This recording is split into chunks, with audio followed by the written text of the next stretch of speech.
Hi guys, and welcome in! Prince, oh my god, what was that, like 5 firsts out of the last, like, 6 streams? Yeah, 5 out of 6, that's insane. Prince is killing it.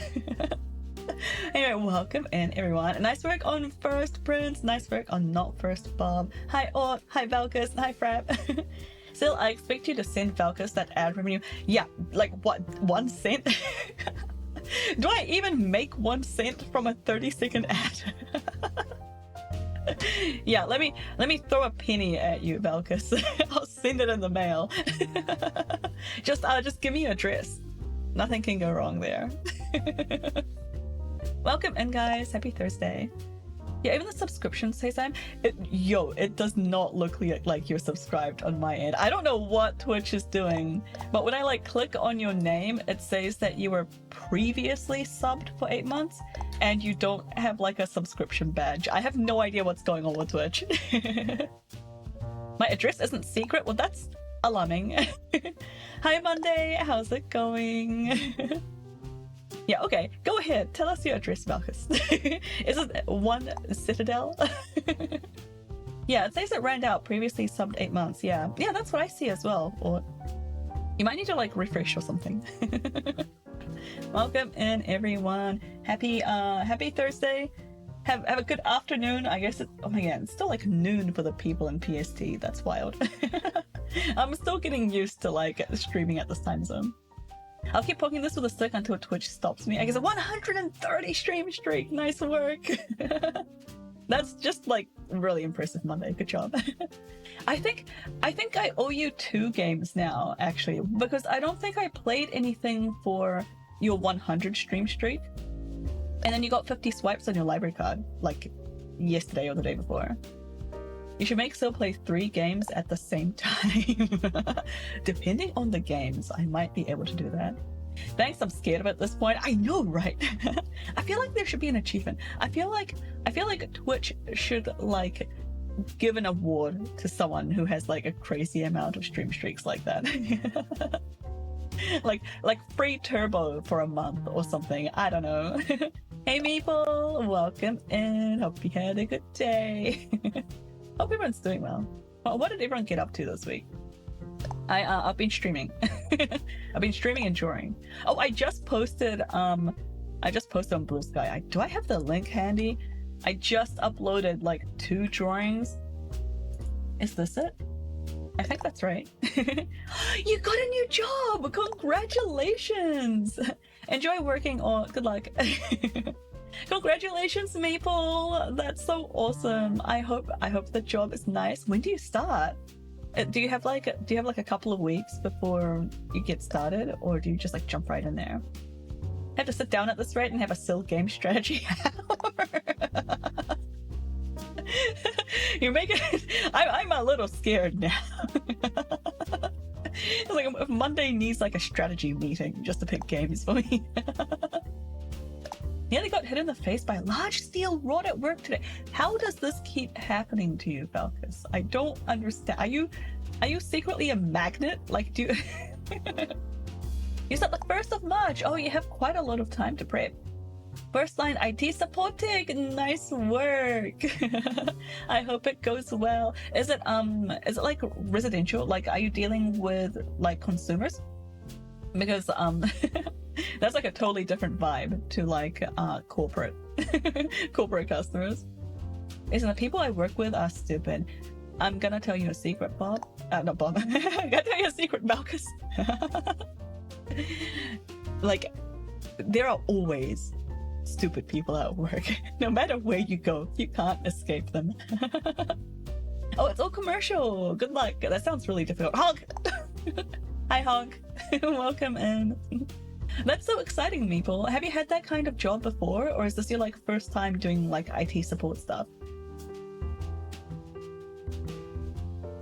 I used to be on the service desk for like corporate customers, and they were pretty chill. But it wasn't really like IT support. I was mostly helping people with their phones. I never want to see an iPhone again. I had to help so many people with their iPhones. Which is honestly, I preferred helping people with iPhones than I did helping them with their Androids, because as much as I hate Apple, they're very standard. Like I know exactly what is going to be where on like the user's screen at like any given time. It was very easy to troubleshoot and like lead them through like what buttons to push and where things were. At one point the person on the phone was like, "Can you see my screen?" Because I was like, okay, now hit the button in the top left and then scroll down a bit and hit this button over here. And she was just like, how are you, have you hacked my webcam? Like, are you somehow remotely viewing my screen? I was like, oh no, I just do this 40 hours a day. Thought I'd ignore everything Syl has said before and went corporate. I just support desk work now, but the new role is dedicated to ID. Oh, that sounds cool. I that sounds better, right? That sounds better to me. Hi, Sleepy. Enjoy your lurk. Have a good stream. Thank you. Hey, Syl, I have this Apple phone for you to take a look at. Okay, I have a solution for you. Are you ready? Go to your kitchen and go to the trash disposal, like you know the sink blender. Just put it right in there, get the water running, you don't want to clog that up, and then turn the trash disposal on. You're welcome. If you don't have a trash disposal, you can put that in your microwave instead. And then you can have like a tasty popped iPhone snack. It's like popcorn, except it improves your life. Yeah, just take it out to a shooting range. I guess. If you want to. This game, we're playing Beacon Pines. Maybe I should like actually get into the game. Ways to destroy your kitchen by Silver. Yes. I'm going to clip that as an Apple endorsement. What do you mean? How is that an Apple endorsement? Oh, wait, why did it hit me over there? Hi, why are my tits off to the side? Hang on. Why, okay, wait, why? Why is it? Hello? Okay, there we go. That should be fixed now. What do you mean an iPhone endorsement? It's not an endorsement. I hope you're doing well, Io. Thanks for dropping in and throwing a water bottle at me. Everyone hydrate.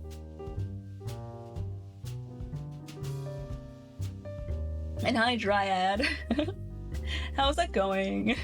Hope you're all doing well. Alright, yeah, let's get into the game. I don't know how long I can stream today, because I don't have my lunch prepared. So I'm either going to have to stop playing. Ow! I'm either going to have to stop playing when I get hungry, or like awkwardly try to eat stir fry like during stream. I don't know how well that's gonna go. No. It's the best endorsement I've ever heard. It's what people should do with an Apple device. Yeah. I wouldn't call it an endorsement, but hi, Jesse. Yeah, I'm glad you're still alive, Triad. I'm sorry you're so tired. I'm patiently waiting for the rumored iPhone 16e to replace my 11 Pro. That is quite old. That's an old one, right? Isn't what are they up to now? Wait, I need to make sure I'm not wait, am I thinking of the wrong one? iPhone 11 Pro. Is that as old as I think it is? Because I remember supporting iPhone 8s. Yeah, 2019. Okay. Current is 16. Okay, we are up to 16. Cannot do iPhone. I hate Apple. Yeah, me too. I hate it. I hate it so much. Yeah, they release once a year. Most people buy it on like a tick-tock basis. So like if 1 year is tick and then the next year is talk. So you're usually on one of those upgrade lines, and then like you upgrade like every second year. That's what people used to do anyway. I don't know what people are doing now. I'm with you, Dryad, on exhaustion. The waking up with insomnia to actual maybe Silksong news. wait. What? Is there Silksong news? Is there? Wait. Don't do this to me. Monday, you can't do this to me. Why? Wait, there's Silksong news? I'm sorry, what? I have too many people that are like that have the Hollow Knight brain rot to to be baited by a Silksong news. Like, you've discovered something amazing. Ooh, what is it? I'm googling this. I'm just Silksong question marks. When your phone's battery decreases, the time to charge to 80%. Press wait. Oh, right. Right. Yeah, it's quicker to charge to 80% when your battery sucks. Announcement trailer. Wait, that was 5 years ago. Past reveal trailer. No. What? 4 days? 3 days? What news? Yeah, Monday. Don't just drop this on me and then leave. Nothing is confirmed, but Fireball was reporting on it, and dude does not mess with Silksong news. Oh. Basically, some related Twitter things happen, and it's heavily implied from what news is out that it'll be Switch 2 release. I'm sorry, I didn't mean to put the pressure on you, Monday.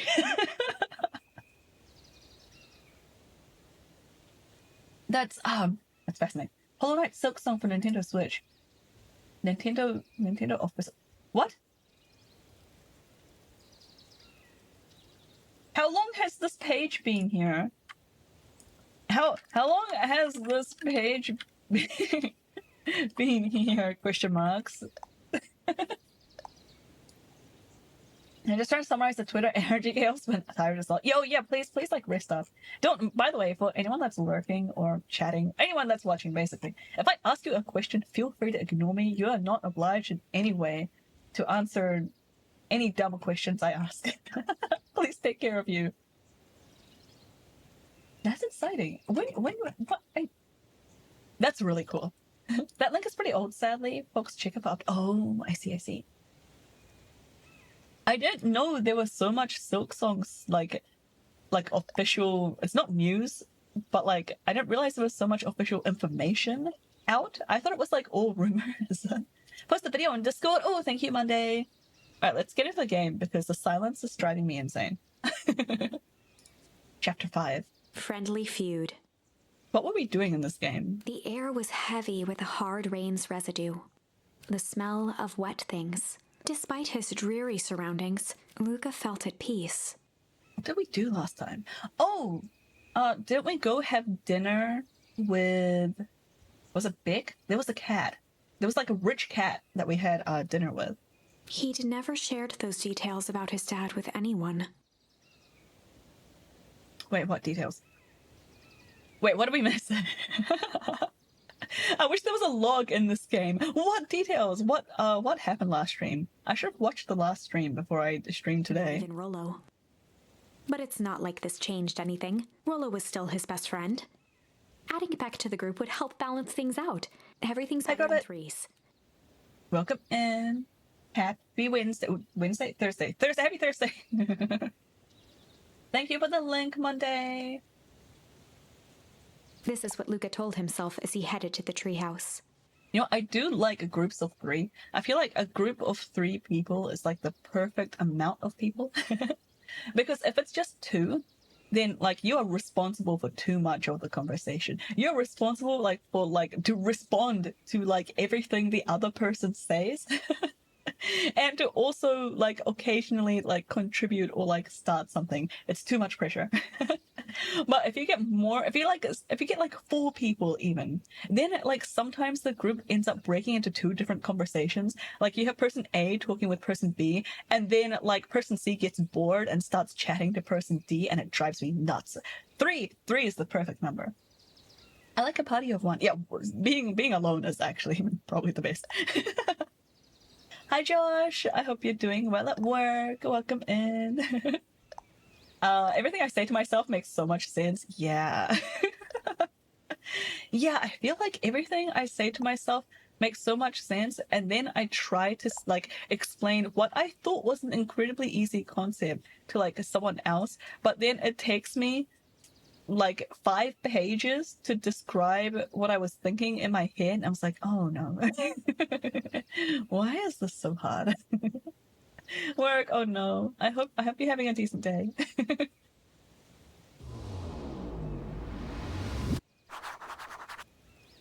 Catch up with Rolo at the treehouse. Okay. Yeah, so this is Beck's house. We just had dinner here. Oh yeah, there was a thunderstorm. We got caught in the rain. There was a thunderstorm, so we went back inside until the storm finished. And then we had this like really cathartic yelling session out the window. Where like the rain was so loud, they just kind of like vented into the outside and bathed into nature. It was really cool. It's because of your intellect. I don't know, man. If I had lots of intellect, I feel like I would be communicating my ideas better. Go by yourself, sit behind some people about 5 meters away, and stare and smile without blinking. Is that what you do? Is that what you do, Zero? Is that your hobby? Can I get through here? I can't, right? Okay, I'm supposed to go to the treehouse. Oh, it's the Batgirl. She's like a journalist in training. Question marks? I think she's a kid. Yes, it's entertaining. Wait, what do you say? Lucas asked if she was tracking down a lead. I saw the beginning of the news pop up in the joke feeds, and I thought it was a new meme. Yeah, I see that like all the time as well. Like I'll just be like scrolling Lemmy or something, and people be like making memes about something, and I'd be like, haha, oh that's silly. Wait, what? Right, you bet. I heard a juicy new rumor. Turns out when Sharper Valentine died, he left behind a peculiar last will and testament. Sharper Valentine is the person who founded the town. Peculiar how? He didn't just give his kids an inheritance. There were conditions. Typical rich old man. Like what? Documents stipulated that Eris had to take on a child as her ward. A kid our age who just showed up to town one night with a lawyer. Solomon? Bingo. So Solomon isn't like the actual son? I thought he was her son. So Eris was forced to take care of him? Yep. Or she would have lost everything. Why would Sharper care so much about some random kid? Wait, was Solomon like named by Sharper to be the ward? Or was Eris supposed to just take a random kid? Rumor has it old Sharper sold some wild oats. Oh, so it might be Sharper's son. I know the tiny bat squeaks. I love it. That explains the way Eris treats him. Poor Solomon. How did you find all this out? A good reporter never reveals her source, Luca. That's... Okay, I don't know if I agree with that.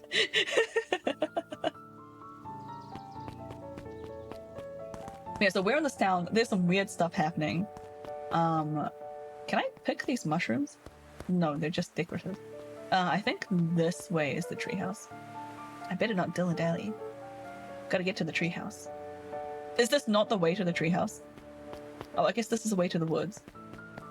Oh yeah, the treehouse is to the left. So yeah, we're in this very, like, cute little town. But there's some suspicious stuff happening.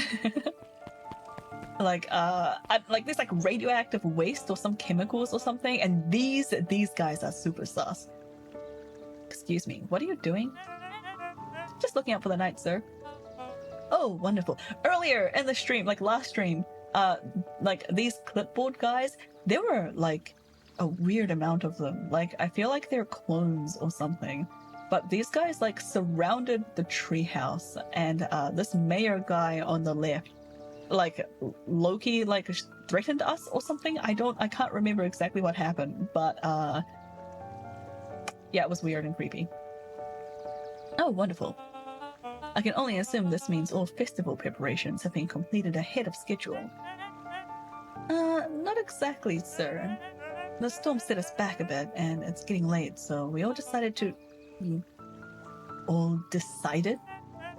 Yes, sir. I was unaware that your job involved deciding things. We're all here at the Perennial Harvest because we believe in creating a better future, yes? Yes, sir. Very much, sir.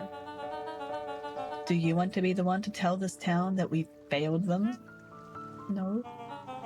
That we gave up because there was a little rainstorm and we all got sleepy? Of course not, sir. Good. Then it's decided. Yes, sir. We'll work till the task is done. See that you do. A harvest awaits. Clearly a good guy, right? Anyway, that happened in a different timeline. Where did that one happen? It wasn't this way. It was this way. Over here, we got surrounded. And we like shot at them with with a little gun at the top of the treehouse, and then we reached a bad end, which is like the broken branch off to the right.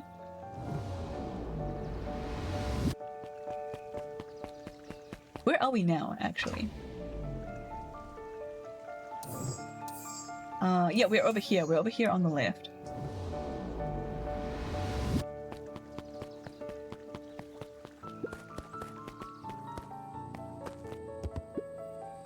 Rollo, are you still up there?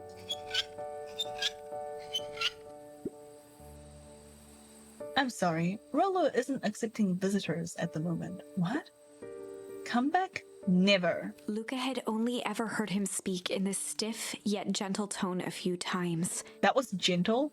And it always meant one thing. You're upset. Yeah, well, we kind of ditched our best friend to, like, hang out with a new person in town. He probably feels like... I don't know. He probably feels like cast aside, right? Oh, what makes you say that? Maybe because my best friend abandoned me for no reason? I didn't abandon you. I'm just a little late. Rollo scoffed. The rain held me up. Liar. You weren't even home. What? The storm got bad and I got worried. Oh no, he got worried and came after us. So I went looking for you. Imagine my surprise when I made it to your house and you weren't there. I hadn't made it back yet. I'm not a fool, Luca. It doesn't take all day to deliver some jam. No, the storm rolled in out of nowhere, and I got stuck after dinner at Beck's house. Luca stumbled on his words, knowing he'd said too much. Oh, was he not supposed to say that? Beck? Dinner? What the heck is a Beck? She's a new kid in town. She's actually kind of cool. You'd like her. She needed help convincing her parents that she made new friends. New friends? I spent all day waiting for you, and you were off making new friends? It's not like that, Rollo. You know, while I was waiting, I made some upgrades to Mission Control. It was gonna be a surprise, but you took so long, the storm knocked it all down. Just like you knocked down our friendship! Vic the pen brand? Wait, what? What does that even mean? Luca became instinctively angry in response. Both boys were now shouting across the distance. It means you're a bad friend. You don't care about me. Of course I care, you ass. Oh my god. Hi, Brian. Thank you for the redeem. How's it going? I hope you're doing well. We're gonna listen to these animals as like Valley Girls now. I hope you're all like ready. I knew I'd get in trouble for waiting so late for you, but I kept my word. Cause that's totally what friends do. Oh wow, what a like noble sacrifice you made. Easy for you to say. Your grand doesn't even care. You can stay out like as late as you want, and you don't even get in trouble. Yeah, because we're like low-key neglected. Seriously? You're acting like I chose this? If that's what you think, then maybe you're the bad friend. Rollo's tone changed to a calm, yet more intense anger. Oh no, it's escalating. Maybe Pa's right. Storm brings more than water. This one brought out the real Luca. And stop quoting your pa's nonsense like it means anything. Well, at least my pa is still around. Low blow! Low The blow! words hung in the cold night air. Yo, his dad is dead! You can't just say that! Rollo's stomach dropped, knowing he'd crossed a line. Yeah, no kidding. Wasn't just a line. But it was too late. Luca, Good night, Rollo. Dang it.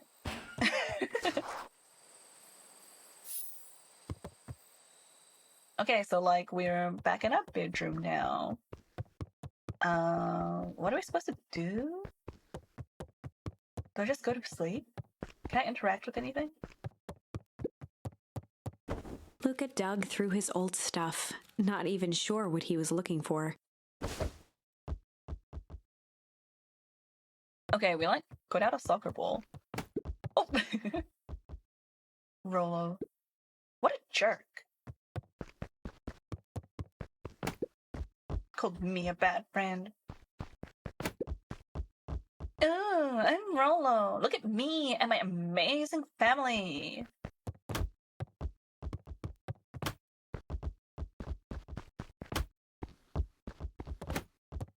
What am I supposed to be doing now? Am I doing the right thing? Am I just like... am I meant to be doing something else? I'm stuck. I'm stuck. Okay, anything else for me to do?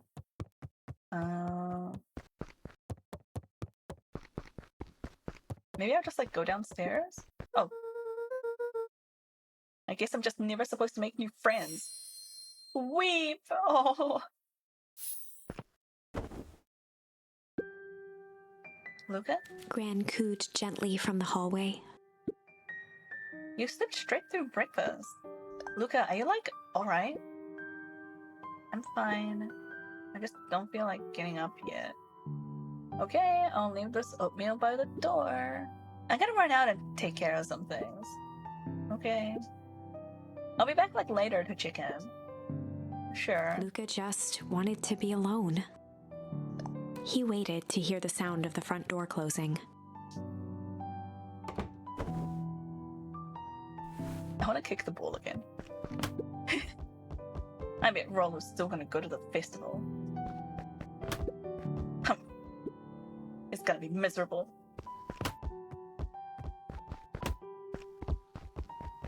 Okay, I guess I should get up now. Enjoy your lurk, Monday! If Rollo still thinks I'm still going to the festival with him, he can shove it. Oh, okay, so I'm still supposed to be in here. Luca Oh, we're just going back dozed to off bed. again. Luca, I see you didn't eat your oatmeal. Ow! Everyone hydrate! Thanks, Brian. I might not hit 15k this stream. Oh, Bob! Shisu! Hi, Shisu! I see you. Yeah, I've actually paused the drawing redeem. So even if you hit 15k, you can't redeem another one. Hi, Spin and Fire! Welcome in. The game is currently upside down. Yeah, I paused the drawing request redeem because I want to catch up on the drawing requests. My backlog is getting too big. I just want to like make it a bit smaller before I take any more. Yeah, this game is goated! My thing was still is too fun. Yeah, you use up all your points. Oh my god, the Valley Girl's over. Wasn't hungry. Well, we'll save up for a dozen drawing points at once. Yeah, I'm kind of worried about that. Yeah, ketchup. I love ketchup. Well, just in case you get hungry, I'll leave a sandwich here too. Thanks. Rollo came by. Oh good, he visited. It's a fairly quick game. Oh, is it? I had like no idea what to expect. What did he say? He wanted to talk to you. What did you say? I told him you weren't feeling well. Good. So your plan is to just sit in your room all day? Pretty much. Well, I need to pop away again for a minute. If you decide to end your pity party and go outside, I think it would do you some good. Noted. Luca still couldn't bring himself to go out. He's so depressive. Yeah, to be honest, I went to bed because it was late and then got on, had the last chapter. Oh, so I felt dumb I couldn't finish it. Oh no. Yeah, that kind of thing has happened to me so many times. Yeah, where am I right now? Yeah, so I feel like just judging from this illustration, I might be halfway, less than halfway, depending on how much room is at the top. And like, you know, how much stuff goes sideways. Besides, if he ran into Rollo, he'd have to actually confront the situation. Or you could just run away. Alright, what am I actually supposed to do? There's never anything interesting at the festival anyway. Oh, what? Am I supposed to kick the ball over there? Yeah! The Adventures of Hank Atomic. The complete first volume. Luca carefully opened the cover and began to read. Rollo had received it for his birthday, a special hardcover edition with behind-the-scenes commentary and bonus art. Rollo cherished it, but asked that Luca keep it at his house. Oh. Luca wasn't sure if it was because Rollo didn't trust himself with it, didn't trust his sister around it, or just wanted an excuse to come hang out at Luca's more often. Whatever the reason, Luca didn't mind. But it had stayed right there where Rollo had stashed it ever since. Now, at the foot of his bed, Luca lost himself in the pages. He'd read it all before, but at this moment, it somehow felt sentimental. He was well into issue number 5 when he heard soft footsteps from the hallway. Luca? Another little friend came to see you. Oh, was it Beck? A girl named Beck Modwell? She said she met you yesterday? What did she say? Is she here? She was just dropping by. I told her you weren't taking visitors today. Oh. She seems nice. Yeah. You had a fight with Rollo, didn't you? Can I come in? Maybe later. Alright then. I really like that Granny is like respecting his boundaries. I'll leave dinner on the kitchen table. In case you want to bite before bedtime. Without realizing it, Luca had pouted away the entire afternoon. He once again felt the weight of it all and allowed his weary eyes to close. Luca stood in a vast black expanse. He looked up at his father standing beside him. Walt was working Dad. straw at the bottom of a fountain glass, trying to collect the last bits of milkshake. Did he eat nothing like all day? I feel like Luca should at least eat something, right? Dad, where are we? Has he drunk anything? He hasn't left his room. There's like no water in there. Taking a final loud gurgling sip, his father peered up from the glass. He jangled the straw playfully with a warm smile, then lifted the empty glass as if to point into the darkness. The source. The source. Luca's eyes followed his father's gesture. In an instant, he was sitting in front of a blazing campfire. Across from him sat a large figure in a yellow hazmat suit. Oh, that's the figure we saw at the old house earlier. The figure's voice was a scratchy echo. Well, if it isn't the man of the hour, make yourself comfortable. Luca held his shivering hands over the flame to warm himself. It doesn't work that way here. What? So when you think you're about to be done, you aren't. But when you are, it's like it's been a while, you're almost done, if that makes sense. Okay, I'll keep that in mind. Thank you. Their yellow-gloved hand pointed to the base of the flame. It's a cold flame, see? Luca peered at the base of the fire. It wasn't wood that was burning. It was Beacon Pines itself. Tiny buildings, freezing and crumbling as they were consumed by flame. What? Luca could see small shadows moving in the burning city. People. Luca leapt to his feet. We've got to help them! It's a great game. One of those I wish I could experience again for the first time. Oh, nice. Yeah, it's great when you find games like that. I really wish I could experience Doki Doki Literature Club again for the first time. And You can redeem 6 drawings right now? No, you can't. That redeem is paused. Yeah, yeah, and To the Moon. To the Moon was like a really good one. The figure gave a dismissive wave of their hand. Why waste energy helping people who can't even help themselves? The figure bent down to examine the panicked crowd as they desperately tried to stop the flames. They only care about what's right in front of them. Not like us. What? What do you mean, like us? Luca's voice was a trembling whisper. Us? The figure slowly stood up, grabbing its helmet with both hands. Is it With a himself? jolt and a twist, the suit emitted a gasp. A cloud of torpid mist escaped, slowly revealing the face within. Luca's own face looked back at him. Older, worn, distant. The sensation was oddly familiar. Have you guys ever had dreams like this where like somebody else in your dream turns out to be you? I have never had this dream, but it comes up in like movies and like stories and stuff all the time. As if he'd caught his own reflection by surprise in the mirror. The doppelganger smiled. I tried to help once. He gestured towards his face. And all it got me was this. Lucas staggered back. You aren't me. Luca felt a hand catch his shoulder. His father was there again, beside him. Every choice sets us on a path. This is the end of one of your paths, son. No way. Luca watched his older self shake its head ruefully, its face twisting into a cruel grin. Welp, Dad.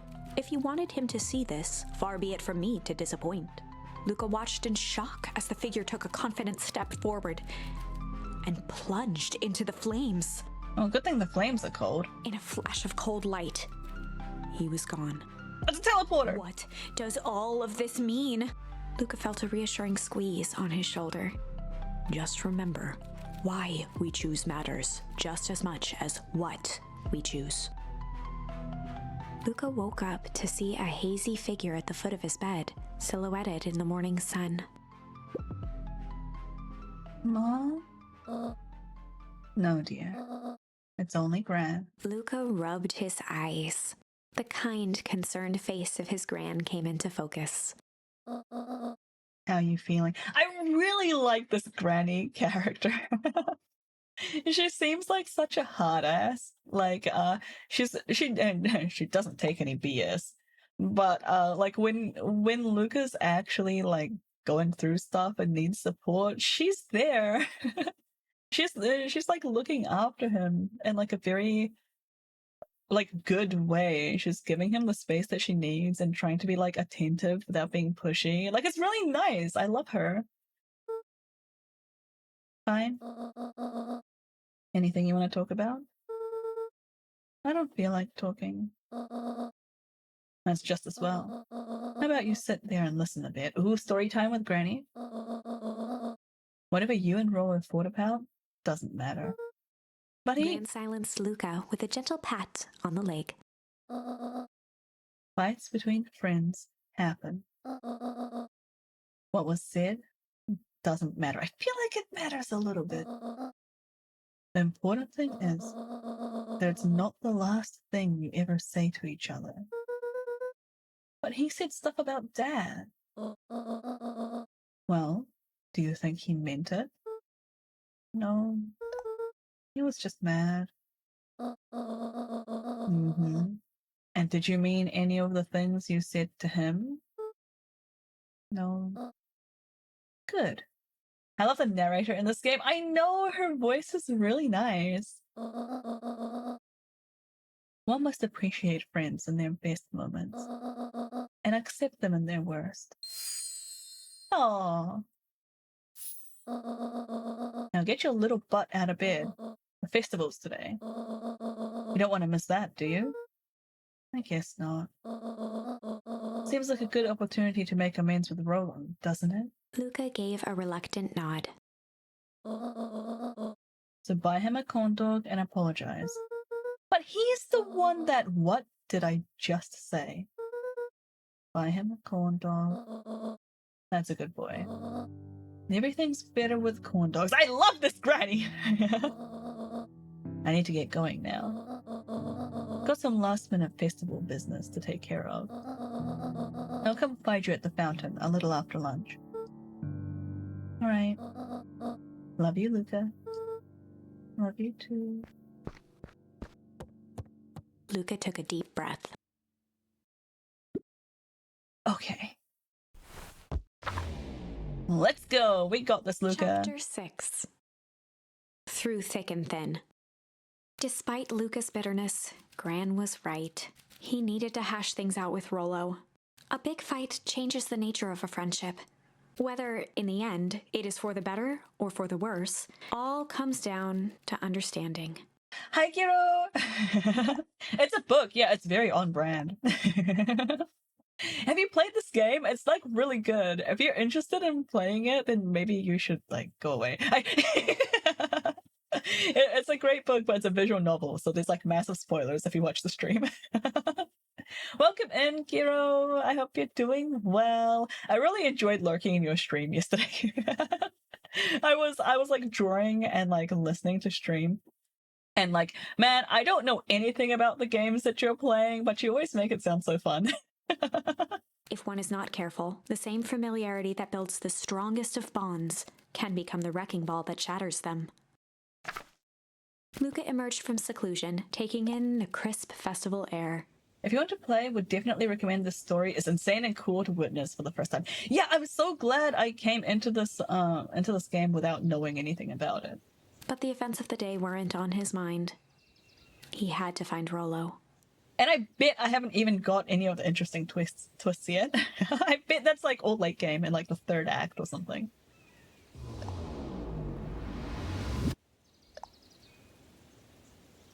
Okay, should we go see Dad? Can we go take a look at Dad's gravestone? Whee! I might play it. Okay, go. Shoot. Thanks for dropping in. Drop a lurk. Well, let me get you a shout out. Guys, go follow Kira, please. They're very fun. Is my shout outs not working? Okay, there we go. It just took a while. It's Dad. I can't interact with a tombstone. I can't talk to him. I can only stare down at his remains. Okay. But I'll be lurking. Okay. Enjoy your lurk. No, wait, what is that? What am I looking at? Glow corn. Why is the corn glowing?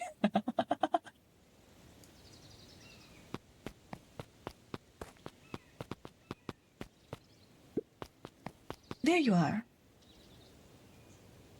Luca. Rollo wanted me to tell you something. What is it? Roxy rolled her eyes, shaking her head. Sigh. A space adventure, though you needn't buy it. If ye be brave, go somewhere quiet. Roxy, I don't...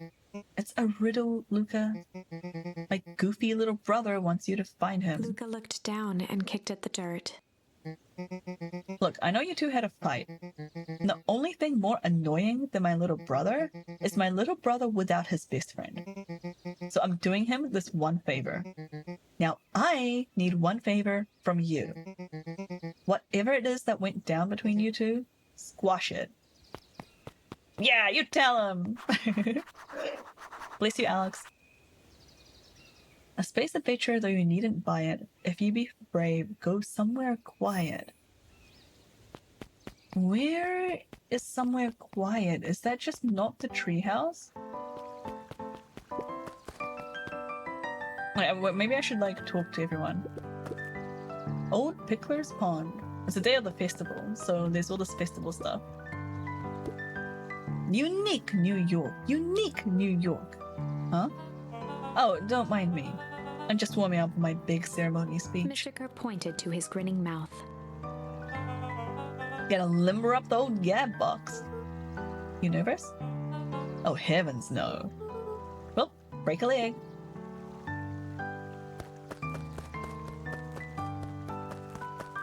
Clipboard guy? Can I talk to the clipboard guy? I guess not. I I don't know who Perennial Harvest thinks they're impressing with this ridiculous festival. Totally. The town's still falling apart, the weather's still cruddy, and this season's harvest looks like it's going to be worse than last year's. You said it. No amount of corporate pandering is going to change any of that. Exactly. But the lemonade at the drink stand over there does look pretty tasty. Fitz, I'm still gonna be mad at them. I'd just rather be mad while sipping some delicious lemonade is all. Welcome to our festival. Don't forget to come back later for Mr. Kerr's speech and the Perennial Harvest Festival sign reveal. Why would I care about a sign reveal? You don't want to miss it. Ain't moving. Every single time. Yup. Oh, they're setting off fireworks. Wait for it. Unexplained sound once again noted. He's writing it on his clipboard. Like clockwork. What a bunch of drones. Yeah, I think they are. I feel like they're robots or something. Alright. Jeff was staring into the distance with a wistful look. Hey, Jeff. Everything alright? Huh? Yeah, everything's fine. I mean, used to be fine. Just ain't right these days, you know? I really do, actually. Jeff turned to Luca with a furrowed brow, then gave an understanding nod. You do, don't you? For a moment, the two now shared that same wistful gaze.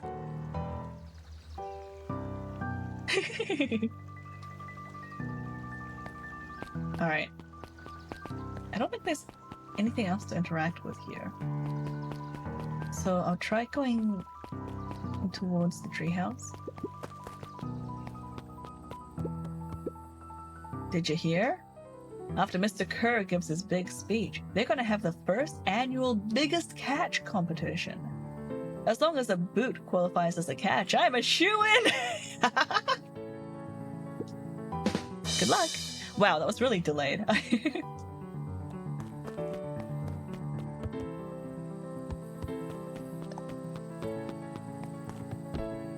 I guess no one's here.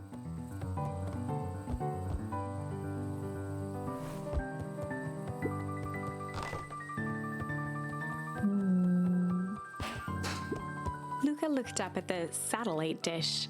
Rollo nearly killed himself putting that up into the tree. Ooh, cool. While it didn't turn the radio into an interstellar communicator, as he'd hoped, it did at least boost the signal enough to overhear truckers one town over. Oh, that's cool. It actually did something.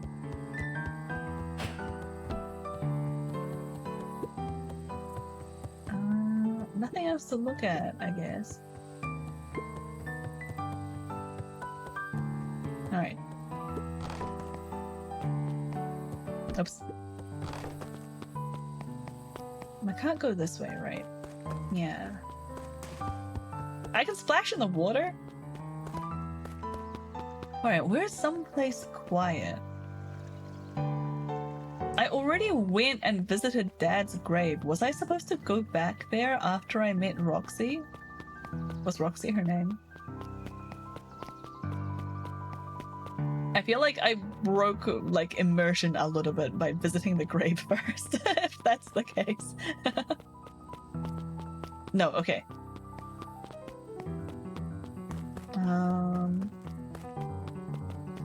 Maybe into the woods? Are the woods quiet? So what's this way?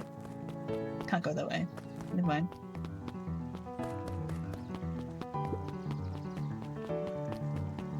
Wait, what was that? Oh, I can just like act chill next to the bridge.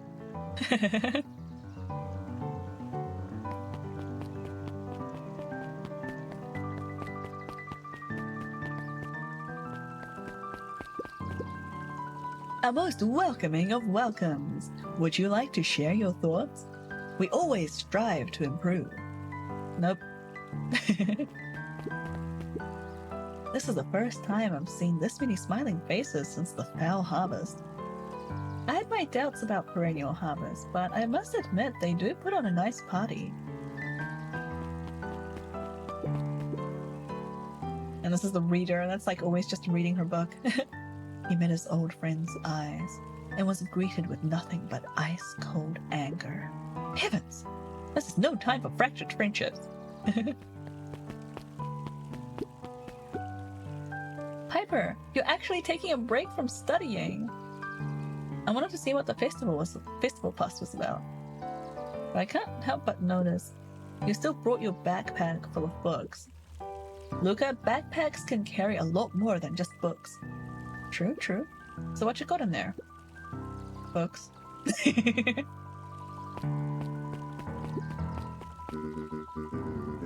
I was able to return the perennial harvest safety suit you borrowed. Wait, what? Safety suit you borrowed? Wait, did Iris borrow a hazmat suit? I don't think anyone noticed. Good.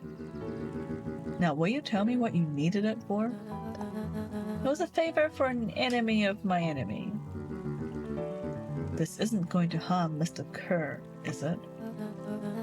All you need to know is that it's for the good of the family. Oh, that's so suspicious! Can I go up those stairs to the left? Oh, that's where this is! Hey, Luca. How's Griffin doing? What? Oh, nothing. Sorry, all became flesh. What do you mean, Griffin? Who's Griffin? What are you talking about?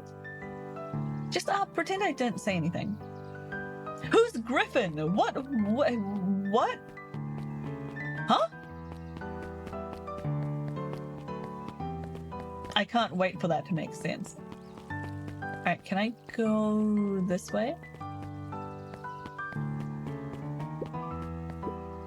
Yawn.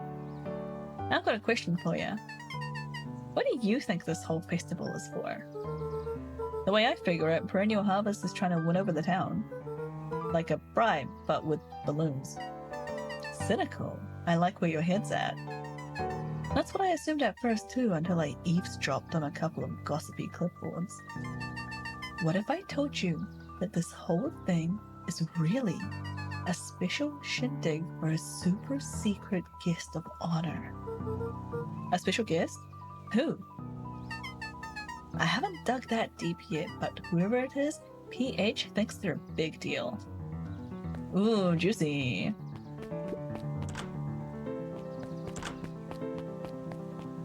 Anything else I can interact with? Anything back here? No.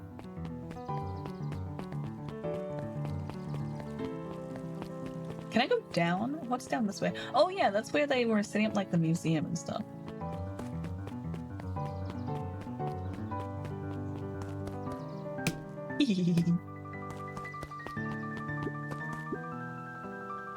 Hey Luca.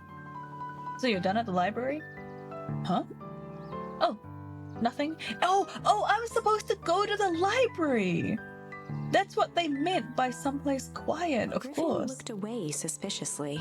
Oh, this is Griffin. So that's... Okay. So what I was supposed to do was go to the library, and then something that Rollo does at the library leads me to Griffin. Which is why that girl at like the diner or whatever was asking about Griffin. Nothing at all. Oh, interesting. Look, did you know that Beacon Pines is actually unincorporated? A lot of people don't know that. Yeah, I didn't know. What does that mean? It means that most public works are handled internally. We do all the pipelines, the water treatment, building regulations. That's great. Census taking, emergency services. Here's a tip. Avoid anyone that calls themselves the great insert name here. Oh yeah, definitely. Welcome in, Alan. Hope you're doing well. Okay, is the library this way? How do I get to the library? Oh, here it is right here. Let me just explore a little bit first. Maybe there's like more things I can interact with before I trigger the next thing.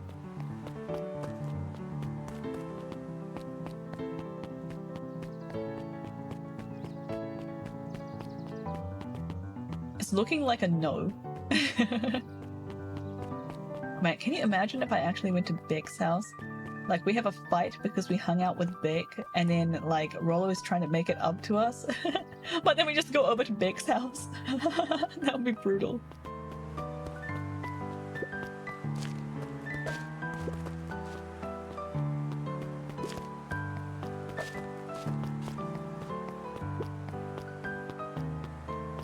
Oh, the game is actually letting us go this way. Oh, there's no toxic sludge here anymore. There was in one of the other timelines. Property of Valentine Fertilizer Company. Looks old. Alright.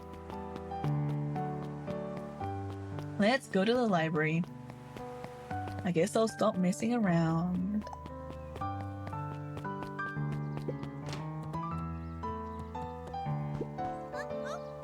Hey, Luca. Cato's eyes lit with excitement. I've been expecting you. Bravo on deciphering the first riddle. The first... Oh, you didn't think that was all, did you? Rollo does go all out, doesn't he? Cato straightened up and cleared his throat as if preparing to sing. I love that, though. I love, like, the trail of riddles. Ahem.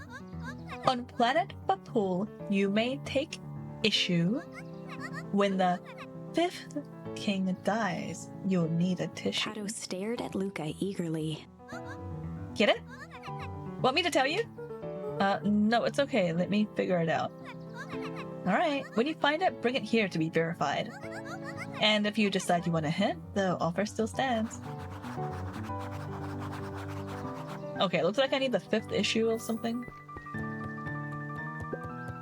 Luca grabbed Natural Photography, Volume 5. Oh, well, that doesn't seem right. Once you've got a book, you can either bring it here to me or just grab a different one. Okay.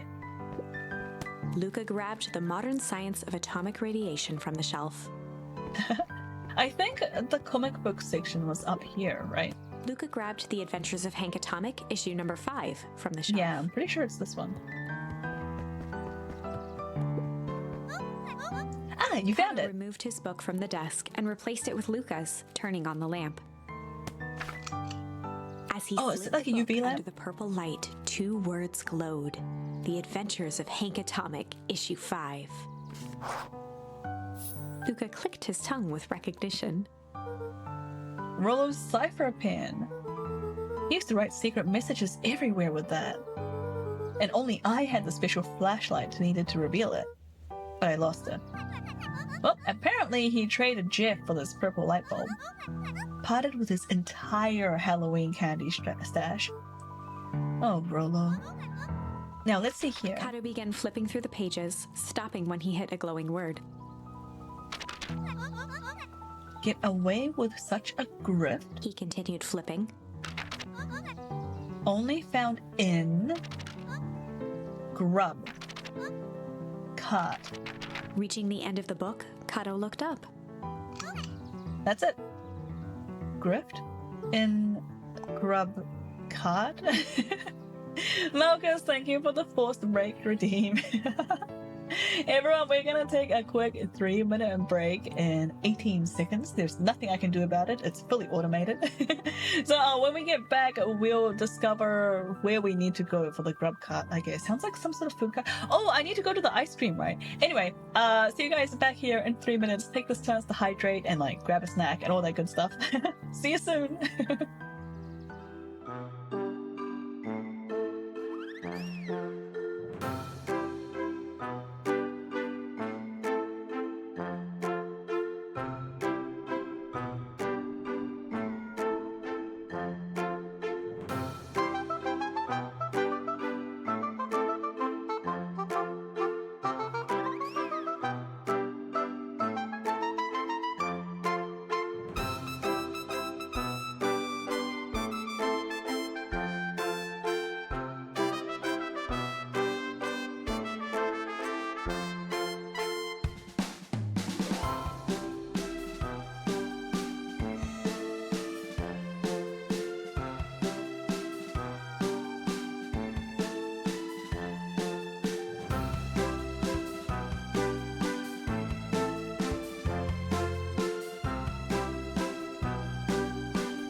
Welcome back, guys.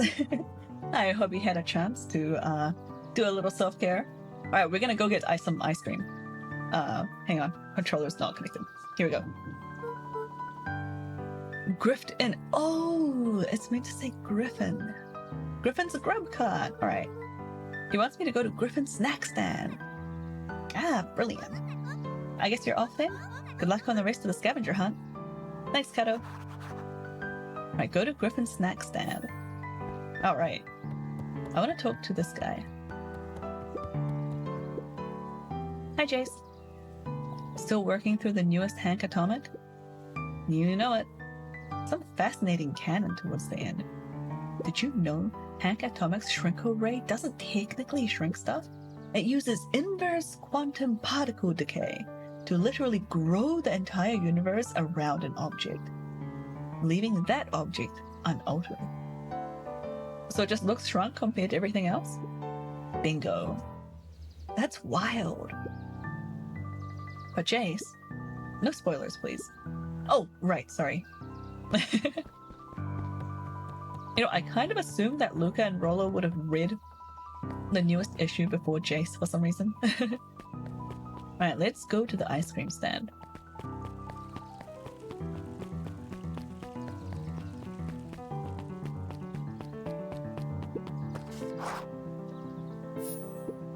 Hey, Griffin. Did Rollo Before Luca come? could finish his sentence, Griffin handed him a corn dog. Corn dog! Oh, that's it? Bought and paid for. Enjoy. I like how Griffin is facing the wrong way now because we, like, talked to him out of order. I thought there was supposed to be, like, a riddle or something. Luca shrugged, taking a sizable bite out of the corn dog. Yuck! It's cold! Oh, yeah, that's been sitting there for a while.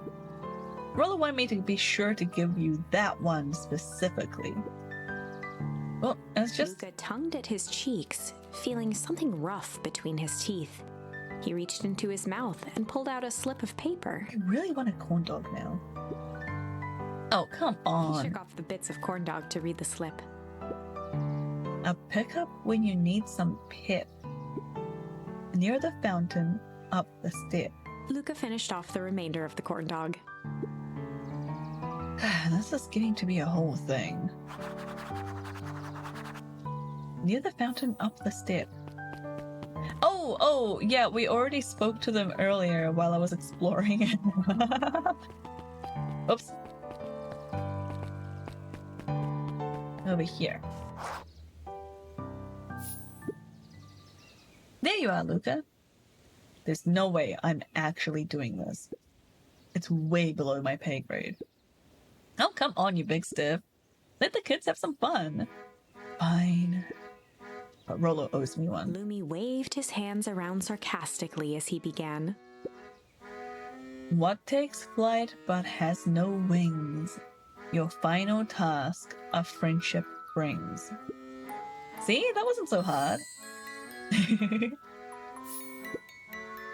Ugh, I feel cheapened somehow. I think it's sweet. What takes flight but has no wings? Your final task a friendship. A spaceship? Are we supposed to go to the spaceship at the treehouse? Good luck, Luca. Alright, so do we need to head to mission control? Oh, balloons! Was it balloons? Hey. Hey. Did you find the comic book? Yep. And you got the corn dog? Yeah. Well then. I know it doesn't make up for what I said. But here, you've earned this. Rollo sheepishly handed Luca the balloons. We get balloons.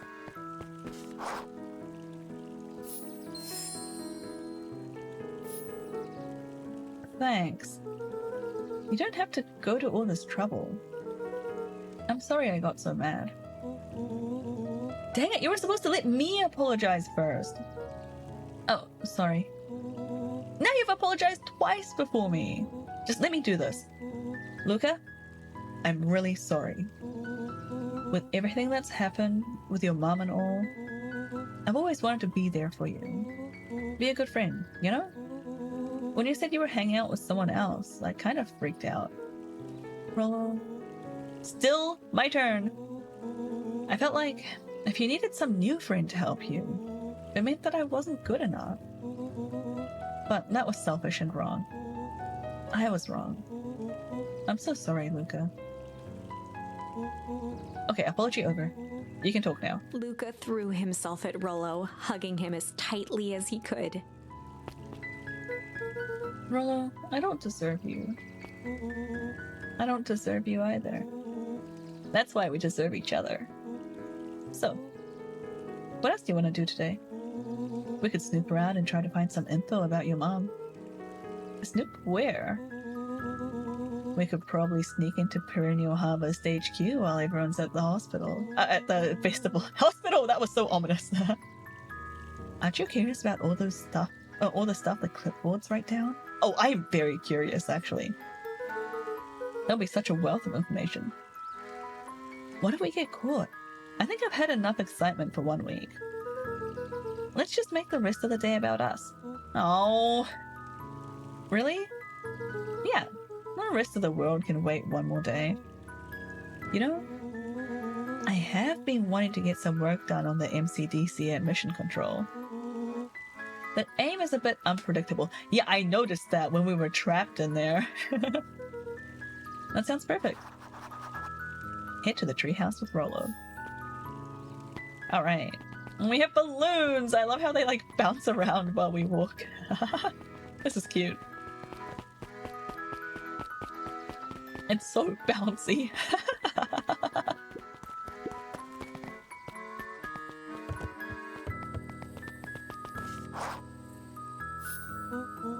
Oh, I almost forgot. I ran into your gran this morning. She asked me to give you this. Rollo handed Luca an unopened letter. He didn't even peek. I'll wait for you inside if you want to read it now.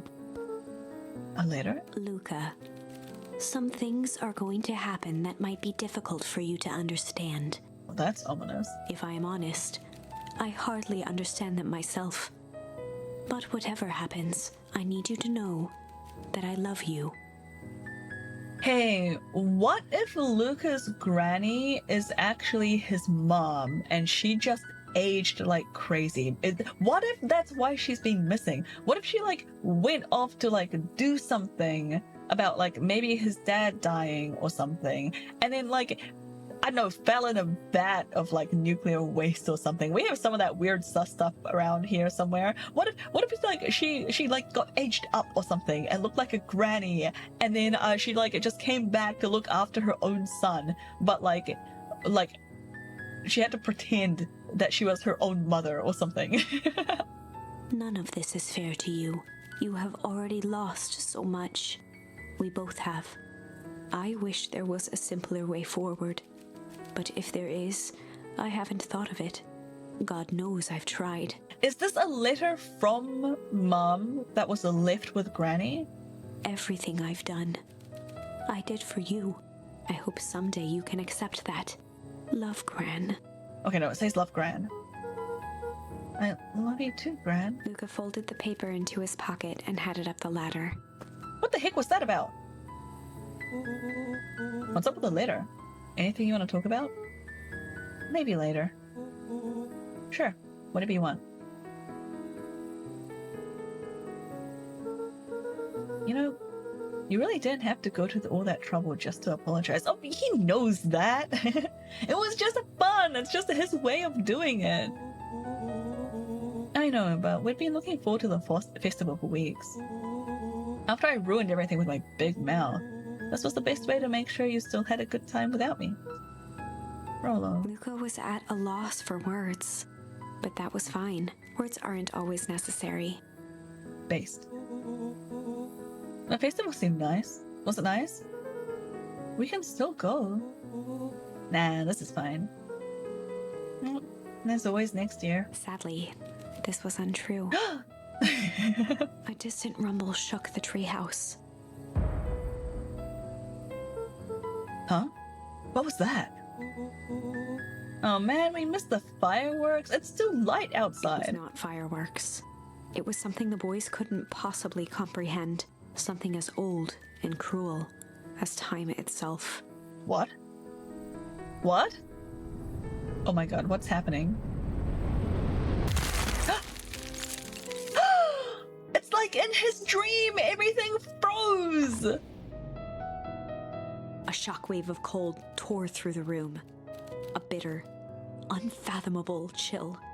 Before they could react, it encased them in ice. What the heck? 2 boys, reunited by friendship, only to be cruelly separated by a malevolence beyond reason. What? And so, our story ends on this melancholy scene. What? In a silent treehouse turned statuary, in a town brought low by its secrets, sits a pair of friends, alone, together, for the rest of time. The end. Okay, so I guess maybe this happened because we were so distracted by having the fight with our friend that we just like ran around focused on like friendships and like small dramas and just like very personal stuff instead of like saving the town, which is kind of what we were accidentally doing on the other timelines. No, that can't be the ending. It simply can't. I won't accept it, and I hope you won't either. There are more endings, more possibilities. I can feel it. We are just going to have to sort through them all until we find the one that fits. I'm glad I got that ending first. Interesting that I can't go back to that. Let's see. I still haven't, oh, I have flight available on this one now. I'm trying to see where the branches would go. What happened here? Oh, the hazardous hectoring. Yeah, this is where we got, what was his name? Hector or something? We like pushed him into like this nuclear waste looking thing and like he got all sorts of messed up. Let's do this one first. We'll go back and pick the other option. Okay, so Beck and Luca are in the woods. They're looking for Rollo. Nuclear waste, I think it's fertilizer, but it looks like nuclear waste. I don't 100% know what it is. It's just like glowing green gunk. So, Lucas and Beck are looking for Rollo. Rollo got caught. I think he's currently missing in this timeline. And we were like going around looking for him. And then we were exploring like in this forest next to a puddle of green gunk when like the town bully comes up to us and starting stuff. Yeah, so we're currently in like a, what's the word I'm looking for? It's not a fight. We're in an altercation, I guess, with the town bully. And then here we have the decision to strange or tickle. And last time we picked strange. And what happened was that we pushed him into the puddle of this weird goo. And yeah, weird, creepy stuff happened. So this time we're gonna pick tickle. Well, time to bust out the tickles. Hey Tish, wanna see something cool? Yep. Chicken. Beck lunged forward and began to tickle under Tish's arms. How awkward would this be if Tish wasn't ticklish?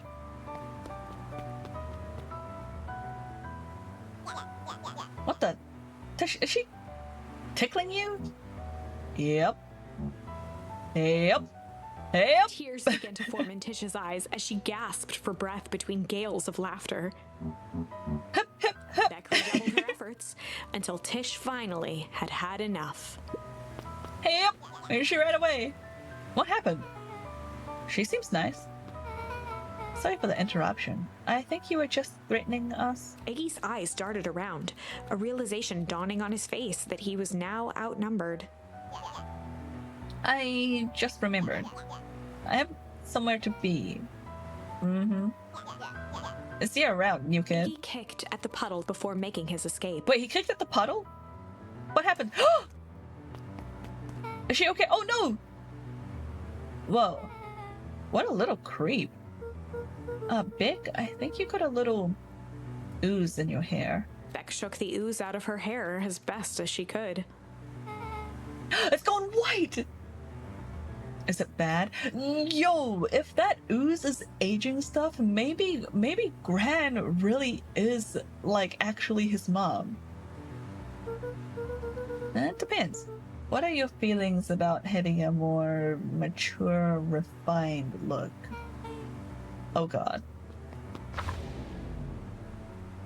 Chapter 4. The Best Policy. Luca paused for a moment, catching his breath. He'd only just met Beck, and somehow he already managed to drag her into this mess. Yeah, no kidding. Hopefully he could make it up to her. But finding Rollo was his primary concern.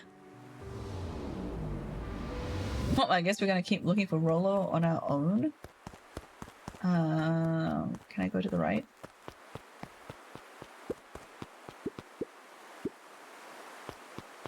No. Oh! Luca, what the hell are you doing out here? And why did a kid with gray hair just run past us in a panic? Roxy and Fitz looked drained. It was clear they'd spent all day searching. That's big. I don't care who she is. What happened? We were just helping to look for Rollo. Luca, I need you to start telling me the truth. Roxy's temper could often be dismissed as the impatience of an older sibling, but this was the most intense Luca had ever seen her. Well, yeah, her little brother is missing. Her eyes were wild and unfocused, looking straight through Luca. We're running out of time. In a torrent of rambled words and tears, Luca broke down. Rollo and I weren't just playing in Weepwood yesterday. We were investigating lights at the old Valentine warehouse. But someone was there in a strange suit, and we hid in the dumpster and had a heavy bag dropped on us, and I think it was a body. And so we ran, but we got split up, and then I ran home, and then it's all my fault. And now my best friend might never come back. Wow. Just... wow. Roxy, still exhausted and angry, softened briefly as her eyes hunted the ground in thought. With a determined sigh, she looked up at Luca. It's not your fault, Luca. Rollo's gonna be okay. I promise. Roxy drew herself up. Hi, Peyton! I have this muted because I'm at work, but popping in to say hello, and I read the notification for this as Bacon Pies. Have a good day at work. TY for popping in.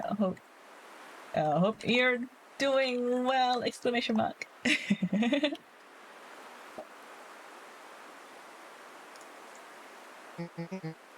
I'm gonna fix this. Luca, go home. But I want to help. This is too dangerous for a kid.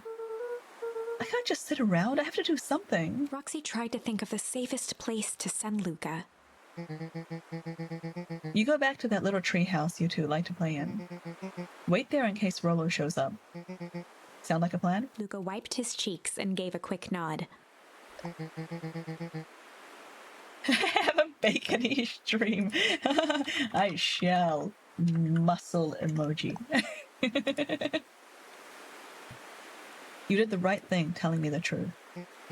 Now scoot. I like Roxy.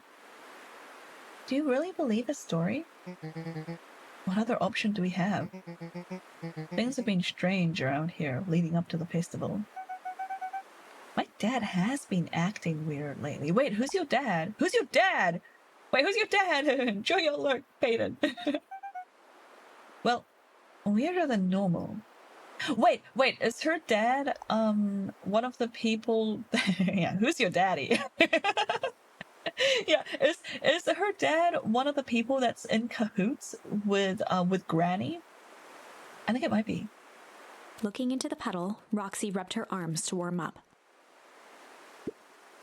Why is it so cold here? Oh yeah, these comments about being cold, like, make sense if the town is about to, like, literally freeze over.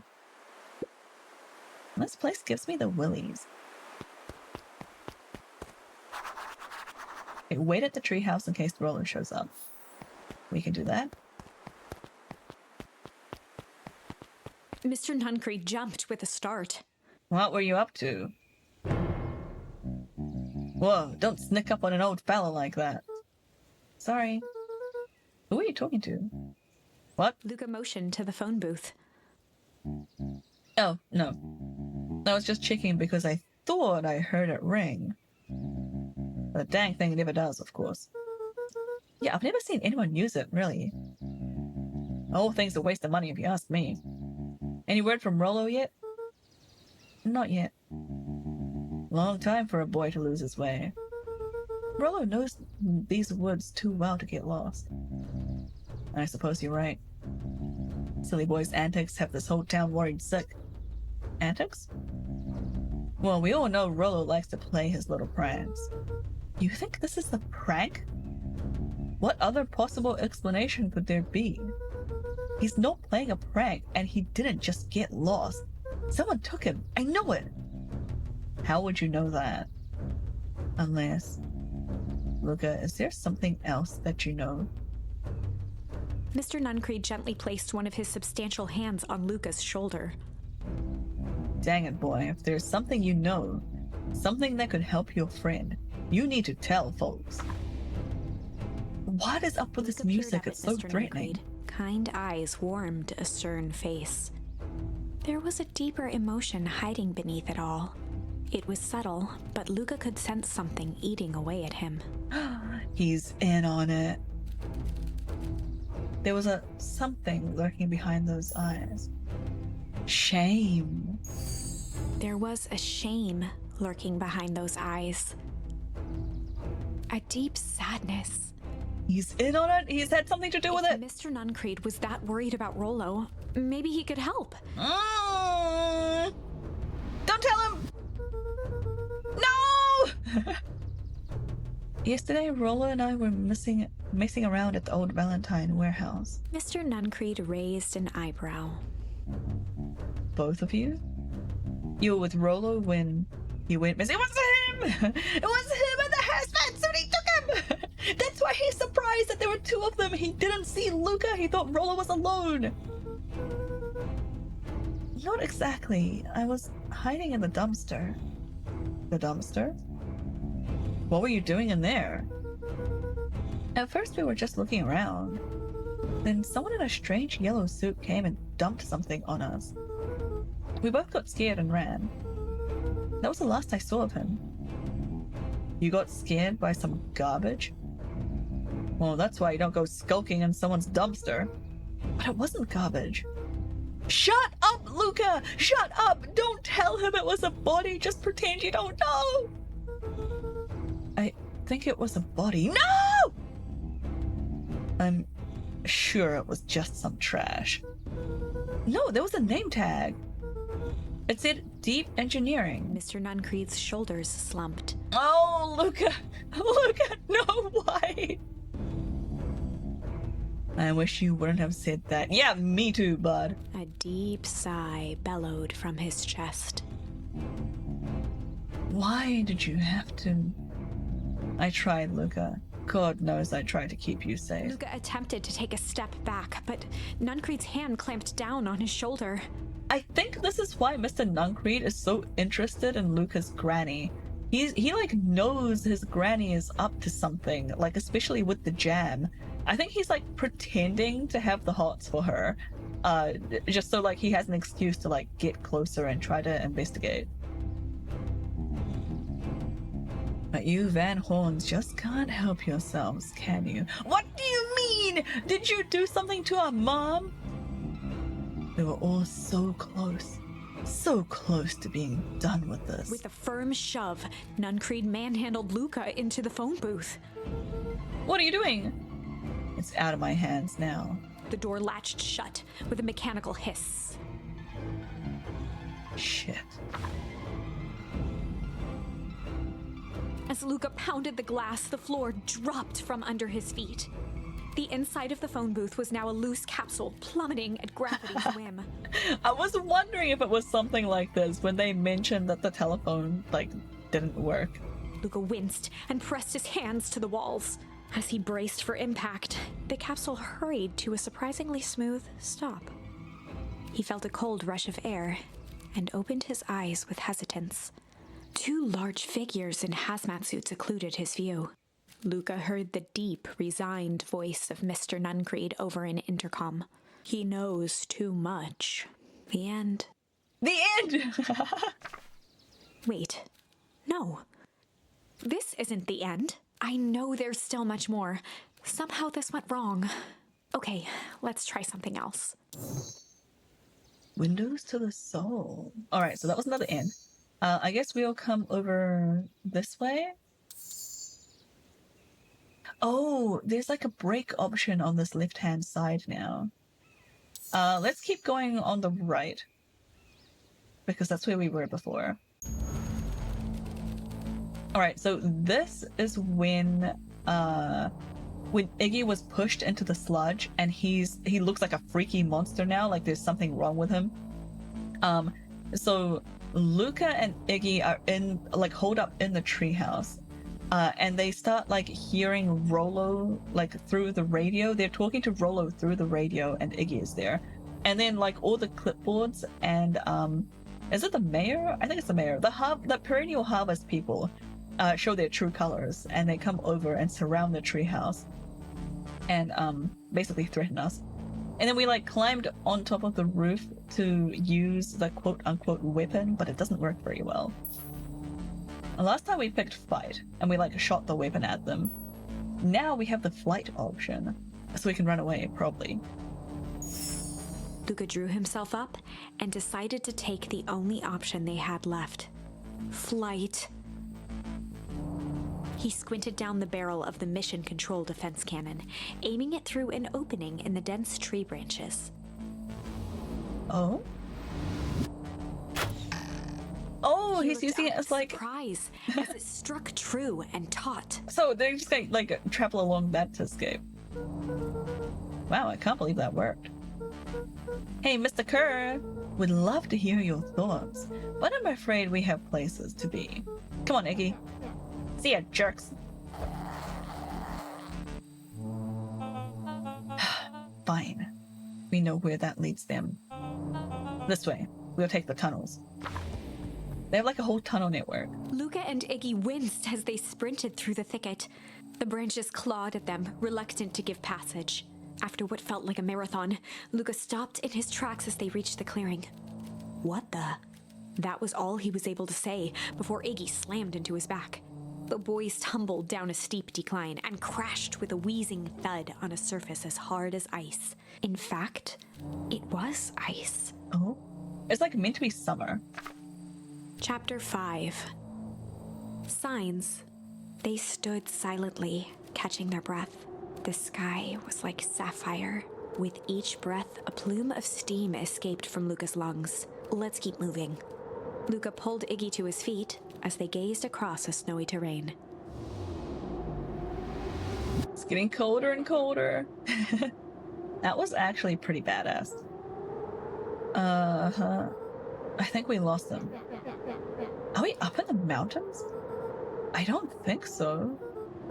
If anything, we went downhill. Now, what's up with the Winter Wonderland? All I know is there's no going back the way we came. Let's see if we can get our bearings. Follow me. Find a way home. Thanks for the lurk, Bill. I hope you're doing well. And what's up here? Luca? Luca, are you there? Luca had almost forgotten the walkie-talkie he was carrying. It's that bozo Kerr.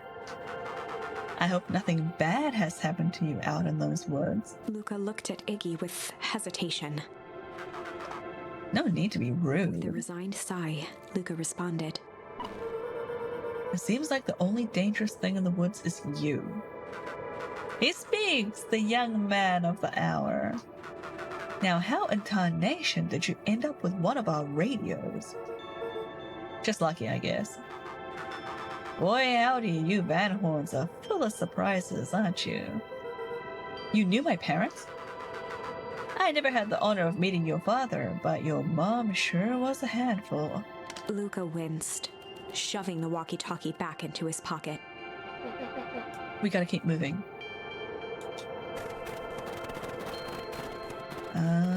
Is this a bench? What is this? Where are we?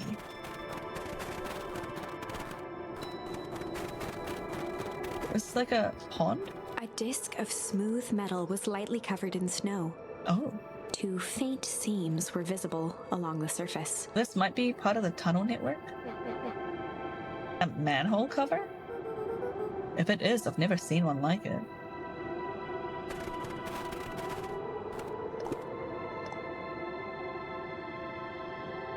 What's the readout?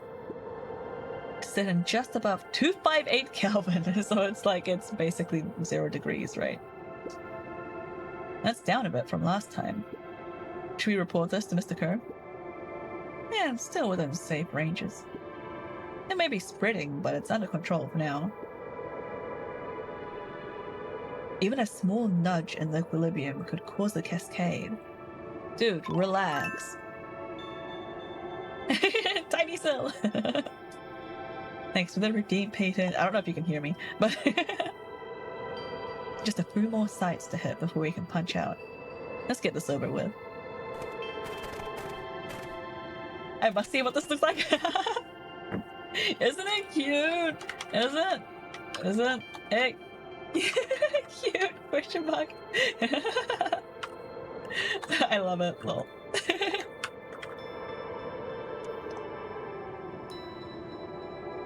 Okay. So this is the Beacon Pines, so wasn't this home? Isn't home supposed to be here? What happened?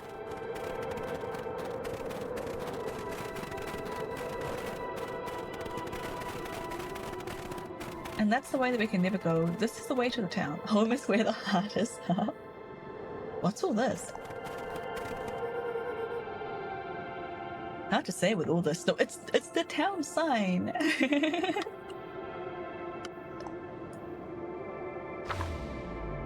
Oops, I hit the wrong button. I think it's a town sign. I can almost make out the letters under there. What town could this even be? There couldn't be another town this deep into Weepwood. Are we still in Weepwood? Is this not Beacon Pines? I thought we were having like a Planet of the Apes moment over here. Is this like a separate town that they were experimenting in? Is this like the town that happened before Beacon Pines? I'm looking at evidence to the contrary. Let's figure out what we're dealing with here. Step 1, snow's gotta go. I'll see what I can do. Yeah, what can we do? In situations such as these, I find it best to chuck stuff first. Oh, okay. And ask questions second. So we're supposed to throw things. What can I throw? Oh. Oops. I missed. Okay. Yeah. Oh, we did it. Okay, it is Beacon Pines. The boys stared in disbelief at the sign that now clearly read, "Welcome to Beacon Pines." This doesn't make any sense. We're in Beacon Pines? How is that possible? We ran away from town. How did we get back here? I guess we got turned around. Where did all this snow come from? Well, it's been colder than normal lately. There's a pretty big difference between sweater weather and this Arctic hellscape.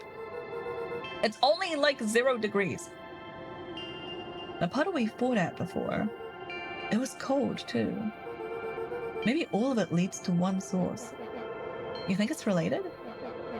What the hell is going on? We're gonna get you some answers. Let's keep moving.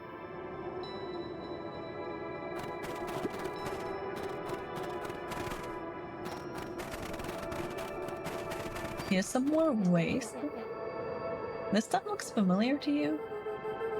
And it looks like the barrel near the puddle I, shoved me into. Yeah. This looks totally different. It's like we were gone for months. The fencing listened, each chain link encapsulated with a translucent layer of ice. Looks like the stuff they put up around Wheatwood. The stuff who put up? I don't know. Or did they have like a previous town before and they just like named it the same thing? It's all frozen. Looking down at the frozen stream, Luca could faintly see a school of minnows encased in the ice. Whatever happened here, it happened fast. The fish didn't even have time to run. I mean, fish can't run. Or, you know, swim run.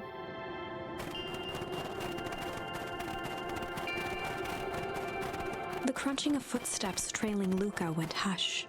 He looked back to see Iggy's face twisted with confusion. Everyone's gone. What? There's nothing here but more snow. There must be an explanation for all of this. We have to keep looking. You can look all you want. I quit. Iggy, we have to keep going. You don't get it, do you? This isn't one of your pathetic Hank Atomic stories. We aren't gonna save the day. We aren't even gonna save ourselves. My face is mangled. The town is destroyed. And everyone we've ever known is gone. We don't know that. You can't just quit. Do whatever you want. I'm done. So you're just gonna what, sit down and freeze to death? Iggy, it's gonna be okay. Luca peered upward at the darkening sky. He let out a long, foggy breath. Faintly, Iggy began to cry. Seeing Iggy in such a pathetic state gave Luca a sense of compassion, and more than a little guilt. It is getting pretty late, I think. Probably not a great idea to stump around in the dark anyway. Luca allowed himself to collapse next to Iggy. Let's just rest for a bit. Can you please rest in some shelter? Like, can you at least, like, dig into the snow or something? Like, don't just sit there on top of it. The boys huddled together for warmth and comfort. If not for exhaustion, their minds would be racing, trying to make sense of the events of the day. As it was, all they had energy for was to sit in silence, numb.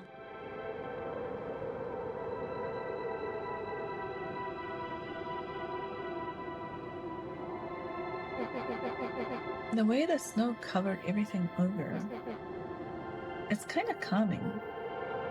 Yeah. I haven't had time to say it, but thanks. Huh? For getting us away from those creeps. I sort of froze up back there. Iggy, I should be the one apologizing. This all happened because I lost my temper. Nah, that's bullhoggy. First of all, you didn't know what that gunk would do. You didn't, right? Of course not! And second, stop with this baloney about losing your temper. But I did lose my temper. Iggy motioned sarcastically to his half-deformed face. Hi Mer, welcome in. Hope you're doing well. Obviously. But that's exactly what you should have done. Huh? I was being a horse's ass, and you were supposed to be a horse's ass in response. That's how it works. Iggy, I'm having a hard time following. You wanted me to fight you? Of course! Geez, you goody-goody types take forever to understand this very basic point. Why would you go around saying cruel things trying to get into fights? Iggy shrugged. It's something to do. You're an asshole because you're bored? Sometimes I just feel empty. You wouldn't understand. You and Rollo are always having a blast together. Laughing and calling that dinky little treehouse mission control. Iggy now wept openly. Perfect little Luca Vanhorn. With his perfect little life. Are you serious? Are you serious? His mom is missing. His dad is dead. He lives with a grandmother that does not pay him that much attention. She's got her own thing going on. I don't think he has a perfect life. My life is not perfect. Everybody in town likes you. Not everybody. Hell, that new girl hasn't even unpacked yet, and even she already likes you. You have Tish. He wiped his nose with a sleeve. I love Tish. Tish is great. But she ain't exactly the world's greatest conversationalist, you know? Luca gave a warm chuckle. I get that impression. Iggy cleared his throat as he wiped his eyes. Huh. Must be raining out here. Definitely. Iggy arched into a wide yawn. We should probably try to get some sleep. Yeah. Let's lay low for now. Tomorrow we'll get to the bottom of all of this. Luca's eyelids began to slowly drift shut. Luca? Yeah? I always did want to see the inside of your dinky little treehouse. What do you think? Not bad. I'll give you the full tour when we get back. You know what? That's all Luca could whisper before succumbing to sleep. Are they gonna die, like, sleeping in the snow? That's like a good way to die. Iggy snuggled in some more. When it comes to worst days of my entire life, this one wasn't half bad. The house smelled of warm bread. Luca was playing with toy blocks on the living room rug. Get another dream. He looked up to see his parents on the couch. Probably. His mother held his father's head in her lap. She idly stroked his hair while humming a song. A voice behind Luca spoke. "This is how you remember them, huh?" Luca turned to see his own face. The doppelganger from his dreams, still clad in a Nice yellow dream, hazmat suit, Streaker. still carrying a look of disdain behind empty eyes. Thanks for streaking. Aww, look at this perfectly cozy scene. You know it wasn't really like this. Wasn't it? The figure picked up a toy block and inspected it. It's amazing the facades that one can build given the right materials. Not that I blame us. These are a child's memories, all warm and fuzzy. You don't remember, do you? Luca snatched the block from the figure's yellow-gloved hand. Remember what? Yeah, remember what? The doppelganger pointed to the couch. The last day we saw him alive. The day he chose to abandon us. Oh, did our dad kill himself? Luca turned to look at his father, still lounging on the couch. That's not true. He didn't abandon us. The doppelganger waved his hand dismissively. Everything is true here. It's just a matter of what we choose to see. What? Let me show you. The world flickered and pulsed. Luca was sitting next to his bed, listening to his heartbeat with one of his dad's stethoscopes. The doppelganger limped into the room. Now, we both know that's not how this went. He grabbed Luca's hand and guided the stethoscope to the floor. Luca heard muffled shouting, brought close by the stethoscope. It was his parents, fighting. Do you remember what we did next? Oh no, what do we do? Luca gave a slow nod and crept down the hall to peek through the banister. He could see the outline of his mother at the bottom of the stairs. Damn it, Walt. We can't afford to get involved in this. She was scared. His father stepped forward. What am I supposed to do? Just watch? Oh, so his dad uncovered something suspicious in the town? There's a sickness in this town, and we both know who's behind it. I swore an oath to help people. I won't turn my back on them. Is it the fertilizer? Was the fertilizer killing people? Luca's mother grabbed Walt. She was crying, pleading. I can't lose you. Walt calmly removed Eleanor's hand from his shoulder. What's right is right, and what's wrong is wrong. I could never live with myself if I let Sharper get away with this. Eleanor raised her voice. Spare me your bullshit platitudes. What about our son? Luca flinched, dropping the stethoscope down the stairs. Walt turned with a panicked smile. Luca, is that you, buddy? With tears in his eyes, Luca descended the stairs. Mom? Dad? What's going on? Walt dropped to a knee to meet Luca eye to eye. Oh, what are they gonna tell him? Nothing, buckaroo. Your mom and I just got a little overexcited is all.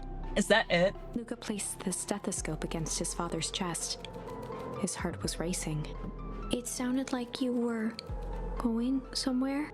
Walt gently removed the device from Luca's ears. Listen to me, Luca. I have some business to take care of. I'll be back in time to tuck you in. Luca hugged his father tightly. Promise? Walt stood up and walked to the door. He glanced over his shoulder. I promise. Liar! With a wink and a grin, he put on his hat and strode out into the evening sun. Oh, who's this? A figure approached soundlessly from the foggy snowfall.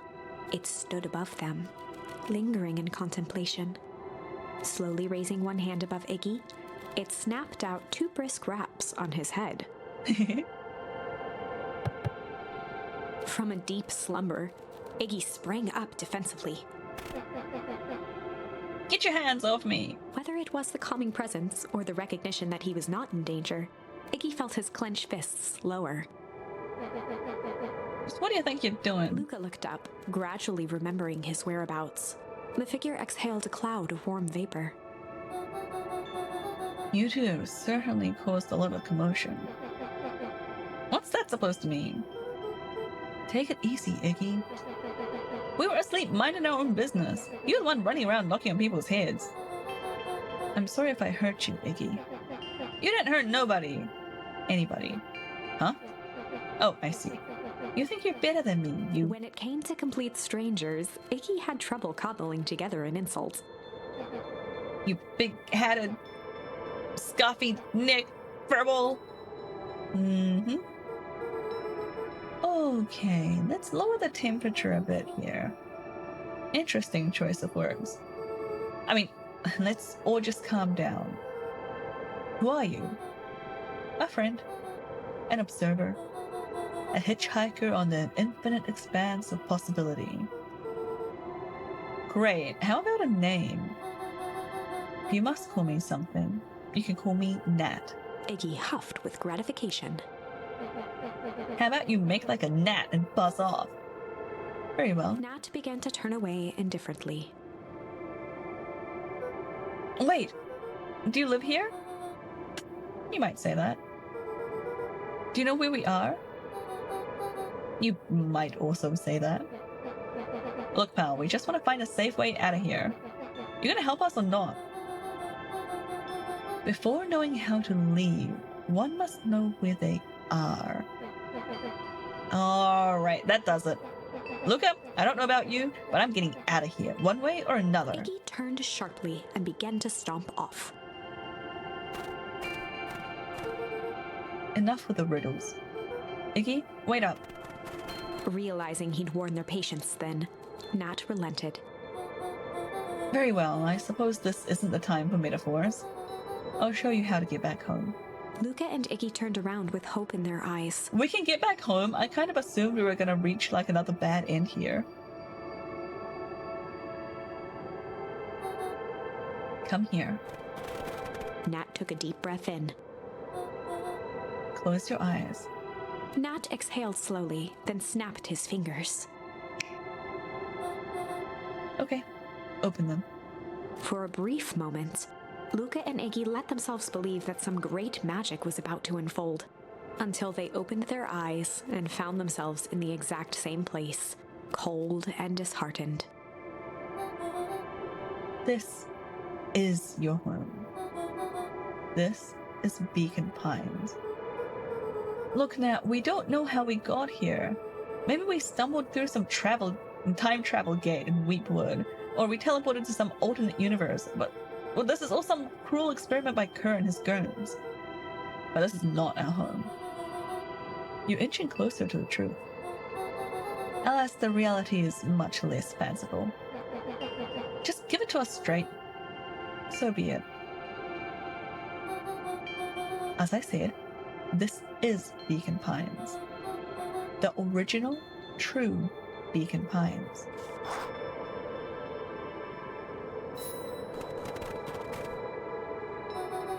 You both grew up here, but the town you've called your home for the past several years is a replica. I called it!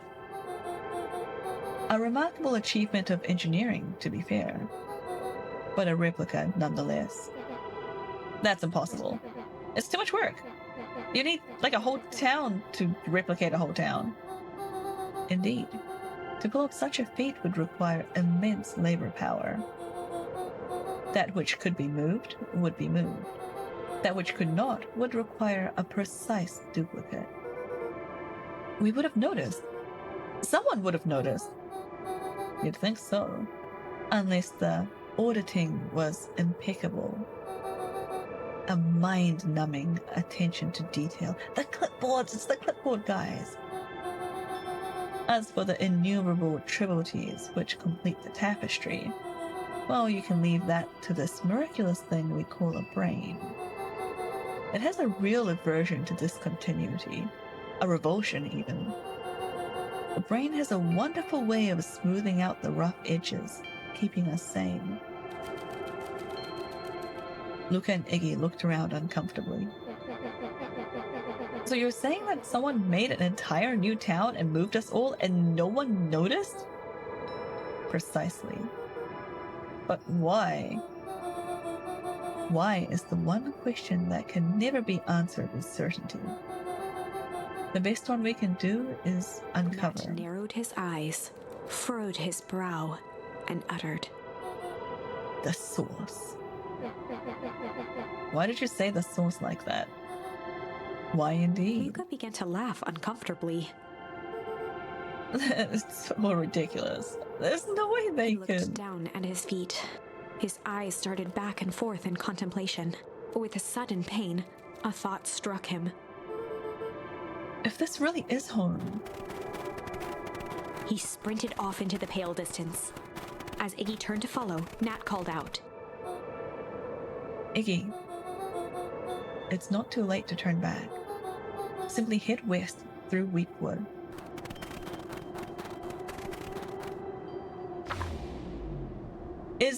Chapter 6. Is Luca about to go and check something that he knows, like, from his childhood? The source. The source! Nat expressed his sympathy with a shrug and sauntered off as unassumingly as he'd arrived. He'd given Luca and Iggy what they needed, and nothing more. As Luca sprinted across the snow, the events of the past few days became clearer, pieces to a larger puzzle. Rollo said he was underground somewhere, captured. Mr. Kerr tried to cover it up with lies. The clipboards were hell-bent on capturing Iggy.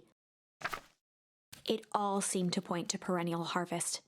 But right now, there was one thing that Luca needed to know. Luca stopped dead in his tracks. This looks like, the way to Dad's graveyard, at least in the replica town. The tree was gone, uprooted and moved, leaving a raw gash in the earth. Oh. He dropped to his knees and dug wildly at the cold snow. Is he digging up his dad? His numb hands hit something hard. A headstone. Okay, just a headstone. A dry whisper escaped Luca's lips. You're here. All this time I thought I was visiting you. But you've been here, alone, in the snow. Dad, I'm so sorry. They ruined your favorite spot in the world.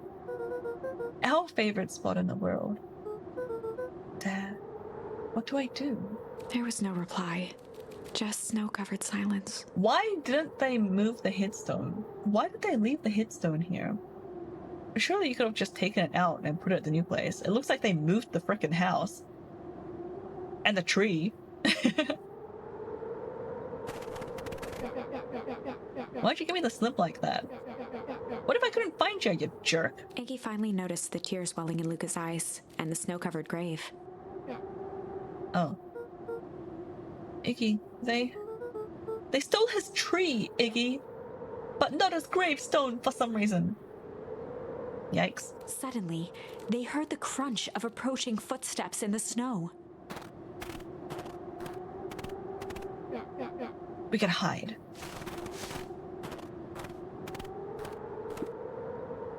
$259K. Far off distance, still good. Dude, did you hear me? I said 259. Sorry. You ever think about what we did here? We saved a whole town of people. Oh, they thought they were saving the town? Sorry, I just got like a Windows update notification. Doesn't it feel sometimes... Oh, what about everything we left behind? That's the grave of someone with a family. The people who loved them will never know the truth. The truth is overrated. He bent down to scoop up a snowball and lobbed it playfully. Surely they'd notice the fact that someone was just digging around at that grave, right? Hey! Don't be such a downer, dude. We took this job to change the world. Yeah. Come on. It's almost lunchtime.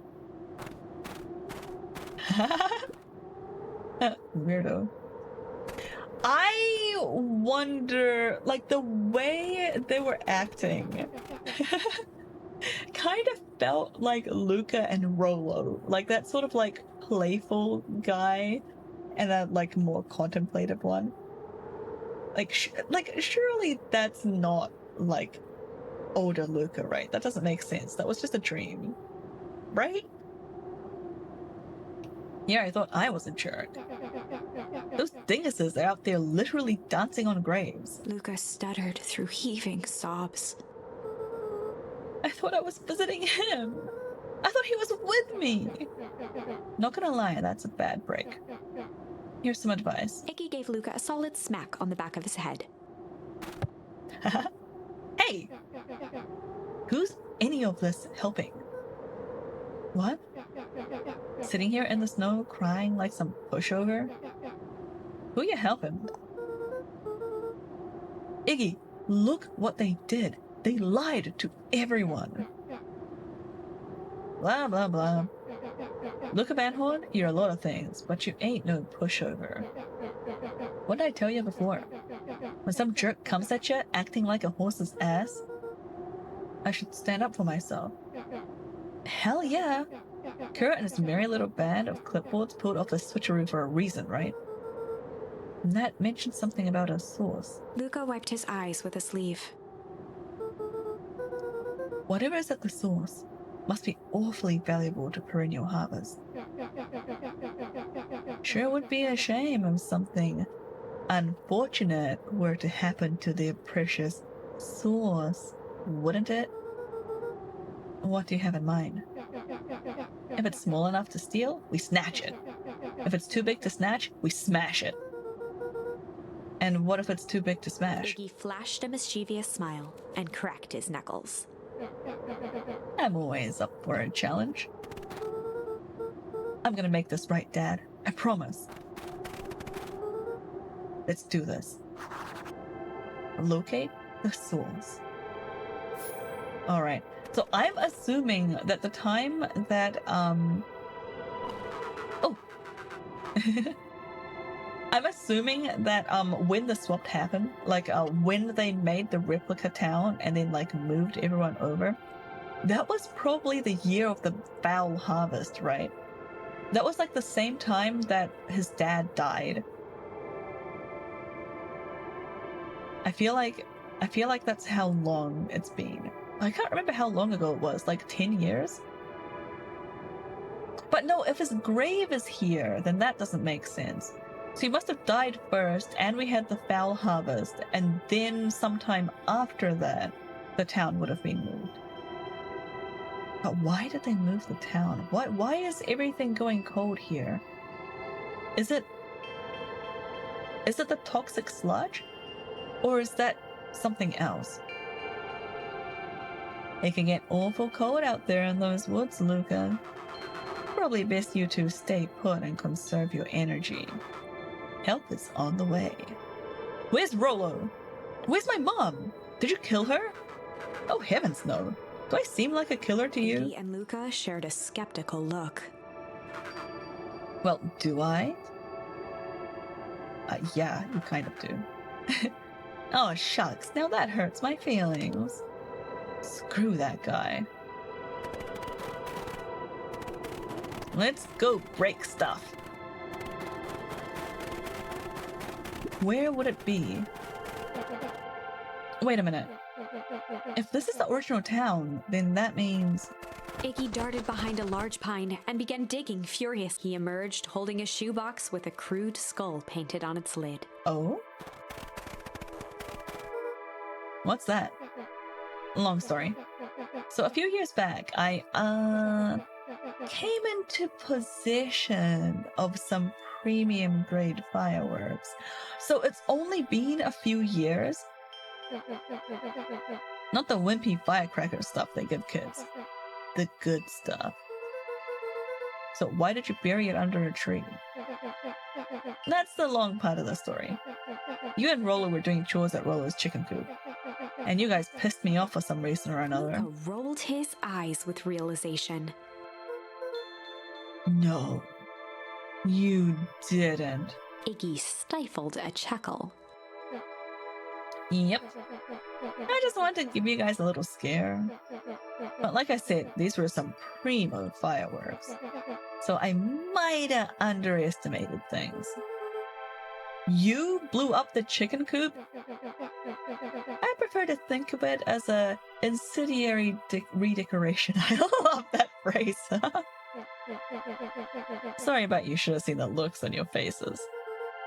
Rollo got grounded for months, which is why I needed to stash the evidence and lay low. So I buried them under that tree. But when I came back for them later, they were gone. I figured some grown-up found them and tossed them. Iggy triumphantly raised the shoebox. Turns out it wasn't the fireworks that got moved. It was us. Unbelievable. I was wondering, that line in the library where they're talking about the shrink ray from the comic book that they read. I was wondering if that was actually going to be relevant to this game, and it kind of is. They were talking about how the shrink ray didn't actually make anything smaller, it just made the rest of the universe bigger. And that's like kind of like the same thing here. It's not that things got moved or like gone missing from the town, it's that the whole town got moved away from it. That's kind of cool. It's ridiculous. Building an entire town, like, are you serious? Like, I cannot comprehend that. I feel like it's just not gonna work, but it's a cool idea. Do you think this is a game? Newsflash, boyo, you're not a hero. You're a little brat who's in way over his head. Hi, Cabell Cadence, and welcome in! Yeah, we're playing Beacon Pines! I'm really enjoying the game so far. This is what my tree thing is looking like. I have no idea what this means in terms of like game progression, but if this means anything to you, this is this is what it looks like so far. Hey, Cabell, welcome in. Would you prefer Cabell or Cadence? Welcome in. Good to see you. Hope you're doing well. A hero is just someone who refuses to give up. Comics these days are running children's brains. Everyone thinks they're a spaceman superhero. I was always partial to Hank Atomic myself. Is that so? You really think you have a chance against us? You have no idea how powerful we are. Prepare for blast-off, loser. Why does he keep calling us on the walkie-talkie? Is he getting some information about where we are every time we answer him? Like, I wonder if like they're triangulating our position or something. Generally, I prefer Cabell Cadence, but Cadence is fine too. Okay, I'll try my best to say the whole name, but I do have a habit of shortening. But yeah, welcome in.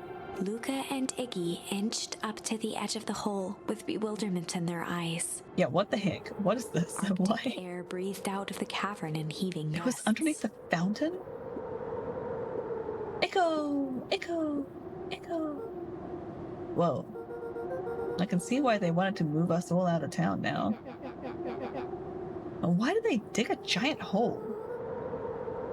I think this is it. We found the source. This is the source? It's a dang hole? How do we smash a hole? Yeah, good question. Oh, it's much more than that, my annoying little friend. Kerr. Where's Rolo? I wasn't lying before. He's safe. Well, safer than you two, at least. Trats, it's cold. You just had to drag me all the way out here, didn't you? Mr. Kerr gazed down the abyss in contemplation. Really is something, isn't it? What did you do to our town? What is all of this? Well, that's a doozy of a question. This is the source, where they collect the unrefined, Kerr scratched the back of his head. Honestly, boys, I don't understand any of this well enough to explain it. But the fact of the matter is, I'm not paid to know. What do you mean you don't know? Aren't you in charge? Oh, heavens no. My role is merely to flash a winning smile and manage various complications. Complications like us? You are a smart boy. His face contorted into a saccharine grin. Oh, what a great word. It really is nothing personal. Some people are destined to strive for greatness, and others are simply obstacles along the way. Isaac, welcome in. Congratulations on percentage user underscore visits percentage visits to the library. I forgot to fix that. I meant to fix that yesterday. Ow. Thanks for the hydrate. Welcome in, Isaac. Congrats on like visiting the stream 50 times. You get a free game if you want it, or a free redeem if you're not interested in the game.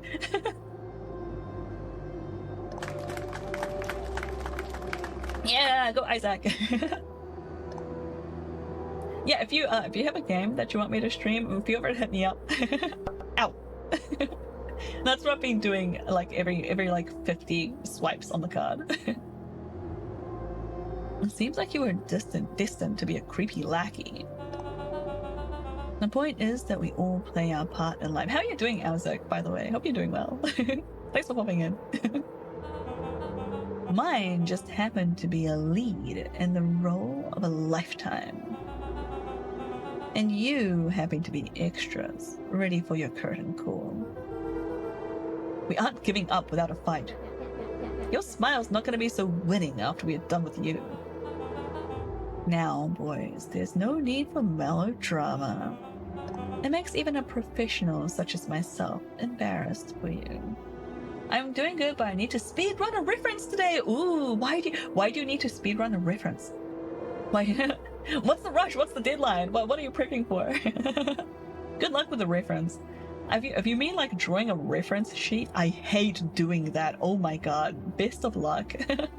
I hate making reference sheets so much. But yeah, I'm doing well. Thanks for asking. Let's change the mood a bit. Kerr snapped his fingers. Scene change. I really like voicing this character. An artist I want to commission is opening commissions tomorrow. Oh, cool. That's exciting. Good luck getting a commission. Yeah, I hope you can finish your reference in time. There. That's better. Deal with them. Iggy turned to Luca with a sly glance. Why are you smirking? Because I have a box full of fireworks and you don't. Iggy waved the box into the air, threatening to drop it down the hole. Is that gonna do anything? Stop! Let's not do something regrettable. Joke's on you. Regret is one of my specialties. Out of curiosity, what would happen if I threw these into your precious hole? Phrasing. Nothing. Nothing at all. You're a terrible liar. I'll have you know, I am an exceptional liar. But, that's far enough. Iggy plucked a single bottle rocket from the box and held it up with reverence. I hope so too. This character is hopefully easier than the other two I drew. Oh, nice! I don't think I have a proper reference sheet for like... Oh, I have a reference sheet for one of my characters. I think. I think that's it. I don't even have a proper reference sheet for my like VTuber model. Stop, you fool! Call off your goons. After a long pause, Mr. Kerr flung up his hand with frustration. Very well. You can all head back for the night. It's been a long day. I'll handle these two from here. Mr. Kerr sighed into the frigid air. It's just us now, Iggy. You can put that down. What, like this? With a nonchalant flick, Iggy tossed the firework into the hole. Nice work, Iggy! Also, it's not a full reference sheet because I'm not skilled enough for that. What? I'm sure you'd be able to draw a reference sheet. I've seen your art.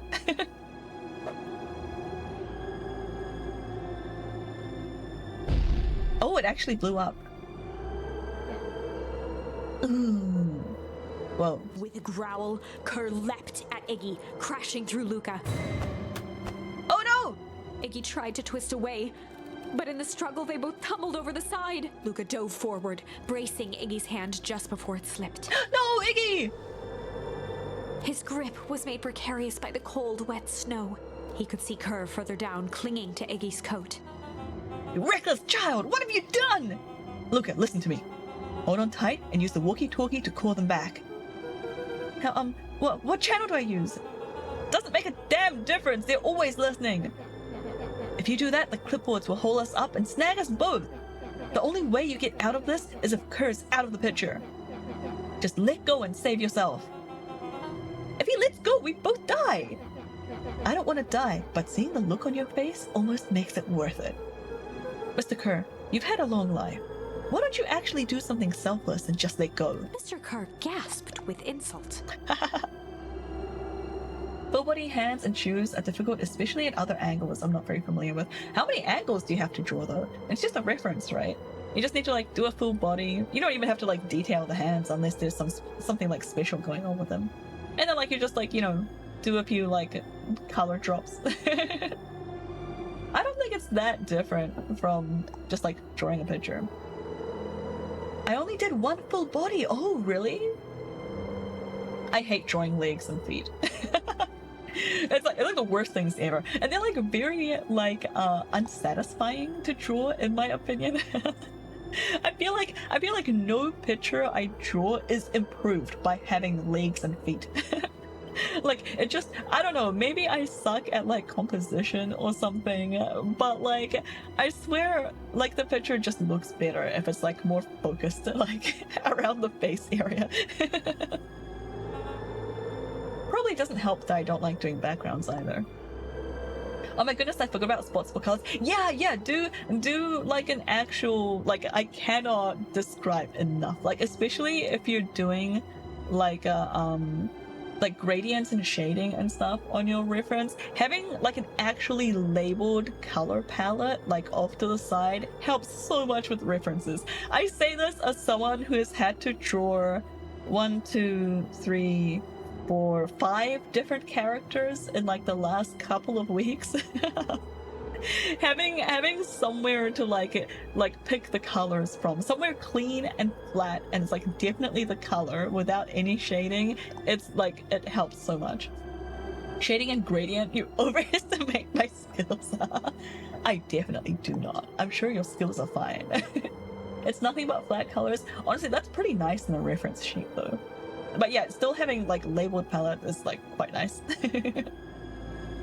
Maybe less necessary if you're just doing flat colors though. Long life? I'll have you know I can still play 25. You should have heard me sing the part of Phileas Young.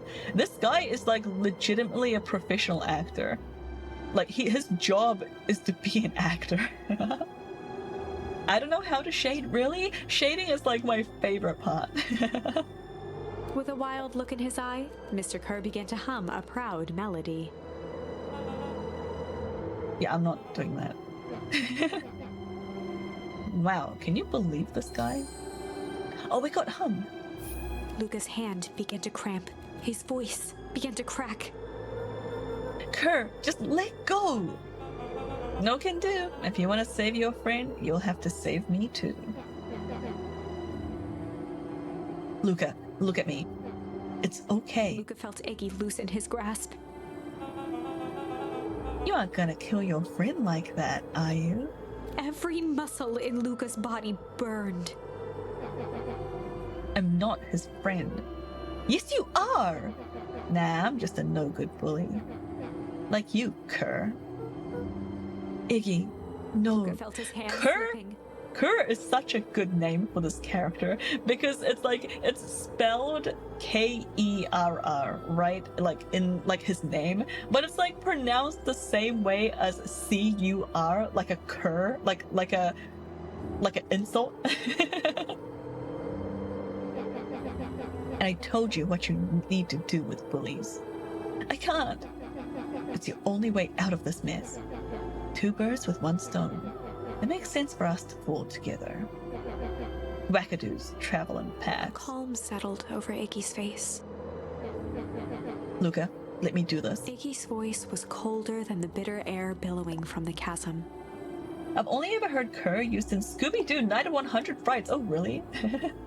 Yeah, Kerr, yeah! I hadn't thought of that. Yeah, I only just thought of it. Let me do the right thing for once. Luca had no choice but to something Iggy's request. We can do accept or refuse. Let's do refuse first, because I feel like if we do refuse, we might get caught, and then it's like a much like shorter like branch of the timeline, and then we can just come back and do accept. Luca had no choice but to refuse Iggy's request. He tightened his grip and reached for the walkie-talkie in his pocket. A wild delight crept onto Mr. Kerr's face. That's a good lad. Now, radio for help. Iggy begged Luca with his eyes one last time, but Luca pressed the button and called out. We need help. Mr. Kerr is in danger. It wasn't long before they were once again surrounded by clipboards. Still, I'm yelling like requested of the bot. Yeah. But Mr. look, Kerr sighed with relieved frustration. we're on a There little you cliffhanger. are. You really are a worthless lot, aren't you? Mirror, now. Mirror? A clipboard dutifully produced an ornate ivory hand mirror, and Mr. Kerr began preening his tousled hair. Ah, that's better. Mr. Van Horn, I applaud your sharp thinking under duress. I'll put in a good word for you with the founder. Take them away. The founder. The founder is still here? Wait, is the founder not dead? A swarm of hands overpowered Luca. Or- The last thing he saw before a cloth bag was pulled over his head was the defeated look on Iggy's face. Or do they mean the founder of like Perennial Harvest? The end. Okay, cool, that was the end.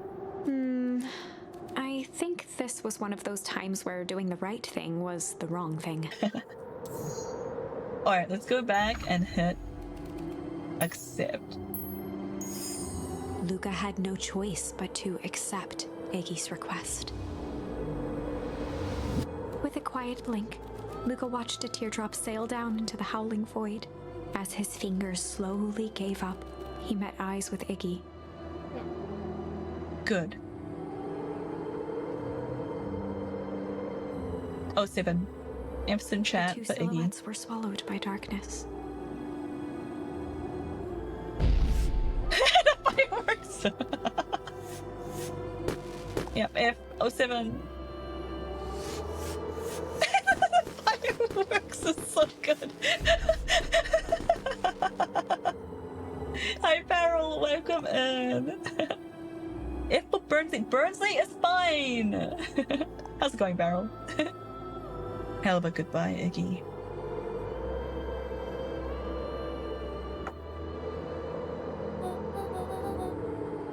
Luca, you should really step back. It's going alright, nice. What? Quickly. We know what you did. What do you mean? I didn't do anything. Curious. Ah, but of course. Those fireworks of Iggy's must have been just the right amount of energy. We should get out of here before Perennial Harvest arrives. Dryad! Dryad! Oh my god, you were playing Slay the Spire? Welcome in, Dryad. Welcome in, Raiders. Thank you so much for the raid. How was your stream? Oh, no, raid message. Don't sweat it. I'll pretend that you said it. What do you usually say? Like a cozy raid or something? Welcome in, Dryad. How was your stream? Welcome in, everyone. Yeah, comfy Dryad raid. Thank you, Monday. Welcome in, Dryad. Welcome in, Noe. And welcome in, Monday. Yeah, close enough, right? How was Slay the Spire? I've been meaning to try that game, but I've still never played it. What did you think? Was it your first time playing? Plug-in Night, welcome in, welcome in. Also, hi everyone, I'm Sil. I'm an autistic variety streamer from New Zealand. We play all sorts of random games here, and today we're playing Beacon Pines. We are moving along a fair bit in the story. And we have like some major spoiler alerts. So if this is a game that you've been thinking of playing, thank you for coming, but please leave. Save yourself spoilers and just get out of there and play the game. But yeah, welcome in everyone. It was the first time. Yeah, it's really fun. You like it? Do you usually play other deck builders? I feel like I haven't seen you play any like deck building or roguelike games apart from Holocure. Don't know if that counts. Spin and Fire back. What do you think so far? I'm really enjoying the game. If that was directed to me anyway. But how did you go, Dryad? Nope. Yeah, I quite enjoy, at least like before I started streaming, like I really enjoy deck builders. You've never played a card game? No way! That's pretty exciting that you went out and tried something new. Did somebody make you play Slay the Spire? Did somebody redeem, like, force you to play a game on stream? This game looks so cool. I want to play. This game, Beacon Pines, yeah, you should play. It's a visual novel.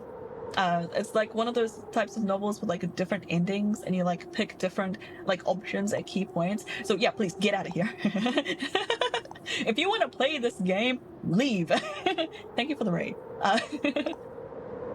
Yeah, I forced Dryad to play. Oh, cool! I'm glad he liked it. It's really cool when people like force other people to play games. That sounds stupid, but hear me out. Like, it's a really nice way to like, I know, experience more of a genre that you otherwise wouldn't have tried. Like, I would never have tried Holocure if it wasn't for Monday, like, forcing me to play Holocure. Thanks for the quote, Frap. I think it's exclamation quote and then add. It's easier to use the redeem. There's a redeem for adding a quote too. Plug-in Night, thank you so much for the follow. Welcome in. I hope you enjoy your stay at the library. Yeah, I've discovered some really cool games being forced. Yeah, exactly. Sandwich still in a quest of murdering friends. Shut up, Falcus. Burnsy's fine. Yeah, Monday forced you to play Holocure as well. Isn't it great? And I've seen you play it like, thanks, Brad. Yeah, and I've seen you playing it afterwards, so I'm assuming you like it as well. It's a great game. It's such a good way to like expand your, I don't know, horizons. Is that the right way to say that? You inflict Holocure on everyone. Yeah.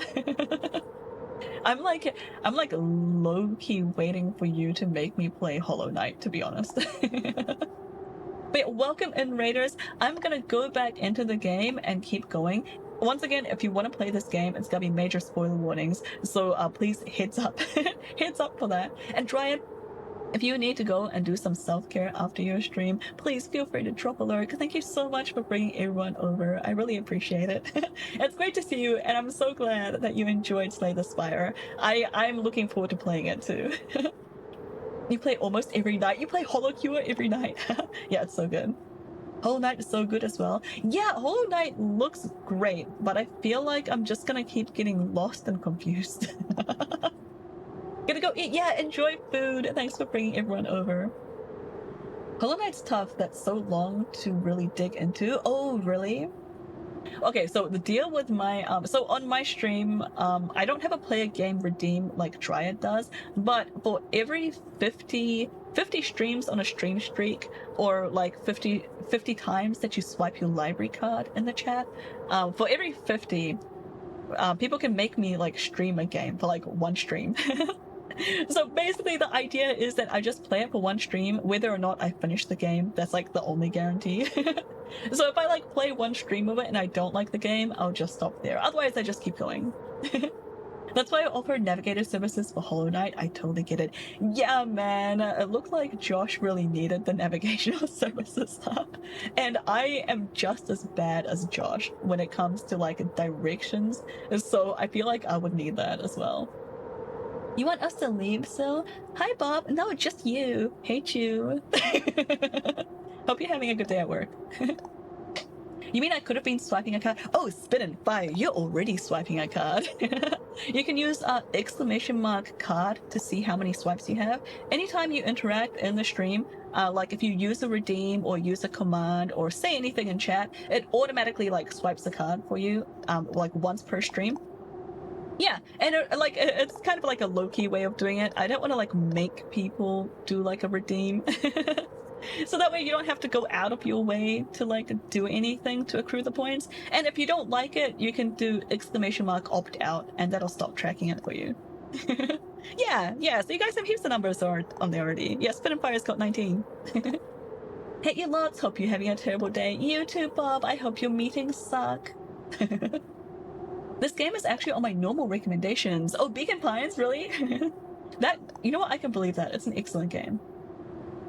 If you ever want to talk Hollow Knight, I'm game. I'm apparently good at helping folks who are stuck. Oh, nice. Oh, you didn't beat it because you got stuck, Jesse. Yeah, that's believable. I think I would be in the same boat with Sekiro. Even though, like, I feel like it's like I just get lost in Sekiro. I have to use a guide to get around. I'm still looking for the next boss. I had a streamer friend play this game after I recommended it because it's not very long and people usually finish it in a stream. They usually finish it in a stream. This is like my second stream. I streamed it for 4 hours last week. My meetings didn't suck nearly as much as you do at games. Aww.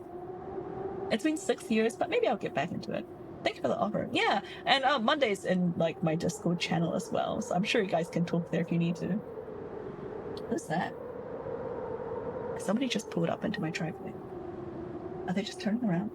Okay, they're just turning around. But yeah, I've been thinking about Hollow Knight because Hollow Knight is available on Xbox Game Pass, like PC Game Pass. So at least it was last time I checked. So I was like, ooh, I kind of already have the game. There's a Monster Hunter bundle. I was considering trying that. Oh, cool. I've never tried a Monster Hunter game. I've been kind of eyeing that up too. Especially now that I'm doing longer streams. Like most of last year, I was only doing 2-hour streams, and that wasn't really enough time to get into like the meatier games. I think it also depends on how much chatting goes. Yeah. Yeah. I've had one friend that was like super focused on that. Oh, I see. I should add Hollow Knight to the notes file. Okay. People pulling into Zill's driveway and then so yeah, dude, I am like a dog. Like if you walk past my window, so like the room that I'm in, it's like a home office. It's a little home office like area in the house. And and I have a window like facing like it's right next to the front door. And so I like see out into the street. I can see everyone that goes past my house and like anyone that pulls up and then like people like dropping things off in the letterbox. Anytime I see like someone go past my house, I do the dog thing. We like look out the window and like your tail goes up, although obviously I don't have a tail. The tail goes up, the ears prick up, and you're like, who's that? Who's that? Are they coming over? Is it a friend? Who is that? Are they dropping something off? Like, is this a threat? That's me. I have dog energy. I've only chased mailmen like once. Okay. Continuing on with the game now, for real. I'm just stopping by to steal Sill's belongings. Yeah. No big deal. Yeah. Just casually taking my stuff. It's fine. It's okay. I'll steal it back from you later, Bob. I'm at your house all the time. Bet you're not supposed to know that. You have sloth energy. Yeah? You're just like, sit on the sofa and then don't move when somebody rings the doorbell. Because I also do that, but I do that while being really anxious. Thanks for the quote, Bob. Alright. Not until you tell me what just happened. What were we talking about? Something about perennial harvest. Anyway. Your friend's sacrifice just saved this town.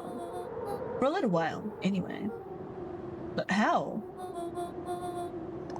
Tempus liquamine. Liquamine is a peculiar substance. Wait. Tempus? Wait, so like liquid time? What is this Latin name for the substance? Oh, and my stream is lagging a lot. I should refresh. Yeah, maybe you should. Bye, Bob. Have you played Road 96? Hang on, I'm gonna Google it. I have not played Road 96, but I am now curious. If it's first person, I can't play it. Road 96 is a 2021 adventure game developed and published by French studio DigiXArt as part of HBO's Omen Presents, with additional publishing support by Plug-in Digital. Wow, thanks, that gave me absolutely no information. Risky road trip to the border. Ooh, this sounds cool. I'm looking at the Steam page. Yeah, what an awful way to explain. I know, right? Let's see. It's first person, isn't it? It's first person. I can't play this. I will throw up. If there's like too much movement and like looking around the camera while in first person, yeah, I can't play it. I'll vomit. I get motion sick.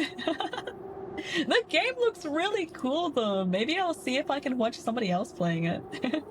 Story mode game basically has different outcomes for the choices you pick. Oh, cool. Yeah, it's a real problem. There's a lot of really cool games that are in first person. I just can't do it. Maybe I should try getting those glasses that helps prevent like motion sickness. Imagine that, but in VR. Yeah, I tried VR once.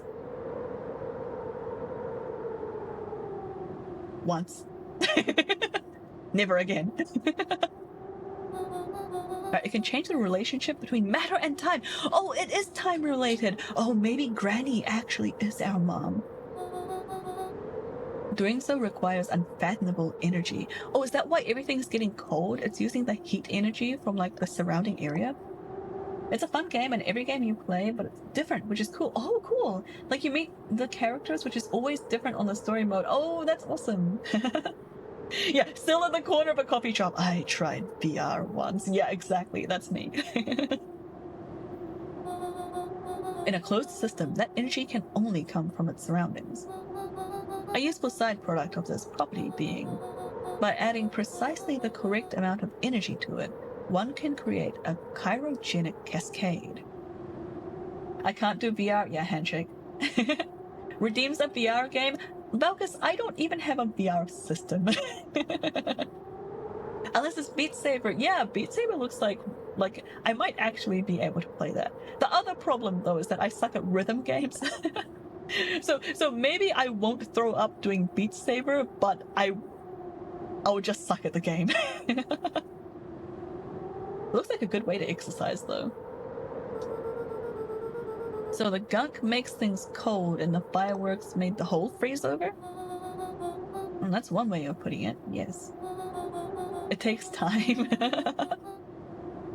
But I suck at like normal rhythm games. I suck at the easy rhythm games. As dumb luck would have it, the fireworks weren't strong enough to generate a runaway reaction. I shudder to think what would have happened in that case. We have some idea what that would look like. Yeah, we do from the other timeline. It will take them a good while to safely break through and access the source again. If you know all of this stuff, why haven't you been helping? I have been, in my way. Each one of us has our role to play. Iggy's role, it turns out, was to buy us precious time. Mine has been to observe and wait. Wow, you're that guy in the group project, aren't you? Wait for what? Okay, what about Trooper Brook? Okay, wait, let me Google this. I have not played it. I'm assuming it's on Steam. Yes, okay. There's always one, there's always one. Enjoy an adventurous vacation to 1960s Parallel Universe, a sci-fi mystery adventure game with handmade scenery. Oh, this looks really cute. Wait, what is this? This looks awesome. Oh my gosh. This looks really cool. Game Pass! Game Pass! Wait, okay, wait. wait, Xbox, Game Pass, PC. I don't know. Yeah, it's not first person. This looks awesome. That game, just like from the brief description that I read out loud, and the art, it kind of reminds me of Harold Halibut. Have you seen that game? Bob, aren't you working? What are you doing? I welcome all rhythm games players except Osu players. Filthy circle clickers. Oh, you're making dinner. Is it dinner time already? Damn. I hope you enjoyed dinner. You haven't done Chants of Sinnar? No, I haven't. Yeah, I'm still loading the page. I've got my browser throttled, so it's going really slow. Browse PC. Can I search for games in here? Oh. I think I saw it pop up. But is it free? Yeah, buffering. Yeah, for real. I worry Chance would be visually too much, but it's such a neat game. Oh. Alright, let me take a look at that in a second. Hang on, I'm clicking on it. That's how I find a lot of good games, Game Pass and PlayStation Plus. Nice! Oh, I don't think this is on Game Pass anymore. It doesn't look like it is. I could be wrong. Okay, let me look at Chance. More like Beacon D's Pies. Oh, also, let me write down that game before I forget. Where I guess I'll write it down with a bunch of the game and book recommendations from yesterday. So now it's on my Zero Escape notes. Okay, what was the other one? It was Chance of. I need to scroll up. Sinnar? Sinnar, here we go. You're talking about the language game? Wait. What language game? Which game? Chance of Sinnar is very neon. I didn't play myself because my eyes hated the color contrast. But, wow, it's cool. Oh, cool. Figured you'd enjoy it with the vibes of games. Yeah. It looks really cool. I wanna try it. Okay, Chance of Sinnar. In this award-winning puzzle adventure, I have so many puzzle games lined up. Earlier, last week when I was trying to make my schedule for my stream schedule and being like, what game should I play? I'm like, okay, well, let's play one puzzle game. Like, we'll play Baba Is You. So that's my puzzle game. So for the other, and I want to keep going with Beacon Pines and Zero Escape. So for my last slot, I should pick like a derpy action game or like something that's not a puzzle game. And I kind of struggled to find one on my streaming list that wasn't a puzzle game. I've been kind of falling into them recently. Oh, similar to games you've played, Little Nightmares. Really? In this award-winning puzzle adventure game, play as the traveler on a quest to reunite the people of the tower. Observe, listen, and decipher ancient languages. Ooh, in a fascinating universe inspired by the myth of Babel. Oh, cool! I'm looking at the screenshots. Oh, this looks really cool. This is kind of like the mechanic, the deciphering languages mechanic, is similar to this other game that I've been looking at, which is... I forgot the name. But it was like a creepy horror one. Doom? No, not Doom. Baba isn't me, Baba is you. Yes. Baba is you. Alright, what the heck was going on in this game? Wait for what? You. Wait for me? Me? Why? What's my role? A fierce twinkle flashed in Nat's eyes. Luca Van Horn. You are going to save the world. No pressure or anything. With a chuckle, Nat turned and walked west. Dumbfounded, Luca followed behind him, trudging through the snow. Every step taking him further away from everyone and everything he knew, and closer to destiny. Destiny. To be continued. To be continued. In Pines. Pines harder. What? What do you mean? There's very little that is as much dumb silly action than to download a Quake map manager and press random. Oh, that does sound very silly and fun. Revenge served Revenge cold. served cold. Second time's a charm? Oh? Wait, is this 2 and a couple of lines and then charm? What is it trying to tell me to do? Yeah, you're being chosen by an old man. Yeah, it's like it's like a Star Wars, like, classic fantasy trope, right? Wait, that's it? This ends with a crummy cliffhanger just when it was getting good? I was even starting to like Iggy. Yeah. No way. I refuse to be associated with some never-ending parade of sequels. Let's go back and find something more definitive. Cool. Okay, so we did both of these two. Is it like wanting me to go back to something? Anyway, we have done everything that we have access to apart from this one. Where we're stuck in a rainstorm with Beck. Rolo is currently safe. But we are kind of accidentally standing him up. And Beck and I, like, we both scream into... Well, last time we screamed into the storm, but this time we're going to pick break and do something else. But I'm not sure what that's going to be. I love that Iggy got a nice character development. Yeah, I wasn't expecting the character development. That was really cool. All right, so we're stuck inside. It's raining outside. We need to go and meet Rolo, but we have to wait for the storm to let up. And we just had dinner with Beck, and we were on our way home when we got caught in the rain. Oh yeah. We started talking, but then if we say rumble, then the rain gets harder and we start screaming. If we select break, then the rain stops before we've had that moment of bonding, probably. I expected it. I've seen some of this game before, but I forgot a lot of stuff. Luca began It's fun to when that respond, happens. but the sky answered for him as the clouds above began to break, revealing patches of star-filled summer night. Moonlight filtered down, shimmering in the treetops. That's been happening to me a lot. I've been rewatching Battlestar Galactica recently, and it's like maybe my 3rd time watching it, but I haven't watched it in years. And there's like so many discrete, like, random events that happen in that series that are like quite, like, they don't really tie into other stuff, but like, so it's like quite forgettable, but they do happen. So like the whole time I've been watching it, I'd be like, oh yeah, I wonder what happens in this episode. I can't remember. And then like random standalone event happens. I'm like, oh yeah. I forgot that was a thing. I thought I remembered the series pretty well, but turns out I haven't. Sure, you can meet Rolo. You're not going home?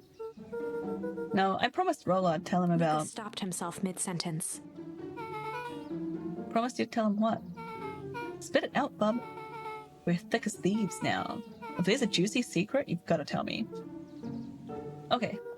You can come to the treehouse and I'll tell you both what happened. Heck yeah. Oh yay! We bring Beck over. I hope they become friends.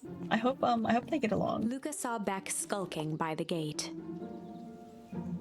The show I like to rewatch is Arrested Development. Yeah, Arrested Development is great. I've only watched it once. I should really rewatch it. There's like some really good moments in there. I still make jokes about the banana stand. I know it's like the most unoriginal joke ever. but I still make jokes about it whenever I see an opportunity.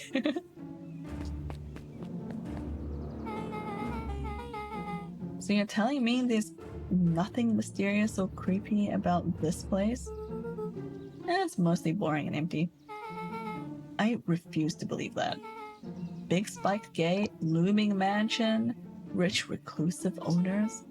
It even smells shady. Beck grabbed the wrought iron bars and shook the gate.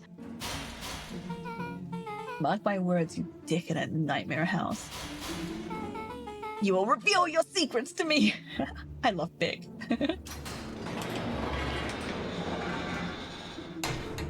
Oh my god, it opened. What did you do? First of all, I told you so. Second, hide. That's Eris and Valentine. Yeah, there's always money in the banana stand. Who's that she's talking to? Shh. I expect you to return that suit in working order. I think maybe the Eris is like sneaking in one of her people to like mix them in with Perennial Harvest and like spy on them and see what's going on. It doesn't really feel like Eris and Perennial Harvest are colluding at this point. Of course. As long as everything proceeds as planned, there's nothing to worry about. The only thing I'm worried about is what's rightfully mine. If that means making some unsavory alliances, so be it. Oh no, alliances. Maybe they are, like, in it together. I couldn't agree more. There comes a time to suspend hostilities. I'll deal with our common threat. Who is this in the suit? Who is that? Wait.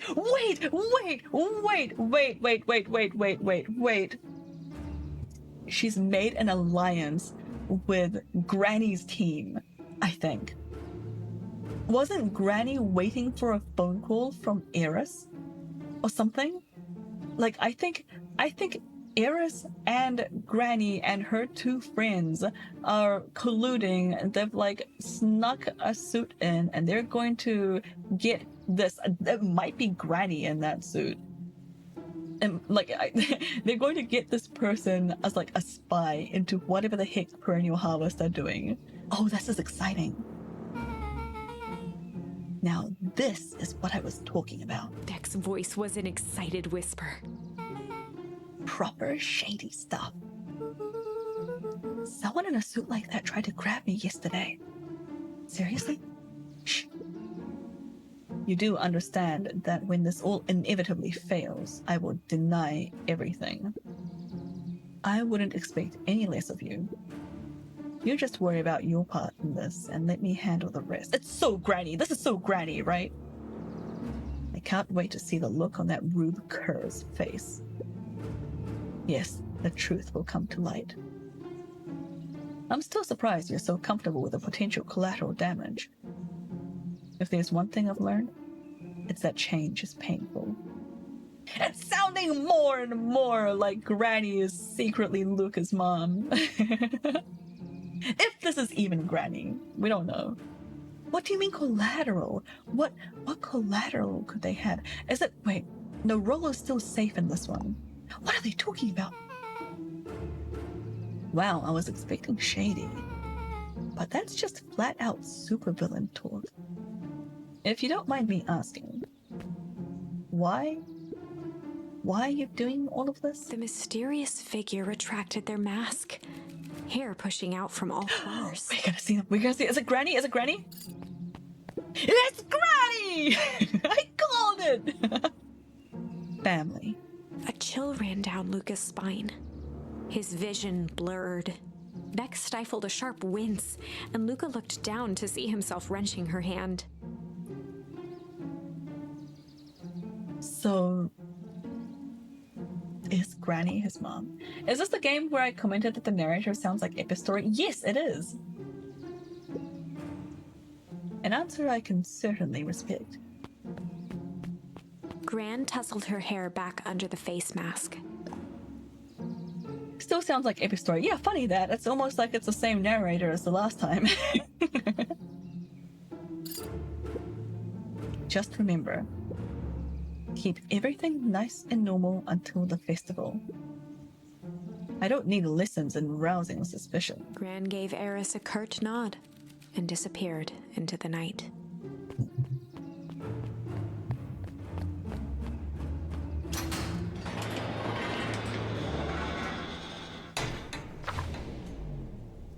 What a convenient... Chapter 5. What a convenient conversation to have overheard. What big ears you have. Lucas sat shivering in the bushes, staring at his feet. After checking to make sure the coast was clear, Beck gave him a gentle tug on his sweater. I think it's a different actress. Oh, yeah. It's because Bob made the comment last week when I streamed this that the narrator sounds like the person from Every Story. So I was just saying, like, yeah, it's the same game, so it's the same narrator. Yeah, they do sound familiar, but, like, not quite. I need to finish Every Story, honestly. Like, it wasn't that bad of a game. And what's wrong? You look like you've seen a ghost. Why are you so scared of the old lady in the hazmat suit? That was my gran. That was your gran? Yeah. No, the narrator, so she's doing more of the reading. It's true. I feel like I have been speaking quite a lot. Although the narrator in the game speaks like all the pages. So I don't know who has a higher word count, to be honest. Okay, well, I'm sure there's a perfectly reasonable explanation for all of this. Let's just get to the treehouse and figure things out there. Lead the way.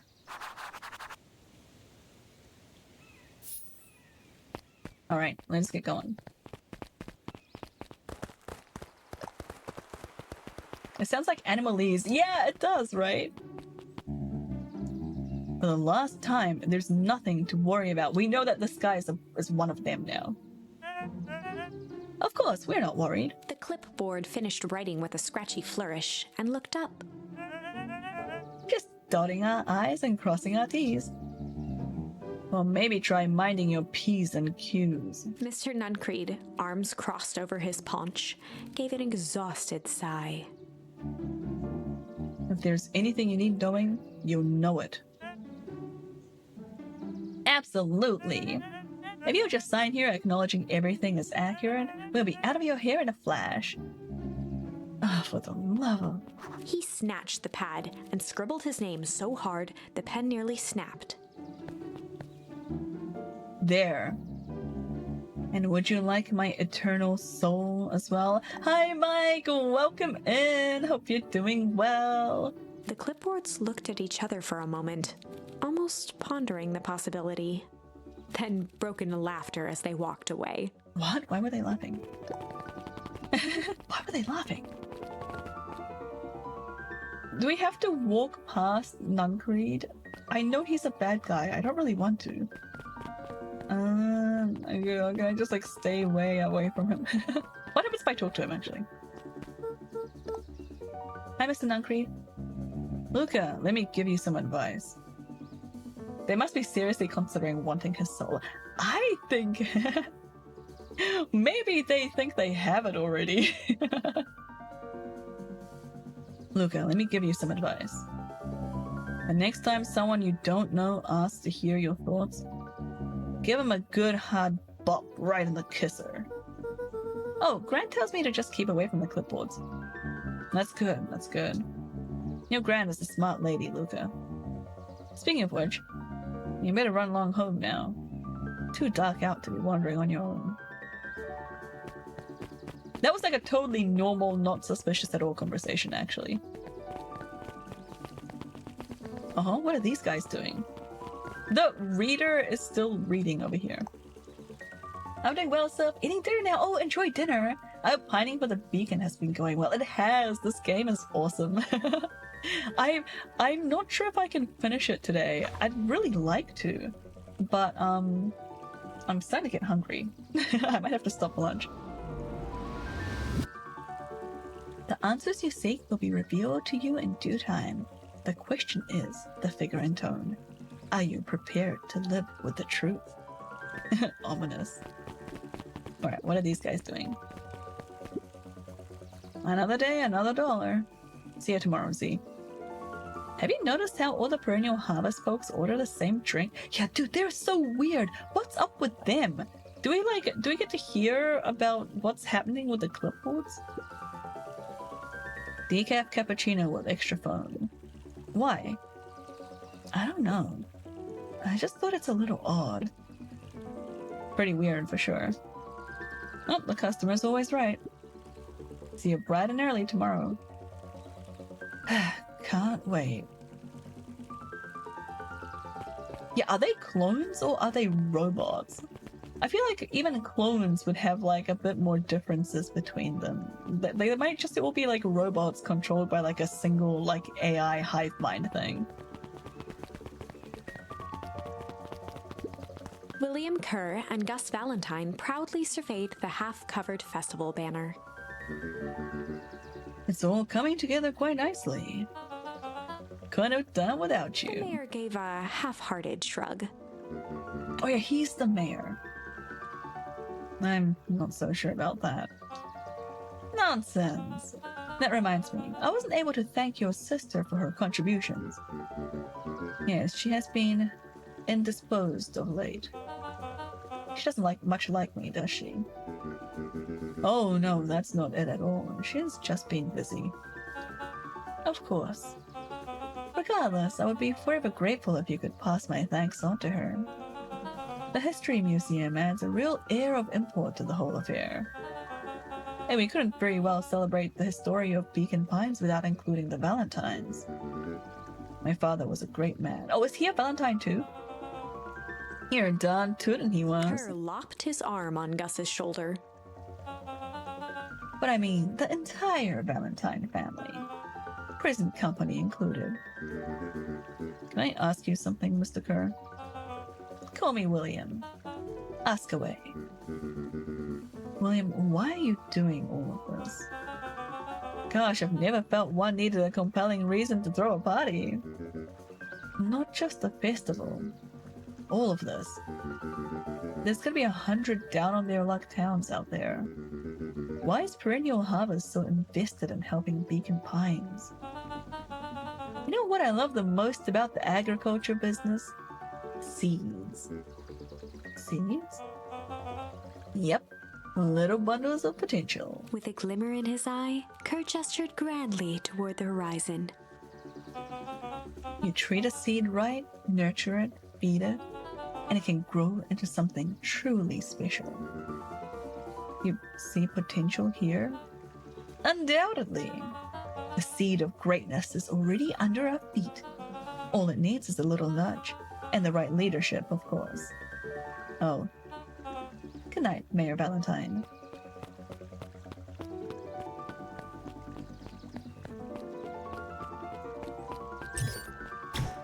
Alright. Anything else to interact with? Probably not.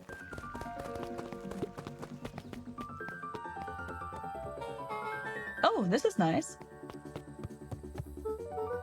Yeah, the treehouse is just a little further on from here. So what's your buddy Rollo like? Rollo? He's Rollo. Not particularly helpful. Sorry, I've just never thought about it. Lots of energy. He's funny, even when he's trying not to be. Things have been tough for his family since the Foul Harvest. It's about damn time you tell me what this Foul Harvest thingy is. And it's kind of a long story. Hit me with the highlights. Okay. There used to be a fertilizer company here called Valentine's. They were kind of a big deal. I've enjoyed the writing so far. Yeah, me too. Oh, big deal fertilizer.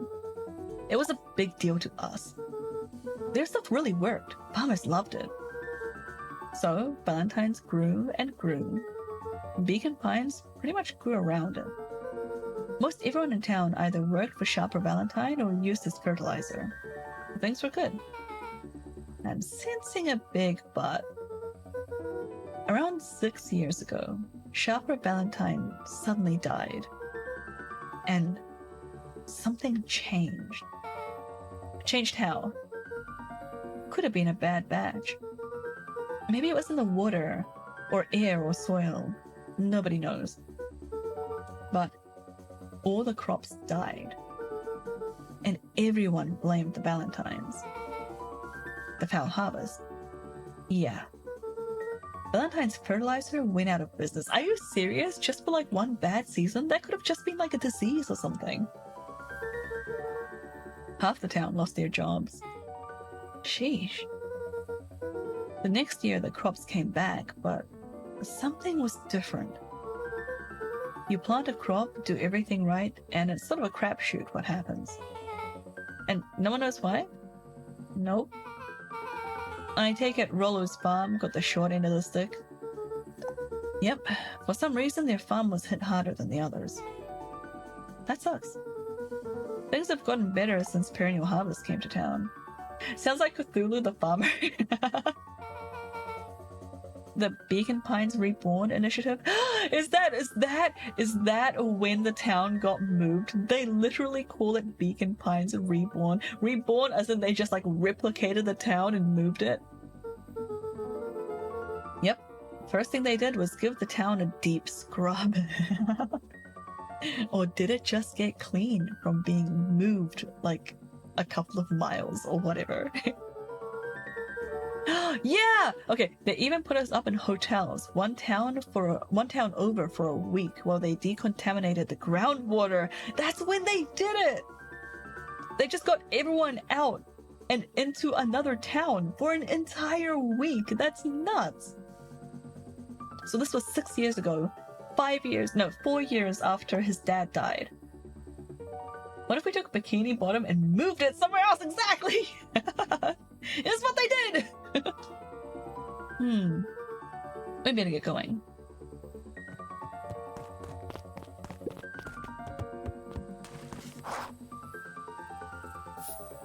Right, how's he gonna react? It's about time. I was about to give up and go home. Who's the new kid? Name's Beck. He must be Rollo. I see my reputation precedes me. Welcome to Mission Control. Rollo waggled his head with pride. You'll find we've spared no expense in construction. I've seen worse looking piles of junk. Thanks. Hey, Luca, you know the security concerns we talked about? Yeah? While I was waiting, I made some improvements. Let me lock this baby down for a little test infiltration. Oh yeah, last time when we picked the this option here, when we picked Rumble earlier, that made the storm go down, like that made the storm really heavy. And so when Rollo was building this, the storm like kind of like undid all his work and just like broke everything and washed it away. But so this time we didn't get a massive storm, it was just like a little bit of rain. So his improvements are still there, and we get to see him test it out. Can't be too safe these days. You're so right, Rollo. Okay, the ladder went up. Oh, the window goes up. Oh, there's an alarm now. And a target comes down? He goes all out, doesn't he? Always. Lavish. Cute. It's Luca dressed up in Granny's clothes. Alright, now what? What am I meant to do? Oh. I'm missing the target.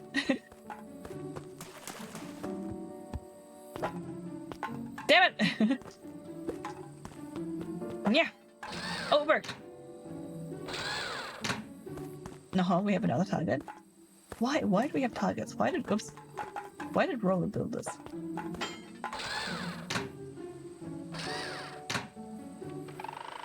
Oh, it's moving. Oh no. As if it wasn't hard enough earlier.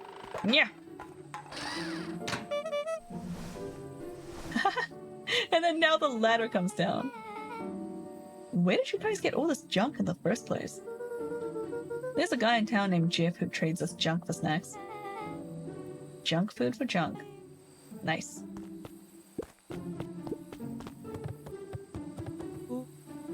So, pretty sweet security, right? It was imaginative, I'll give you that. Look, are we sure we can trust this new recruit?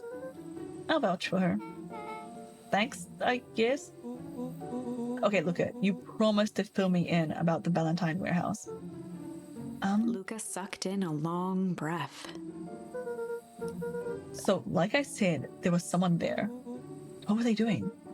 I don't know, but the place was lit up and active. Maybe they were squatters? I don't think so. It seemed more organized. When the man pulled me in, I saw some sort of equipment running. A man pulled you in? Yeah, but I got away. You keep saying it was a man. They were wearing a mask, right? Yeah. Then it could have been a woman. How did you get away? I grabbed a rock or something and broke their mask. They let go and I ran. Dang. That's intense. No wonder you freaked out when you saw your grandma. Yeah, that's the other part. On our way here, Beck and I saw Eris Valentine meeting with Gran, wearing the same sort of hazmat suit. Rollo let out a low whistle. And they weren't there for idle chit-chat. It was a proper clandestine meetup. So, let me get this straight. There's an operation in full swing at the Valentine warehouse, and you were almost abducted by a strange man or woman in a protective suit. And then you saw your Gran in the same suit talking to Eris Valentine? Yeah, pretty much. I'm beginning to think that this town is kind of awesome. Rollo and Luca shot back a look. No offense. And so we can logically conclude aliens or alien zombies have infiltrated the town. And their leader is your Gran, and she tried to murder you. Okay, first of all, and for the last time, there are no aliens. Second, it couldn't have been my Gran at the warehouse. I broke that person's mask to get away. The mask Gran was wearing wasn't damaged. But she was definitely hiding something. Maybe. Your Gran is weird, but she might be the most boring person in the universe, really, Rollo.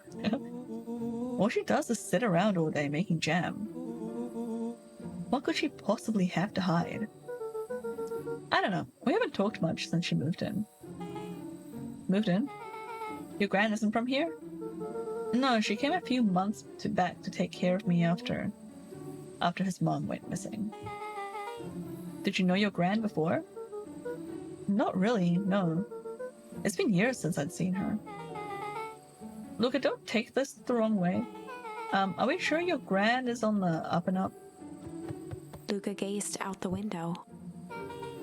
I'm just saying. It sounds like strange stuff has been happening since she showed up. One could say the same thing about your family. But you're right. Look at your Gran is hiding something. And Pa always says, folks only bury stuff worth digging up. And that's a good point. We need to investigate your house. If my Gran really is hiding something, don't you think I would have noticed by now? No. That's kind of the whole point of hiding something. I guess you're right. Gran's been leaving the house for hours at a time this week. I'll call you two tomorrow when the coast is clear. And then we can start getting to the bottom of this. I'm always game for a good snoop. You can count me in. Yay, they're friends! I'm glad they're getting along. Chapter 6. Secret Lair. Summer forged ahead, but the nights only seemed to grow colder. I wonder why. Luca walked home slowly under the pale starlight, cautious to avoid any more surprises lurking in the shadows. Reaching home, he slipped quietly into bed, half dreading what they might discover the next day.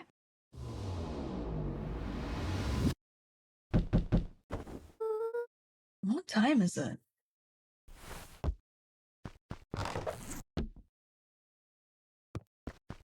Is there anything I can interact with here? Probably not. Okay, I'm coming.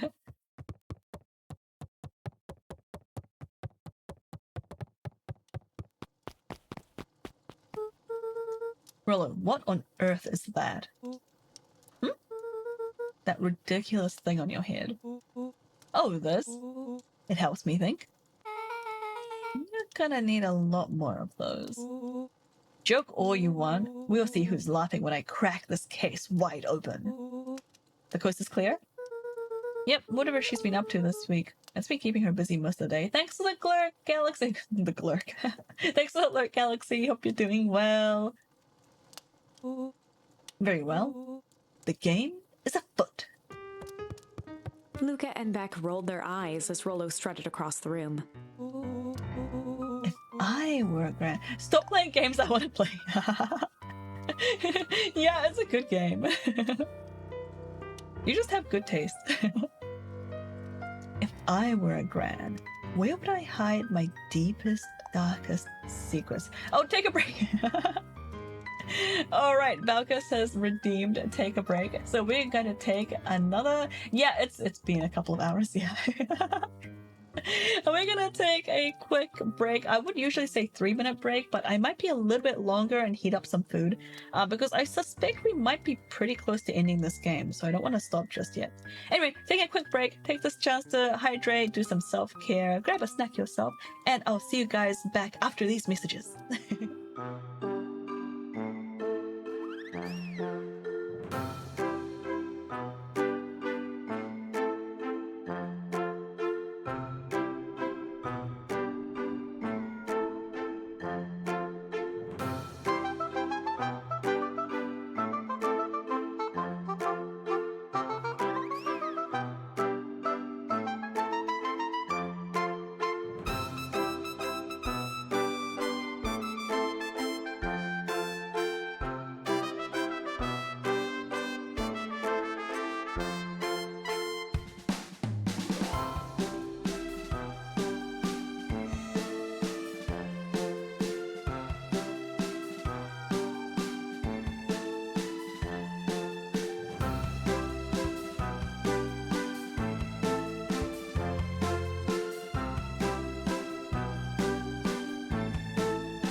Hi guys, welcome back. I hope you all went and got yourselves like a drink or a snack or something. I am attempting to eat lunch while I'm streaming. I don't think this is gonna go very well because I'm very slow at eating. We'll see what happens.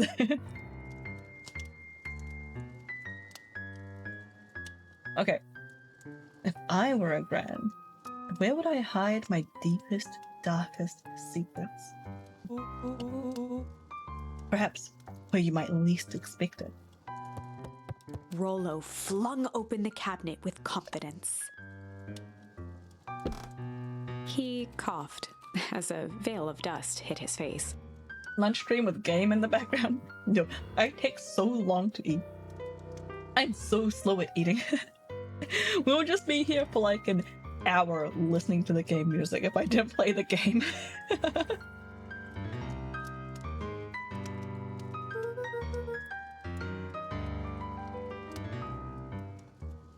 I think it's safe to assume that anything that dusty isn't what we're looking for.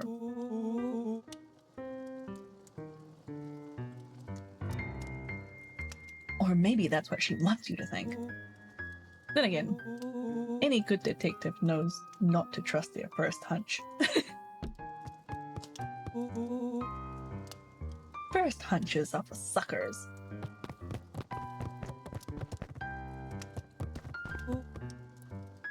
Eureka! She's lit a fire in order to burn the evidence. She keeps that fire going every day, Rollo. Drat, it may already be too late. Just think of the mounds of documents lost to ash. Okay, I'm gonna stop you right there. Can we just think for a moment? Luca, is there anywhere Gran doesn't want you to go? Yeah, the closet upstairs. So maybe it stands to reason that we should check there first? No dice, it's locked. Well, well, well. Look who stands to reason now. I have no idea where the key is. If it really is important, then she probably keeps it with her. Anywhere else? She has her berry bushes. Who has ever thought, I'm going to take this important thing and huck it in a bush? True. Anything else? Maybe something out of the ordinary? Well, she is always worried I'll break her fancy dishware in the kitchen. But it doesn't matter anyway, I can't reach the latch. A look of realization crept onto Luca's face. All three kids snapped to glance at each other, then sprinted and turned toward the kitchen.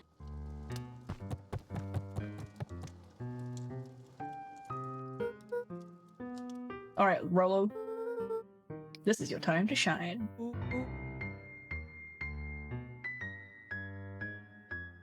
Ah, yes. You've caught up on my expert detective skills. And now I shall proceed Before he with... could finish, Luca scrambled up Rollo's back. He was just wanted for his height. You just wanted him for his body.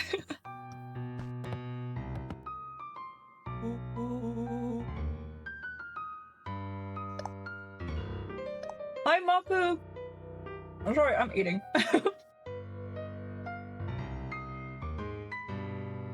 How's it going, Mafu? I hope you're doing well.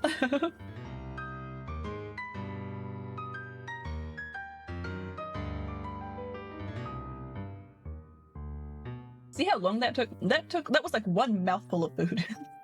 I'm so slow at eating. Hey, this isn't my idea of detective work. Every squad needs a good lockpick. And every good lockpick needs a sturdy head to sit on. This is beneath my standing. Stop complaining and hold still. Got it. Oh, they're in! They crowded around the hutch to peer in. With the glass doors opened, a perfect porcelain display gleamed in front of them. Their eyes searched for anything amiss. But the only distinct feature was its impeccability. Well, that was anticlimactic. Yeah. I don't really know what we were expecting. Like, oh hey! Let me just yank on this random Beck teacup pulled on and... one of the teacups. It slanted forward with a hollow click.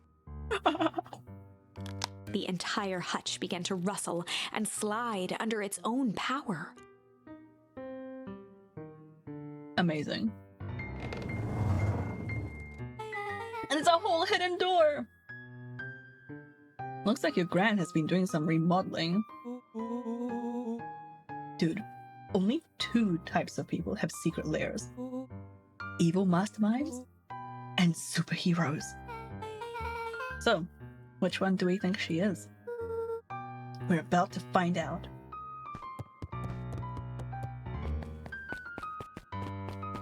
Oh, it's just like a cute little basement. Okay, so more of an unhinged conspiracist vibe? Oh, wow. Yeah, this cannot be good. We need to look around before jumping to conclusions. Okay, I need both hands on the controller now, I guess.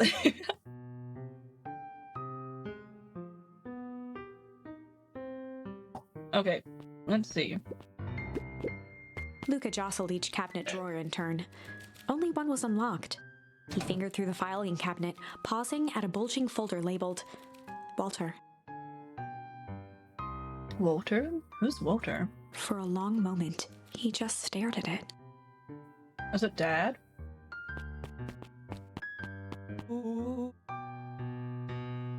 What do you got there? It's my dad. Looks like some of his old medical files. Your dad was a doctor? Luca nodded and caressed the label with his thumb. Well, are you gonna read it? Here, let me help. Rollo swiped the folder from the drawer and began leafing through the pages. He whistled to himself, barely looking at the text. How about you actually read some of it? One sec. Dense documents such as this are a lot like a cheeseburger. What? It's best to skip straight to the middle. What? Is this how people eat cheeseburgers? That's where all the meaty bits live. Well, I had no idea we were in the presence of a preeminent scholar in dense documents and cheeseburgers. By all means, He proceed. stopped at a page and mimed, holding up a monocle.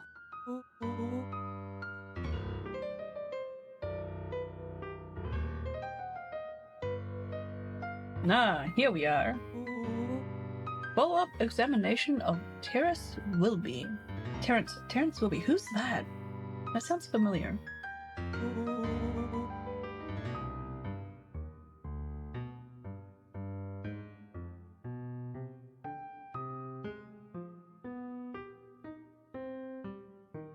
Patient shows further signs of paleness and malaise. Body temperature continues to drop. He now describes soreness of muscles and joints. This is similar to the symptoms exhibited by Mrs. Wilby just a few days past. Still waiting on lab results from Joseph. Rollo looked up with heightened surprise. See? Creepy. Yeah, that's kind of disturbing. Who's Joseph? That's Mr. Nuncreed's name. Wait, Rollo's finger traced across the page. there's more scribbled in the margins. Could it be contagious? Mr. Wilby claims the tap water at his home has been contaminated. Perhaps environmental? Lab results only raise more questions. It's like he came back to this report later and made those notes. So it might be related to something Rollo else. scanned through several more pages. Here, the writing looks shaky. I just couldn't help her. This disease, or whatever it is, progresses so fast. And with his wife passing, Terrence's condition follows close behind, exasperated by the loss. Enough is enough. I need to take matters into my own hands. Luca, staring blankly at the cabinet this whole time, spoke softly.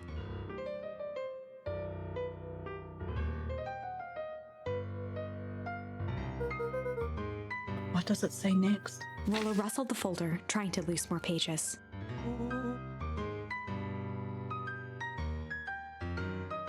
That's where it ends. What? There has to be more. Luca frantically shoved the remaining cabinet folders, trying to find another labeled Walter. Luca, I think it's the only one. It's alphabetical, see? What did he mean enough is enough? How did he take matters into his own hands? This is bullshit. Luca slammed the drawer shut. A spider web of string connected photos of people from the town, interspersed with hastily scrawled notes. Hi, Genome. Yeah, he said a no-no word. Oh, she sure has kept herself busy. Is your gran a serial killer? How's it going, Gino? Hope you're doing well. Because I'm starting to get a vibe. Don't be ridiculous. Sure, she's just tracking the movements of everyone in town out of the kindness of her heart. She puts little symbols by some of them.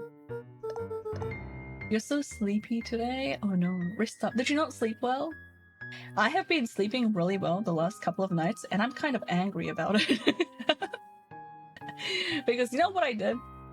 I ate healthy, and I exercised, and I went to bed early, and then I had the audacity to wake up well rested.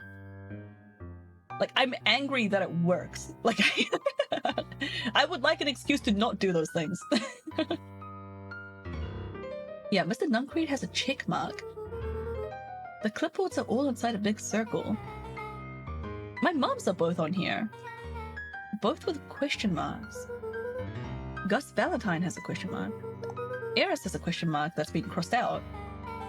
Mr. Kerr has a bullseye. I've never been an amazing sleeper, but yeah, I haven't been sleeping well lately. Bummer. I even exercised and stuff. Well, that's just not fair. I hope you get some rest soon. The killer has chosen her next victim. We don't know what any of this means. Whatever it means, it's probably not good.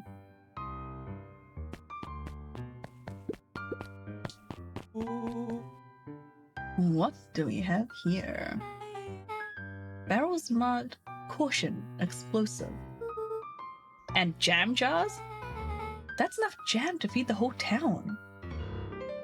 I've been helping people a ton at work lately too, but finally catching up on my work today. Oh good, I'm glad you've gotten around to yourself. I just learned that I have Monday off. That's a nice surprise. Oh no way. We all have Monday off here as well. It's like the regional anniversary day.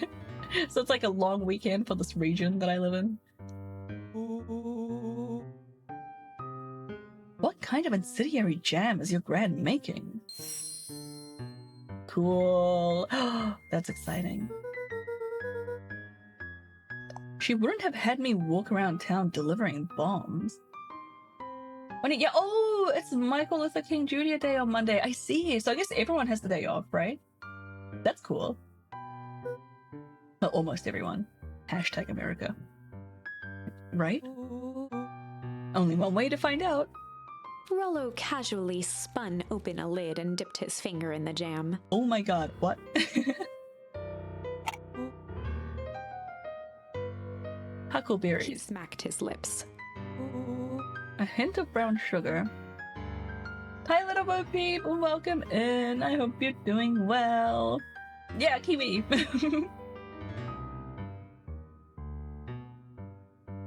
Oh, you were playing Greed? What do you think of the game? I've been eyeing it up. I've been thinking about playing it. It varies employer to employer. It's a national/federal holiday, but not one of the bank holidays where everyone gets a day off. Really? I thought it would have been a bank holiday. What the heck? I love Greed. It's beautiful and sad in all the best ways. Okay, I guess I have to play it. It's been endorsed by Little Boo Peep. I gotta do it.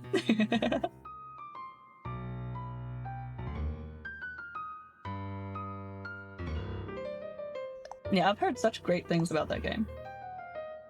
You'd think, which is ironic because I bet banks will close. Yeah! They closed for like no reason here. Oh no.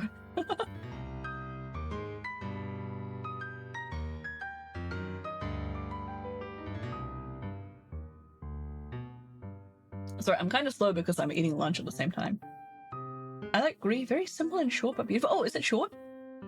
How long would it be? I guess I can just look that up myself. Yeah, banks and post offices are like so notorious for just like just annoying hours. Like anytime you need to go to the bank or the post office, I swear you have to like take a day off. It's 2 hours? No way! I had no idea it was that short. That's kind of cool. I really like short but sweet games. Okay, I'm moving that up higher on my to play list then. Took me like 4? Oh yeah, if you blast through. Okay, so like 2 to 4 hours. Maybe more if I sit around yapping, which I do. Yeah, I'll move it up in my list. If I knew it was so short, I probably would have played it already.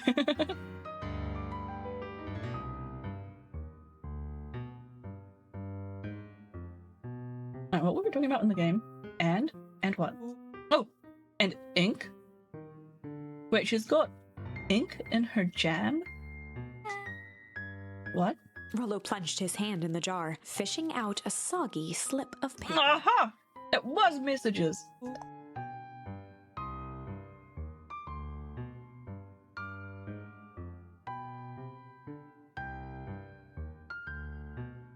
Is Gree a game that's like how replayable is it? Is it just like the story and you played it once and like you kind of experience it all? Or is it like something that people keep coming back to? Because I swear I've seen like multiple people replay it. Also, sorry if I'm asking too many questions. if you don't have to answer any of them. Aha! Rollo offered the slimy note to Luca and licked his fingers clean.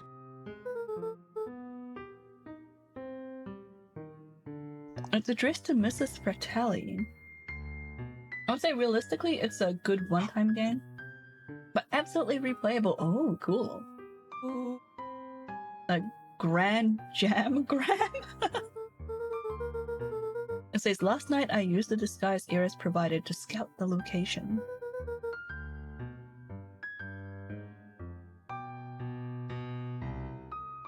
The timing window should be possible. So Granny is teaming up with one of the old money people in the town to sneak into and spy on what some suspicious people are doing.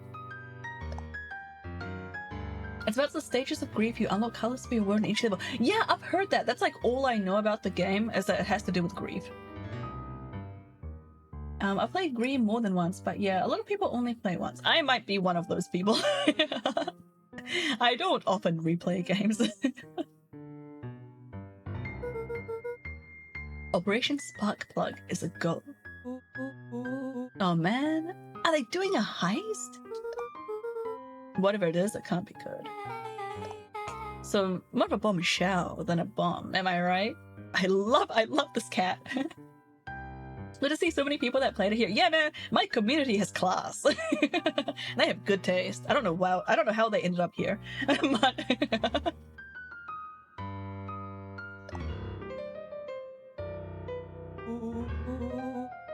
you're new here, so I'll let it slide. But I'm the bad joke guy around here.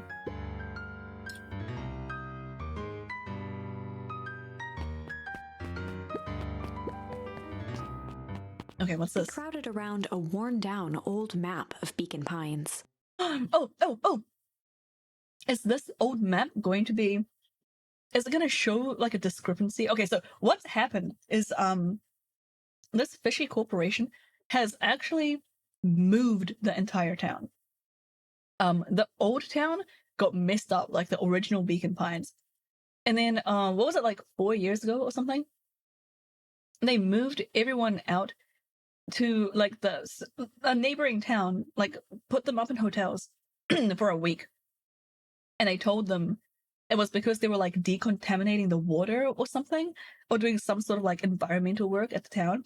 And then they used that week to literally copy and paste Beacon Pines, like slightly like like they hid the old town and then just like remade it somewhere else and then brought everyone back.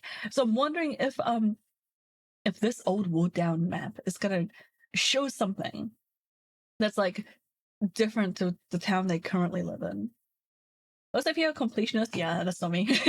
There's an extra scene at the end of Gree if you get all the collectibles. Personally, I really like the extra scene, but it's a lot of extra work to get it compared to just playing the normal ending. Yeah, see, in that case, oh, Little Bo Peep, look, you need to go play Gree again. You need to go get the scene. Yeah, I think for that sort of thing, I really can't be bothered like getting all the collectibles in most games, especially if it's too hard. I'll probably just like Google the video of like a let's play or something and then just like watch the extra scene. Extra ending? Don't know if I saw that. Oh, maybe you need to replay as well, Jesse. I'm usually the same way. Extra steps are hard, right?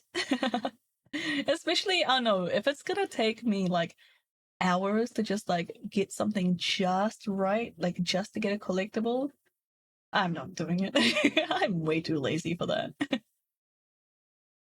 Cool. This looks like a treasure map. Not every old map is a treasure map, Rolo. Yeah, but every treasure map is an old map. Can't fault that logic. Look, there's even a pathway drawn on it. It starts at the entrance to the town. And if we follow Rolo it, carefully traced the path with his finger. it leads right He to jabbed down at the end point. Town Square? That's the fountain in the middle of town. What a weird place to hide treasure. It's the source. On the old original town. That's where the source was. Rolo, that doesn't look like treasure to me. The end of the path on that map has the same symbol as those explosives over there. So it's not hiding treasure. A real bummer. Rolo, what's the thing you've been excited about for the past month? The festival! Gulp. Did you just say gulp? This feels like a gulp kind of situation. Everyone will be gathered near the center of town. She's gonna blow up the festival! Not if we stop her. Oh no, they have the wrong end of the stick. That's not what's happening. They need to blow up the town square in the original town. What was that? Luca looked up from the map. What was that? No, I heard it too. That was the front door. Which means someone just shut the door. Which means someone's upstairs! Shh, quiet. Hit the lights. Beck flicked off the light, and they became stacked overhead. Oops. Creaking floorboards bent under slow, deliberate steps. The kids looked up, the tilt of their necks following each footfall.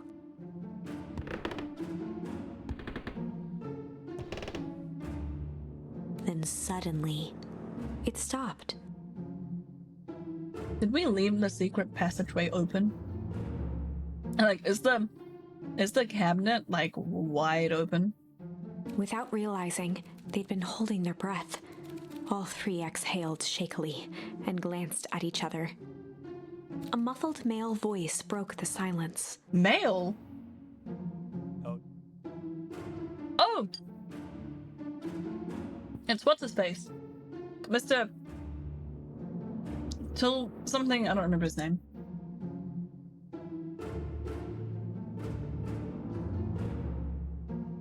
He's in cahoots with Granny. A final few footsteps reached the entrance above them, and the voice now echoed down the stairs. Anyone down there? The three kids shuffled to the corners without a peep. As he began to descend the stairs, the man's voice punctuated every new step. Thump, Yo-hoo! thump, I'm not here to hurt anyone. thump, I'm just here to help. thump, Just thump. At the bottom step, the man paused, squinting to search the room for signs of life.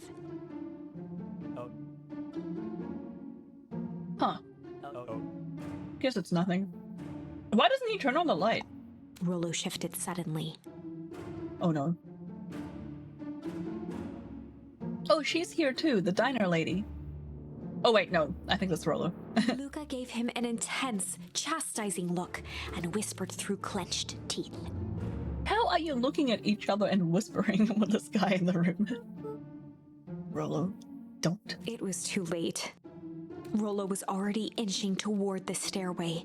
He screeched as he charged toward the shadowy figure. Oh my god, Rollo. Flaming chicken coop! With all his weight, Rollo tackled the man to the ground. Rollo? Mysterious creepy man? Anyone there? From the dark corner, they saw something move.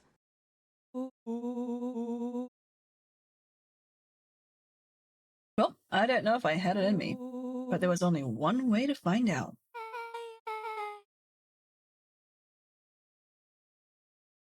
Holy crap, Rollo, that was awesome! Wait, did you just kill that person? Oh my god, I hope not. Luca scrambled to the hunched figure on the ground. Pressing his fingers to the man's neck, he sighed with relief.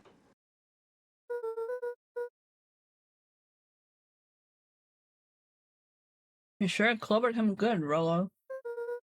He's knocked out cold. As Beck flicked back on the light, Luca and Rollo both gasped in stereo. Gasped in stereo.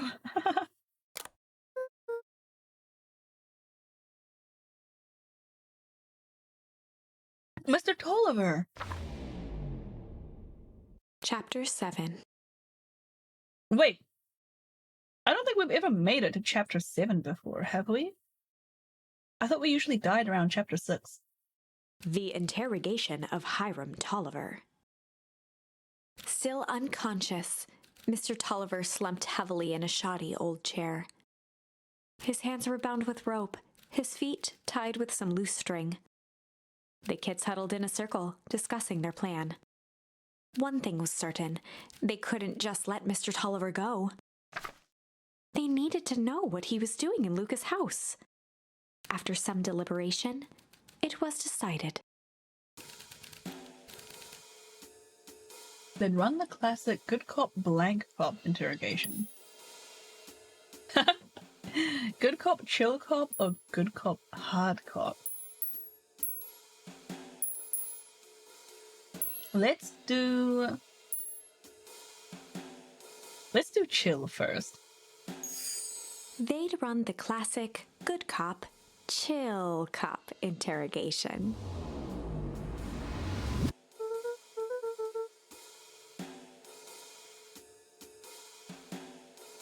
I'll handle this. Just gotta play it cool. Luca walked calmly to the light switch, flicking it off and on a few times. Mr. Tolliver shook his head, gathering his wits. Golly, I sure got my bell rung. He looked over to find Luca, who returned a calming grin. Sorry, Mr. Tolliver. It was all a big mistake. Luca, what's going on here? Why do you have me strapped down? No one's fault, really. Rollo just got a little startled. Rollo's here? Rollo and Beck emerged from hiding to give a timid wave. Well, alright. Mistakes happen. You could give old Hiram a good scare. And let me just get out of these ropes and call it even. Luca glanced over to Rollo and Beck, who replied with skeptical looks. Mr. Tolliver, why are you in my grand's basement? I'm here to help, of course. Help with what? What's my gran up to? I'm waiting for this to be like Zero Time Dilemma where you're like, it's almost over, right? And then it goes another 4 hours. Honestly, me too. I'm a little bit worried that that's what's gonna happen. Anyway, let me just eat the last of my lunch.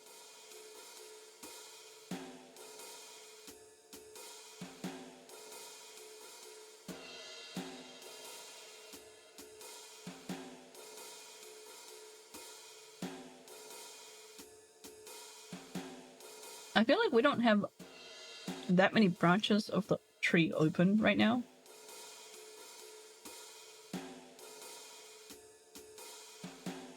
So we are kind of being railroaded a little bit.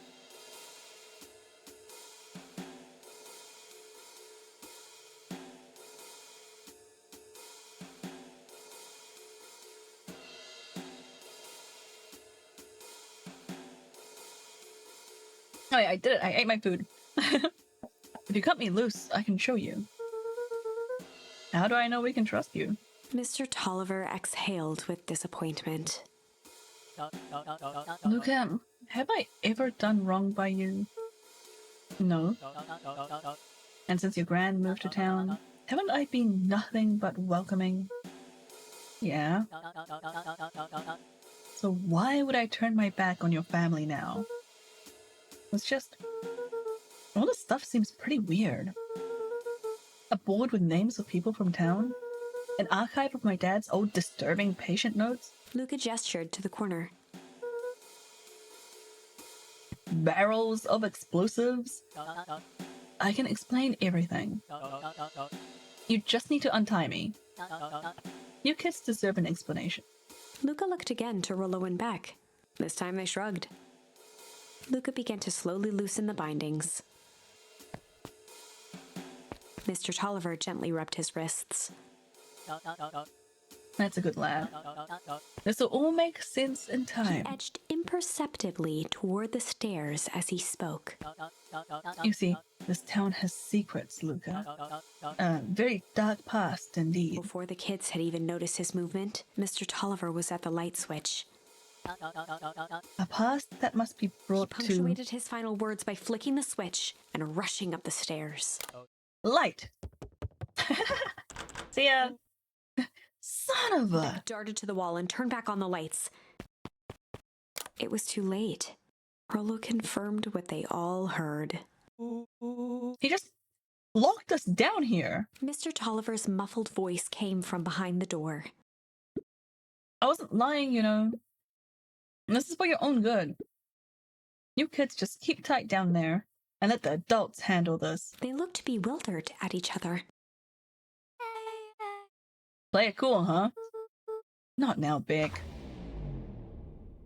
They heard the staccato thump of quick steps exiting the house. The kids looked down in resignation. This isn't how it goes in Hank Atomic. For some reason, they'd always assumed it was up to them to save their town. Luca opened his mouth, hoping to conjure some magical words to make this right. Only a hollow croak escaped. The end. The end. Well, we certainly aren't going to find a grand resolution to our tale locked in a basement. Back to the drawing board. All right. Time to be a hard cop. Ask the hard questions.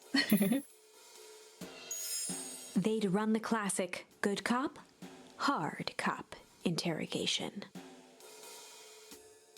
Rollo brandished a steely gaze. I've got this. Read about it 100 times.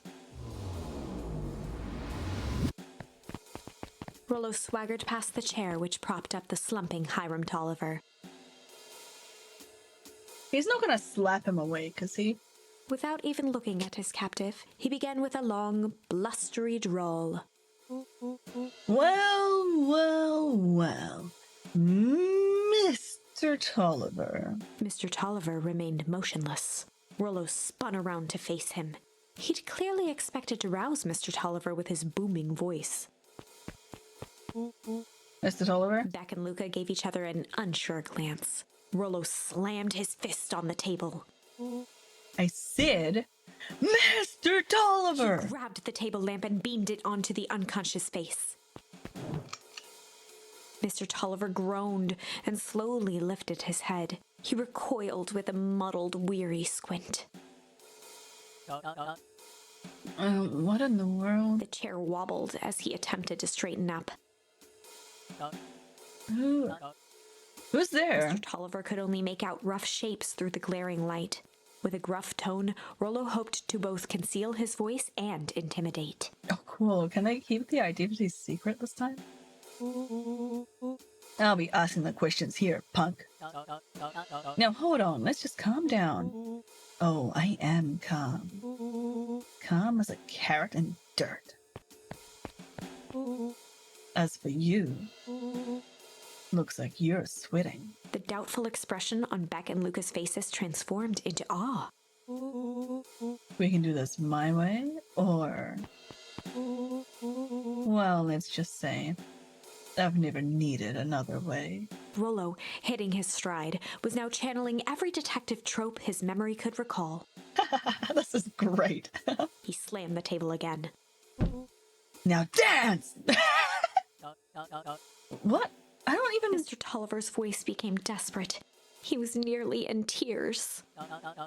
You've tied me down. How on earth could I dance? Dance with your mouth, punk. Spill the beans! What are you doing poking around this house? I'm here to help Juniper. To make sure everything's ready. Oh, so you're in cahoots with Gran? Gran? Mr. Tolliver was in a daze, now more confused than ever. Gonna help her blow up the festival, eh? Blow up the festival? Good He shook lord. his head, feeling more and more dizzy. No, you've got it all wrong. Where is she now? She's headed to the source. Source? What's the source? It's His where voice faded to a whisper. the town began. Where it all began. What is Operation Sparkplug? With that, Mr. Tolliver passed out cold. That's very Rollo concerning. swung around Like, with a medically? reluctant grimace. like he got knocked on the head enough to like lose consciousness, which is very alarming on its own. And then he was awake for a little bit and then passed out again. Like, this dude needs to go to a hospital. Yeah, he needs medical help. He might have like like internal bleeding like in his brain or something. What's that? Is that an aneurysm? Is that what an aneurysm is? I don't know. It's concerning. I think he's gonna die. Damn, Rollo. I think he went a little too hard on him. What did he say about the source? It's where the town began? We need more information. Yeah, but we better not push Mr. Tolliver any further. Is there anyone else who might know more? What about the History Museum? It just got set up for the festival. Now, that tent was put up by the Valentines. Everything they do is just a bunch of fluff to glorify themselves. Is there anything more reliable? The library. If there's any information about the source thing, Kato can help us find it. Let's go get some answers. Right, apparently we've been teleported to the library. This is a dang nice library. Thanks! We were Kato on it. I love Kato so much. Look at him, he's so cute. Aren't you a little too adorable to be a librarian? Oh, Kato hung out here so much, eventually they just gave him a set of keys. I just keep an eye on the place for Mrs. Novak sometimes. They got you working for free? It's quiet and I get access to all the books I can read. What more could a person want? Fair enough. What can I do for you all? We need a favor. I already told you and Rollo, I can't put you any higher on the wait list for the next Hank Atomic. And if you're here with more candy, I'll have you know that I can't be bought. Call it a personal code of conscience. Actually, we're looking to do some research. Now you're speaking my language. What are you looking for? Oh, that's a thing. We sort of don't know. What do you got on the history of the town? Final meeting for the day complete. Oh, yay! You're free, Chino! Let's go! There's the county record archives. What's in those? First, desk, newspaper clippings, stuff like that. Pretty boring reading. But they do go all the way back to when the town was founded. Great, we'll start there. Chapter 8. chapter 8. We made it all the way to 8 this time. 6 feet under, 3 towns over. The kids spent the rest of the afternoon combing through dusty piles of old county records, desperately searching for anything that could help them make sense of Mr. Tolliver's cryptic utterance. Scary, we were using a COBOL mainframe system all the way up to 2018. Yeah, that kind of happens in like corporations and stuff, right? Like if a place is too big, it gets way too hard to like upgrade.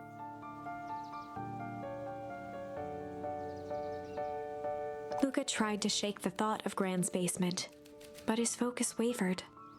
Yeah, like the risk of upgrading, it's so often, like especially in like places like hospitals, like the risk of them like upgrading and then the upgrading going wrong and then them losing like a whole bunch of information, like sometimes they just can't take that risk. It's like the risk benefit analysis doesn't work out, and it just happens like every year. Every time they talk about doing an upgrade, like they just can't do it. Explosives, messages hidden in jam, dossiers on various town figures, and a corkboard threaded with photos. Hard to switch away from him, but also wild we were using a system constrained to like 80 character comments and 3-digit change codes. Wow, really? That's intense. Gran was the only family he had left. He still couldn't bring himself to believe the worst. But the old map with the symbol of explosives in town square made that difficult. As the sun began to set, the kids were no closer to the truth.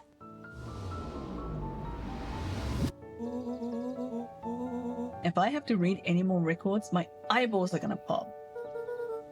We have to keep digging. If I dig another word, I'm gonna end up in one of those asinine death records. Rollo Cotter lived a full and wonderful life, till he read so much boring crud that his brain oozed out of his ears. Rollo shut his book with an assertive nod. If you've got a better idea, spit it out. You sound like my sister. Keep pushing your luck, pal. And it won't be boring county records that kill you. I'll put you in the obituaries myself. Rollo muttered under his breath. You're a county record. Really? That's the best you got? When I'm done with you, you'll be the footnote in history. Just like... Slammed her finger down on the open page before glancing down to read. J. Hartford here. Imagine having to maintain an entire organization's data while not being able to leave notes with the length of 1/3 of a tweet. Yeah, man, that really puts in perspective. I'd love to see you try. Hey. We're all a little tired here. Let's just take a minute and... Something tickled the back of Luca's mind. Is it that Hartford person? Wait, what was that name, Beck? In the bit? J. Hartford. From the Brookville Tribune 8 years ago. That can't be right. What is it? J. Hartford. That's my Gran's name. Juniper I got it! Baby, I got it! His granny is dead. The person that's looking up to him right now is his mom, and she's been like aged up because of like, you know, whatever happened to her when she like went out and tried to get revenge for his dad. Maybe there were 2 J. Hartfords? Mrs. Hartford is survived by her young daughter E. Hartford. My mom's name is Eleanor. Okay, this is getting creepy. If your gran is 6 feet under, 3 towns over, then who am I living with? The question hung in the air.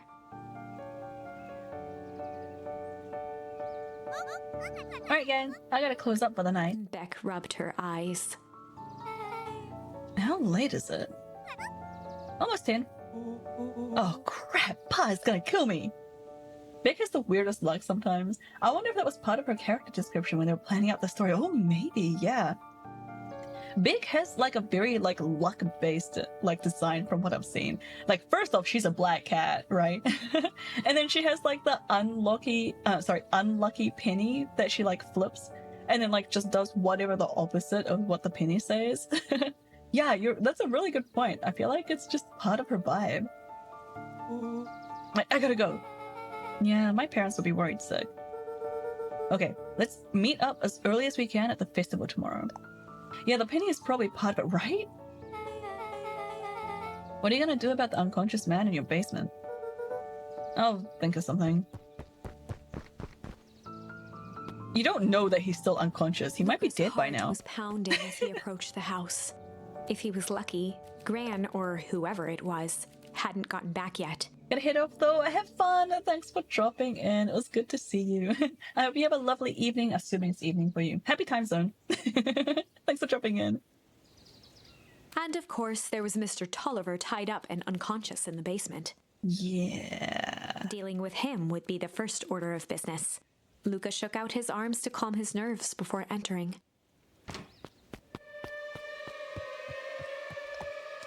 Thanks to you too. Yeah, night. He held perfectly still, tempering his breath, and listened closely. She's here. Is she asleep? She was asleep. Okay, she's asleep. His only hope was that she hadn't found Mr. Tolliver before dozing off. Alright, check on Mr. Tolliver in the basement. This is still open. It's open. Yeah, of course he's gone. Oh no. Mr. Tolliver was nowhere to be seen. Maybe he woke up, escaped from his bindings, and left without a trace? Or maybe Gran knew everything. She totally knows everything. She was in this house. This is her, like, lair. Like, she almost definitely would have come down here. And then, like, the cupboard thing was left open. Why was the secret passageway left open? That just feels wrong. What do I do? Luca's hungry stomach groaned. Not realizing it, he'd gone the entire day without eating. Okay, I can figure this out. I just need a little brain food. Luca rushed over to the pile of jam jars, unscrewed one, and shoveled a handful into his mouth. It's just eating jam. That is not brain food. That's just sugar. I'm afraid your jam delivery will be He delayed. flipped the lid to read the label. Mr. Nuncrete. Oh no. Oh, he ate Mr. Nuncrete's jam. I'm a little worried it's would have been poisoned or something. Okay, now I can think. So if Gran knows we tied up Mr. Tolliver, I'm screwed. If she doesn't know, then I need to play it cool. I guess the only option is to go to bed and act as if nothing is wrong. Gran will think Mr. Tolliver finished what he was sent to do and then left when he was done. Okay, really? We just go to sleep? How? How can we be expected to sleep in this situation? Oh no! Oh, Gran's awake! Gran? Okay. Stick to the plan. Go to bed, play it cool. As Luca climbed the final stair, the emotion of the day dragged heavily on him. With each consecutive step, his legs weakened. It's His the stride jam! began to falter. He got poisoned from the jam! He tried to grab for the railing to steady himself. Something was wrong. Come on, legs. Just a few more steps. Luca groaned and tried to move. His limbs might as well have been bolted to the ground. Through numb lips, he mumbled just before falling asleep. The jam? We still crossed off going to sleep.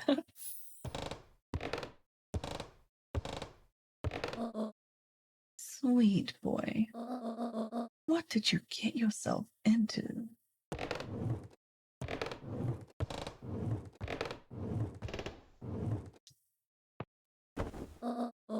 Rest now, and let me handle everything.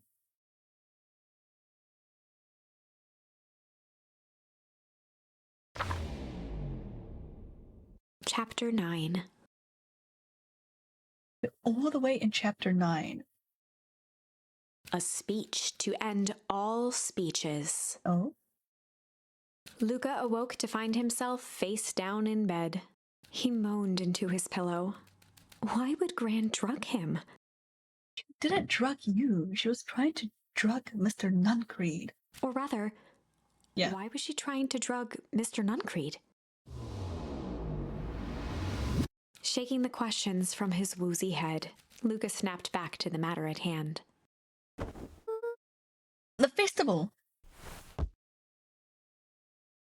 Right, I just want to take a look at the tree. Oh, we're getting up there. Beginner's Guide to Hostile Interrogation. Okay, wait. I want to see if we opened up any other options. What about this one? No, that's still shame. Yeah, we're currently going through the only branch that we haven't done. Okay, anything to look at in here? Can I check like the badgy things that I have? Yeah, here we go. We haven't used lavish or incendiary or hum or adorable. Pungent. There's a lot of these that we haven't used. I guess maybe some of them don't get used at all.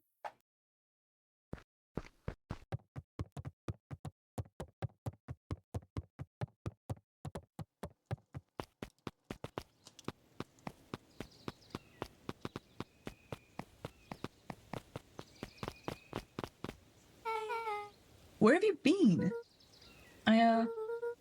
Graham put something in the jam. Yeah, we know. Secret messages for secret conspirators. Not this one. The one intended for Mr. Nuncreed? Put me to sleep. Whoa, ho, ho. Sly devil. I think she's trying to remove him from the equation. He might be in danger. Have you found anything? We looked around, but haven't seen anything odd. Your Gran is nowhere to be found. Mr. Nuncreed is just loafing around, waiting for the speech. What speech? Mayor Gus just got up to the podium. Everyone is gathering at the stage. Let's get moving. Oh, we finally get to hear the speech. Wasn't there supposed to be like a surprise guest or something? Augustus Valentine nervously wiped his brow. Ahem. Is this thing... hello, Beacon Pines? I'm Augustus Valentine, your mayor, and I suppose you already know that. Oh yes, before we get started, I just wanted to take a moment to recognize someone who couldn't be here today. This town wouldn't be where it is today without my father, Shopper Valentine. So, I thought we could begin with a round of applause befitting such a great man.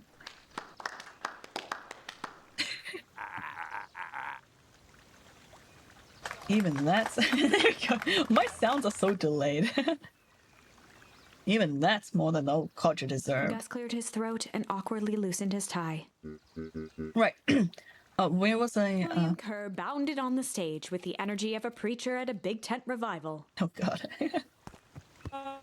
Gus Valentine, everyone! He gave Gus a hearty slap on the back and motioned him off the stage. Let's hear it for a mayor! What a great turnout! Oh, heck, I didn't prepare anything. But I suppose I could say a few words. Would be a shame to waste such a beautiful podium. Mr. Kerr pulled a thick stack of note cards out from his vest. Oh my God, the music. Community, conviction, commitment. These are the things we celebrate at Perennial Harvest. For us, these are the pillars of the bridge to a better tomorrow. But I think it's time to add a new pillar. Change. Hi, Sil. Leaving a lurky. Look, enjoy your lurk, Leo. Hope you're doing well. Change is a powerful thing. It's inexorable, unavoidable, and undeniable. And I am dadgum thankful for it. Change is the reason we're all together today. It's hard for me to believe that it was only 4 years ago when fate brought me here. A simple business trip which brought me to a small town which would change my life forever. Mr. Kerr took a moment to survey the crowd. You know what? He wiped away a single tear. From the second I set foot in Beacon Pines, something about this place has held me captive. You see, change represents opportunity. It represents potential. It was change that helped me recognize the potential of this place. To see that the people of this town, despite suffering great loss, still held on to the things that made them special. He thumped the podium to emphasize each word. Community, conviction, commitment, change. Mr. Kerr nodded confidently, biting his lip. The crowd was silent, in rapt attention. Fate made a perfect match that day. Nothing is more important to you all than community. And Perennial Harvest is the community first and foremost. Mr. Kerr methodically made eye contact with each section of the crowd. The only way you made it through the foul harvest was an unshakable conviction. A conviction that a better tomorrow was just over the horizon. Perennial Harvest was founded on the conviction that we are that horizon. This festival is a symbol of our commitment to each other. His voice began to build to a crescendo. We now walk hand in hand into a future we will shape together. And that is what change is all about. Grabbing the future by the scruff of the neck and making things happen. Change is a choice. I am tickled pink that we will all be making that choice together. How great is that? Just imagine what we can accomplish. Granny set off the bomb. What was that? The crowd began to look around nervously. Don't worry, a little thunder isn't gonna ruin this day. Everyone remain calm. Mr. Kerr quickly flicked through his note cards. Where was I? Through all of my travels, I have learned one true thing. One always reaps what they sow. We have all planted a lot of good in this town. Earthquakes is what they seem to be able to accomplish. Yeah, I know, right? And so, it is with a happy heart that I can proclaim Raised his hands up to the heavens. our harvest awaits!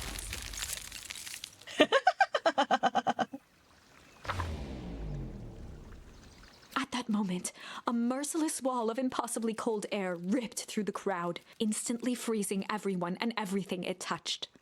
For a man like William Kerr, this was a fitting way for things to end. On a stage, with an entire town frozen in rapt attention for the rest of time. So they all just died and you're laughing? Yeah, I am. The end. Everyone needs a hobby, right?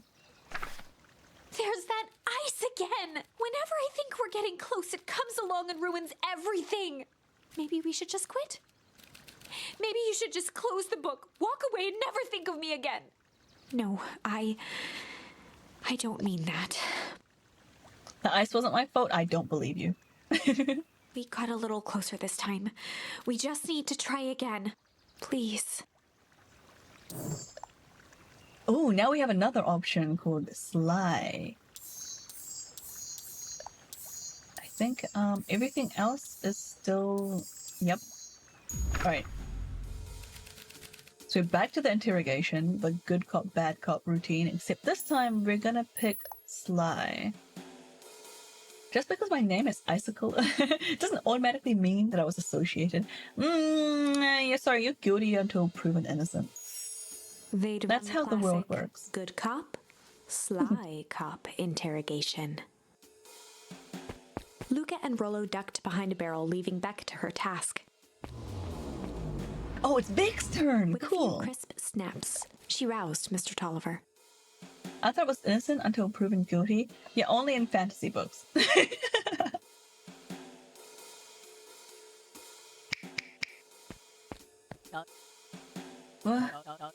What's going on here? You're that Meowdwell girl. Please, call me Beck. Sorry about all Mr. this. Tolliver looked down and shifted a bit, testing his restraints. Seems there's been a mix-up. You see, I'm down here for the same reason you are.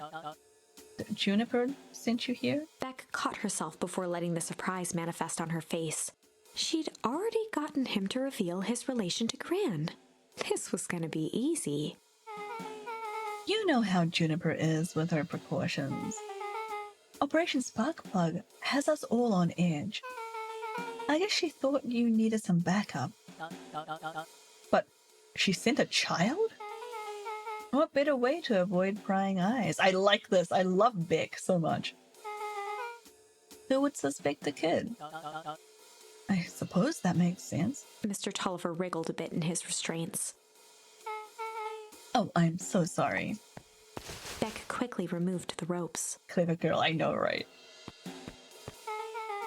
That had to be uncomfortable. A little, yeah. But you understand, we never know who to trust in this town. Mr. Tolliver rubbed the growing knot on his forehead. Very true. So it turns out we're both Beck here twirled to her hand, as if to prompt Mr. Tolliver to finish her thought. destroy the evidence. Beck shook her head and clicked her tongue. Yep, and the old gal is nothing if not thorough. Mr. Tolliver let out an amused huff in agreement. She sure is. Can't blame her, though. If anyone were to find out that we're going to destroy the source, well, we both know how bad that might be. No one will know anything once I finish cleaning things up down here. Beck was on a roll now, playing Mr. Tolliver like a fiddle. You sure you can finish this up on your own? Juniper trusted me for a reason. You can leave the rest to me. Oh good, there's one more loose end I'll go work on. Loose end? Oh, it's nothing, really. The other day I had the radio on scan while I was restocking the candy shop. And wouldn't you know it, I intercepted an odd phrase in a perennial harvest transmission. Underground secrets. That's ominous. I think it might be a password, but Juniper dismissed it. Sadly, it said it wasn't mission critical. What's the password for? We don't know. So we have a password and no way to put it? It's gonna mean something, right? Good thinking. You should probably go work that out. I've got this under control. And that's a relief. Between you and me, this basement gives me the willies. Heading for the stairs, Mr. Tolliver hesitated and turned to Beck with a puzzled look. She grinned and gave him a peppy wave. With a shrug, he continued up the stairs, whistling a jaunty tune. You guys catch all that? Sure did. This whole time, Mr. Tolliver's had a candy shelf, but he ever sells us his apples. Beck blinked slowly in disappointment. The password, Rollo. Oh, well, sure, but once things are back to normal, I'll be having a word with Mr. Tolliver about that candy shelf. Fine. In the meantime, I've got an idea. She turned to the table and began tearing small scraps of paper. He said he heard a password on the radio. Any good spy's transmission is never what it Beck seems. marked each scrap of paper and leaned back. We just need to find the hidden meaning. Okay. What's another word for underground? Buried? Covered? Could it be a cover-up? Maybe it's one of those each letter is a number thingies. So U would be 21, and N would be 14, and D would be... Ooh, it's an anagram! Nuncreed's drugstore. Luca and Beck looked at Rollo with amazement. Rollo, that was incredible. Well, it's either that or Kren's nude rug store. Yeah, I think you were right the first time. How did you do that? What can I say? I love ciphers. Well, I guess we know where to go now. Was that a cipher? Does that count as a cipher? I don't know if that's a cipher. Investigate Nuncreed's drugstore. Oh, what are we gonna find there? Oh, How do I just talk to her? For a town that saw few visitors, the welcome was perhaps more grand than necessary. I mean, it could probably be one. You scared me half to death. Sorry. You kids haven't seen Mr. Tolliver around, have you? Sorry, that's my dog. She's dreaming. Nope. He's got me waiting around like the last slice of pie. I swear, that man would be late to his own funeral.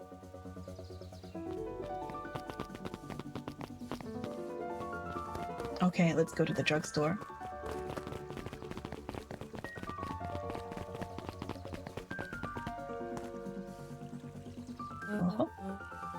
You're late, Augustus. Sorry, sister.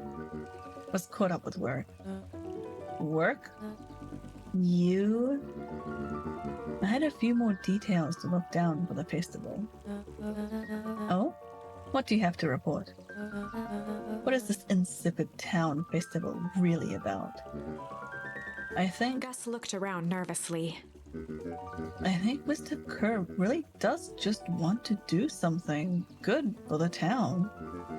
He's actually a pretty nice guy. You should spend some time with him. I didn't pull strings installing you as mayor so that you could make friends. Your job is to help me figure out what Kerr and Perennial Harvest's true intentions are with this town. We have a responsibility. This is our father's town. Was. Excuse me? This was our father's town. He's gone, Eris, and he isn't coming back. Father left us with nothing but problems. Mr. Kerr came here and offered to help us. We accepted that help. We didn't agree to them turning Father's warehouse into a toxic dumping ground. That's just a temporary arrangement. The glow can be seen from our damn backyard. They're dumping their nasty little secrets on us. When this all inevitably goes wrong, who do you think will be blamed? Eris's cry hung in the air.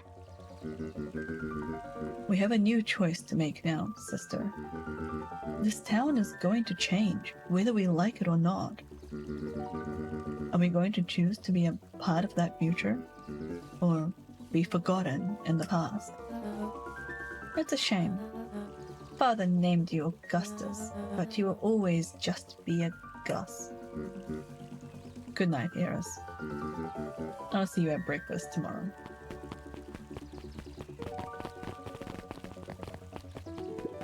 It's getting later, children. This person is still reading over here by the fountain. Why isn't she at home? Knowledge, he spat with a sneer. There exists a gulf between knowing something and being able to do a damn thing about it. I do hate it when the villain makes a good point. Alright, to the drugstore.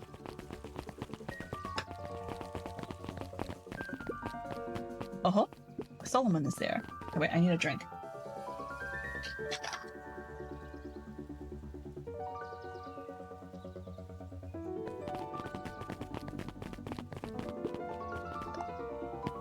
Solomon stood proudly at the entrance to the drugstore. Thank you, Isaac. Another one. All right.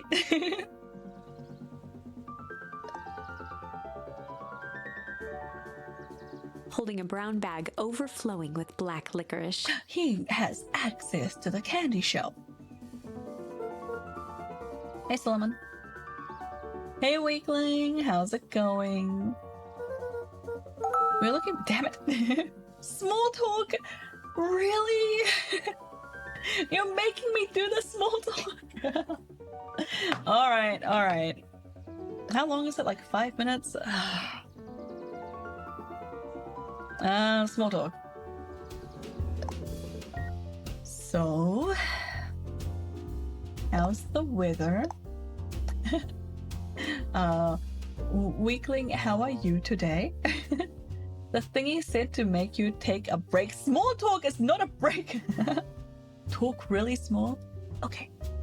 How's everyone doing? It's getting cold again for me, which is nice. Oh. Wait, it's getting cold again? What do you mean? Isn't it supposed to be warming up? Aren't you guys like heading out of winter? What is climate change doing? There's some weird stuff going on. But the weather today is it's sunny, I think. It looks pretty sunny outside. It's still January, that's still winter for me. True! Yeah, no, that's a good point. It's so sunny here, I keep forgetting. I'm like, oh man, it must be like really late summer. Sunny, I think, takes notes. Yeah, yeah, make sure you get it down on that clipboard. Weekend coming up. Is anybody doing anything for the weekend? It's so cold here, yeah. It's too warm for me right now. I have the window open and I have a fan pointed at me, and I've had this fan pointed at me since like 9 a.m. I should not need a fan at 9 a.m. Then again, I live in a warm state, so it's not always cold. Oh yeah, that makes sense. Wait, weekend plans? Okay, so on Saturday, my grandfather is coming down, and the way that went out made me really angry. Because my grandfather, okay, he's had a few cancer scares over the last few years. Long stream, back just in time. Yeah, we're currently doing small talk. Welcome back, Jesse. Yeah, so my granddad has had like a few cancer scares, and like the last 2 times that we interacted with each other, it was because somebody died in the family, and he was like letting me know. A few days ago, he calls me, and I missed a call from him because I was like in the middle of something, and then like I was like the next day, because I didn't get around to messaging him. Like I was like, oh my god, what is this about? Like I didn't really have the emotional energy to like message him about it until the next day. So the next morning, I was like, hey, sorry I missed your call. Is everything okay? And then he responds to that. His response to me saying, is everything okay? Pepe, thank you so much for the follow. Welcome in. His response to that, me asking if everything was okay when I missed his call, he says, I'll call you later. He says, I'll call you tonight. I'm like gulping right now, like he can't talk right now, but he'll call me tonight. He doesn't say everything is okay, he just says, I'll call you tonight. And then so I'm like kind of depressed for the rest of the day, like, oh my god, does cancer come back? Did somebody else die? Did my grandmother die? Did something happen to his wife? Like, what the hell is happening? Like, why? Like, so I'm sitting there waiting for this phone call like all day. He doesn't tell me when he's gonna call. He just says, I'll call you tonight. He doesn't call, by the way. He doesn't call that night. I just like sit there and I give up and I go to bed. And then the next day, like in the afternoon, I think it is, I'm taking a shower. And then I get out of the shower and I check my phone and I freaking missed a call from my grandfather. And and I was like, oh my god damn it. Anyway, turns out that time, because it was the second missed call, you know, like even though he didn't tell me he was gonna call and I have my own life and things to do, he decided that there must be something wrong with my phone because he can't get through to me, and he calls Alex instead. And he says, yeah, right? I feel like these things should have just been a text. Anyway, so he calls Alex and he's like, and so he like tells Alex like what's going on. And I like come out of the shower and I go see him in the lounge. I'm like, oh my god, like my grandfather called me. I missed another call from him. Like I'm really worried something's wrong. And he's like, yeah, I have news for you about that. And I'm like, oh my god, what? And then he's like, I have good news and bad news. I was like, oh my god, why do you have to put it like that? Anyway, all he wanted was to visit us this weekend. He was calling us, trying to set up like when a good time would be for him to come down. That's it. No one died. The cancer's not back. Everyone's fine. So when I messaged him a text asking him if everything's okay, he couldn't just frickin' said yes. Are you serious? Anyway, I'm seeing him tomorrow. Like, pretty mad that like I feel like I lost years of my life. Anyway, that was a small talk. Thanks for listening. Anyway, I have forgotten my insulated gym water bottle in my car. When I went to take a drink, I nearly froze my throat. Oh no. That sounds really refreshing though. That sounds kind of nice. Yeah. Do you have horrible news? I want to just deliver the news over the phone. He didn't even tell me like that it wasn't bad news. Like I asked him if everything was okay and he dodged my question. And everything was fine. He just wanted to take a little trip. I'm now thinking about how I get annoyed when I get a call from my family that could have been a text. Yeah. There really could have been a text and not a call. What? Like, okay, so I understand him wanting to call about that because it can be awkward trying to set up like a date and a time for something. Like you need a bit bit of a back and forth. It makes sense to be on the phone so you can be like, oh, yeah, you know, I can do it this day, or I'm free from here to here, or like whatever. I understand calling about that. But he could have texted me and like said, hey, we're thinking of coming down. Can I call you to arrange a time? Like, how freaking hard is that? We don't have to arrange the time by like SMS if you don't want to, but at least tell me what the freaking phone call is about. Like, oh my god. Anyway, thanks for the small talk, Redeem. God, I'm so mad. I'm still so mad about this. This happened like a few days ago. That was like 3 days ago. I had the like phone, like the shower where I missed the phone call. I'm still kind of seething about it. I'm glad he's okay though. And it'll be nice to see him. Seems like something to be mad at, right? I don't know. He's a boomer, I guess. Out there doing boomer things.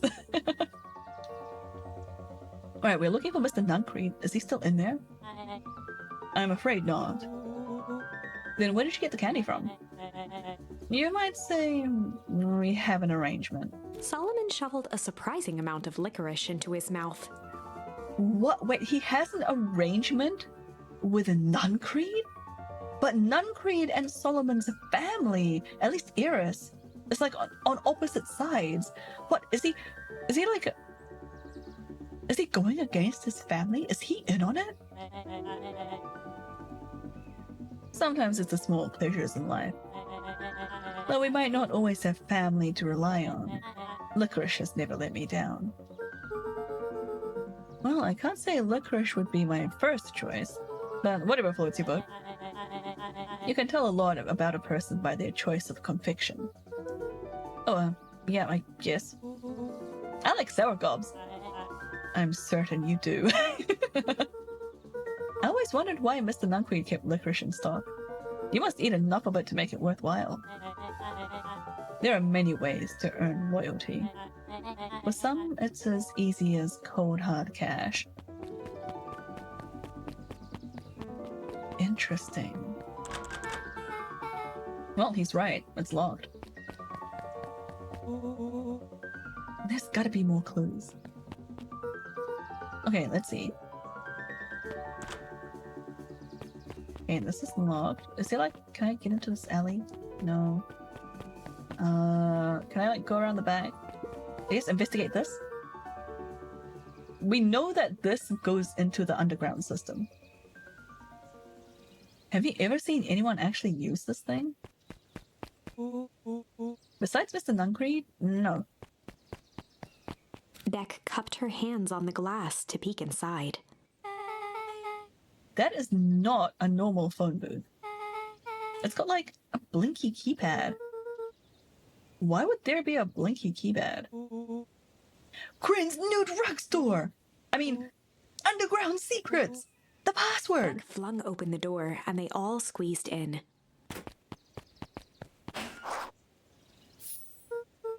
Alright, let's see here. Luca cracked his knuckles and entered the letters into the keypad. Underground Secrets. Sounds like that did something. Great, now what? I guess we— Ah! The inside of the phone booth dropped loose from its shell. Without even the space to panic, they closed their eyes, held their breath, and accepted their fate. Suddenly, the chaotic descent slowed to an effortless landing. It was unclear where they ended up, but at least it was solid ground. Ooh. The air was stagnant and smelled vaguely of chlorine. I knew it!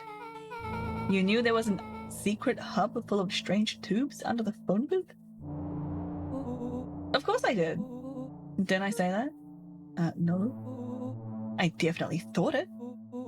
Luca, do you remember when I said how cool it would be if the trans-dimensional conduits from Hank Atomic issue number 12 were real? Rollo, at one point or another, you've said that about every technology ever discussed in Hank Atomic.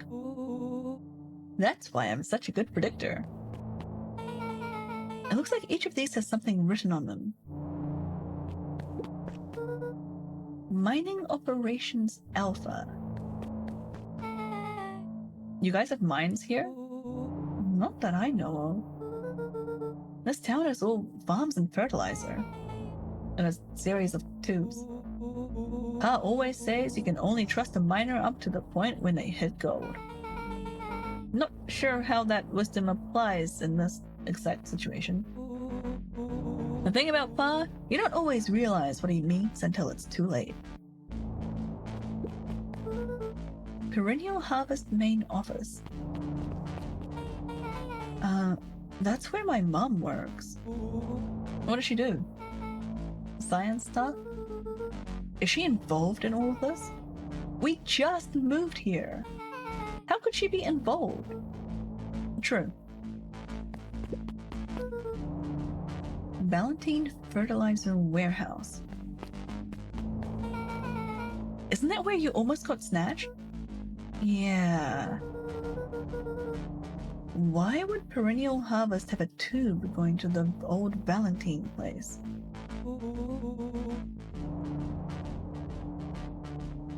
This is starting to feel like something big.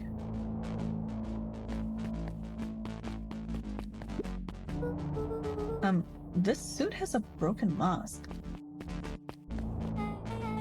So, have we found our mystery warehouse creeper? We at least found their hazmat suit. If it walks like an Uncreed, hey, big something, welcome in. Hope you're doing well. If it walks like an Uncreed and talks like an Uncreed, let's not jump to conclusions. Just saying. Oh, something's popped up here. That's a lot of buttons. Stand aside, Earthlings. I've read enough Hank Atomic to know my way around sci-fi tech. Rollo's hands hovered over the field of blinking buttons. Eeny, meeny, miny. Rollo, what did you do? Nothing! I didn't even mow yet! What was that? Hide! Where? There's nothing but weird tubes down here. Just get back. Oh! It's not greed! Shit. Shit. Shit.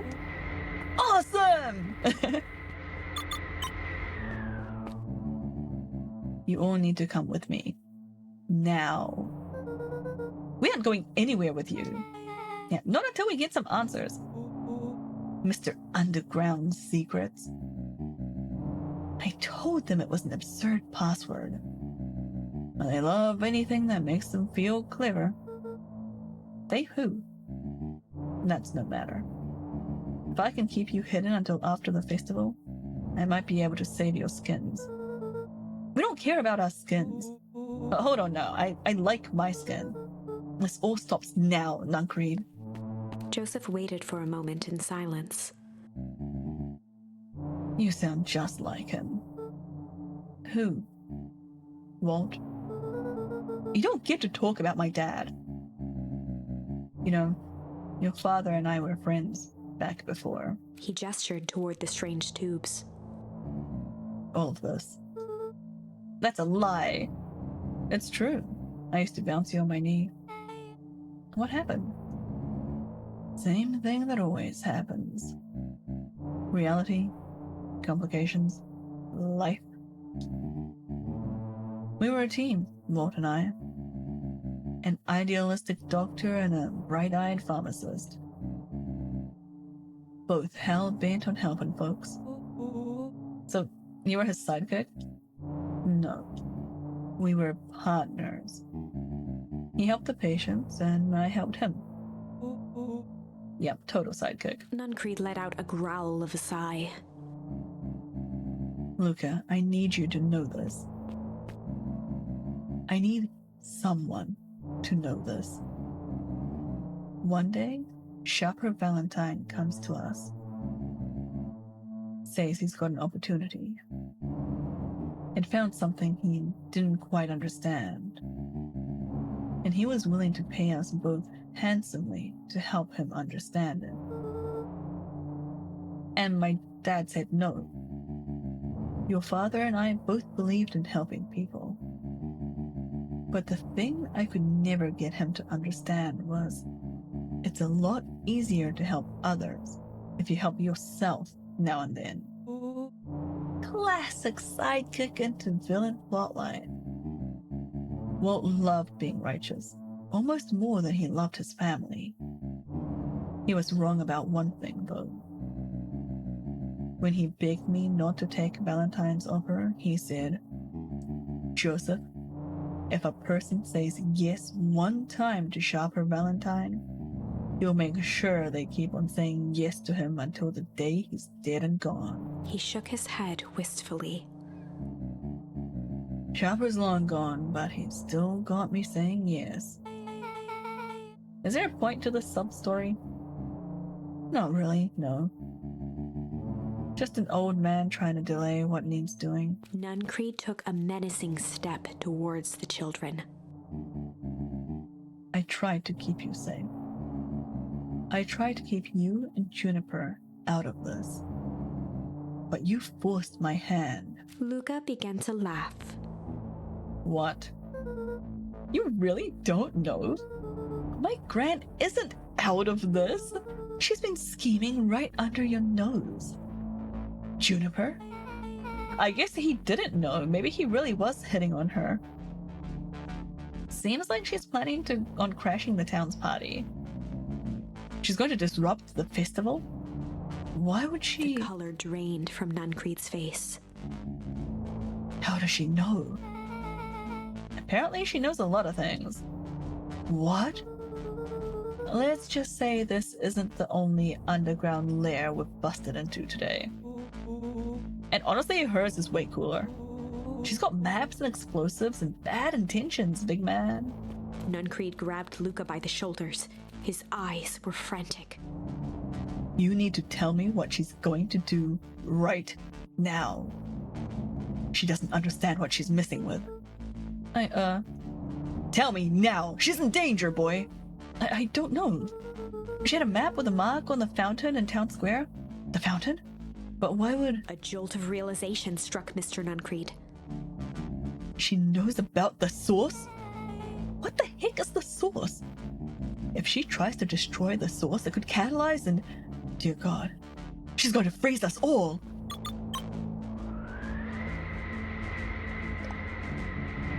Yeah, the source. You all need to run. Run where? Away. As far away from this town as you can get. Head west and don't look back. The flop noise. That did not go how I expected. So... we're totally following him, right? Totally. See you on the other side. The sound effects are great. You good? Yep. I love this town.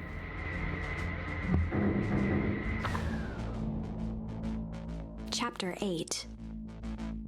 The Cold, Hard Truth. Beck leapt up, allowing the suction to yank her into the dark. Dimness eclipsed around her like the shutter of a camera as she seemed to cover great distance in mere moments. Why are we suddenly getting Beck's perspective? Her only points of reference were glints of upcoming turns, which approached with frightening speed, only to carom her gracefully along. They got vacuumed up and perished. Yep, the end. She heard the tinny, distant echoes of Rollo's glee. Once she stopped fighting against it, the ride was impossibly smooth. Then, all of a sudden, as if minutes had passed in an instant, light blazed into view. A burst of wintry air snuffed across her face, and she was flung out into the cold. Oh, we pop out the other end of that manhole cover that we saw earlier.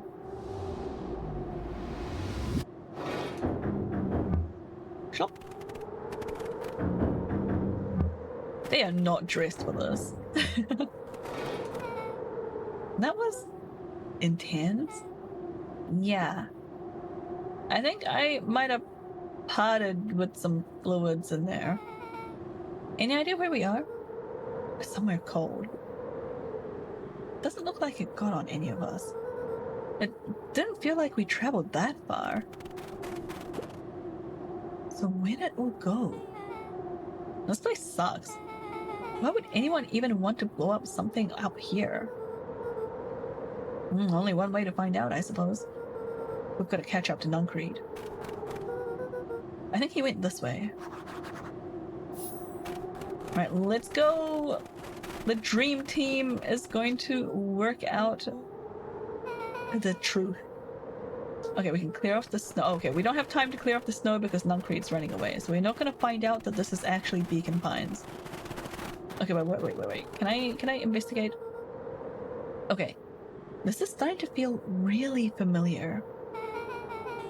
I may not be the most well-versed in all things Beacon Pines, but this does look like some sort of frozen replica of the town. Ah, I got it! It's so obvious now. Mr. Nuncreed is an alien. Rollo, stick with me here. His species can only live in sub-zero temperatures. Oh boy, here we go. The source is their base camp dimension, so naturally they keep it cold. We found it by traveling through those metallic wormholes back there. The final objective? Kill us all and shapeshift into a Beacon Pine citizen of their choosing. You never really had me, but you very much lost me there. Now you get used to it. We should keep moving. I want to take a look, see if I can like recover the fireworks. I guess I don't know about them, so I can't investigate this tree.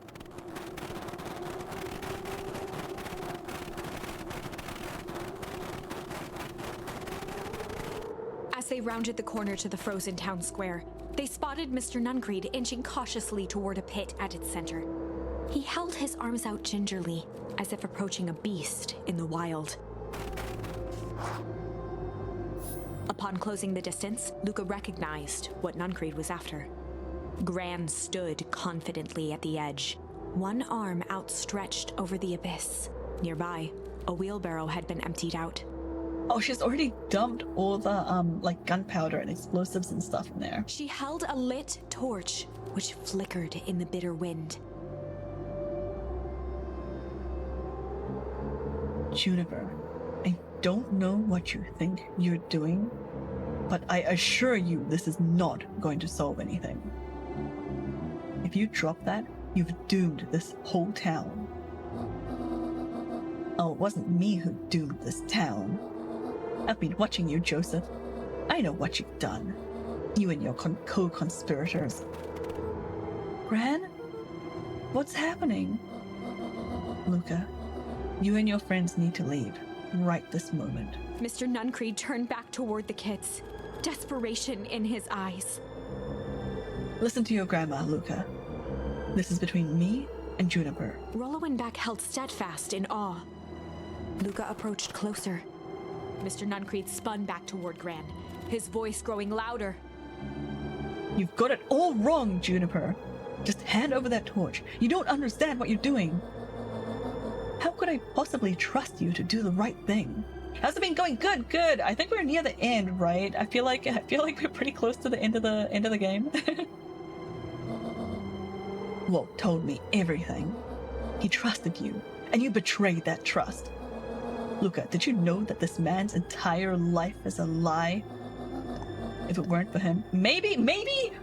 You got 20 more hours? No, come on, I've already been streaming for 5 hours. If it weren't for him, your father might still be alive. Mr. Nuncreed winced with anguish. His voice hardened. That's not true. They both now yelled, not to each other, but at fate itself. Making their peace with long-held burdens, the wind howled with encouragement. Walt was like a brother to me. We just had different ideas about how to effect change. Very convenient that your way just happened to line your pockets. Now that's not fair. They menaced at each other, both catching their breath. The moment balanced on a knife's edge. Alright. Amid a blur of emotions and memories, Luca's mind flooded with questions. The wind calmed, as if to give him the stage. And in that stillness, he began to, weep or hum. These were not the choices that I was expecting. I feel like hum might be like the correct way to go, so I'm gonna go weep first. And in the stillness, he began to weep. It was all just too much. Falling to his knees, Luca whimpered softly. The tears crystallized as they hit the snow. Gran stared at Luca for a moment with warm sympathy, remembering why this was all necessary.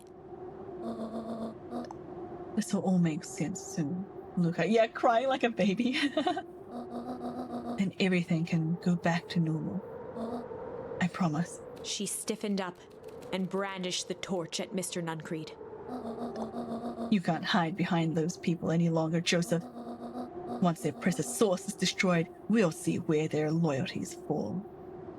This will be traumatic for a kid. Oh, heck yeah. Juniper, don't. Ignoring his final plea, Gran flung the torch into the deep darkness. She smiled. Not my precious source. Mr. Nuncreed moaned in resignation. The torch echoed as it ricocheted down the hole, punctuated with a thunderous thud. You see, Joseph, I've learned one very important lesson in life. If you want things to change, then you must be willing Before to... Gran could finish, the ground shook her to silence. Would the wind blow out the torch before it landed? It kind of depends on how well the torch was made, honestly, in my opinion.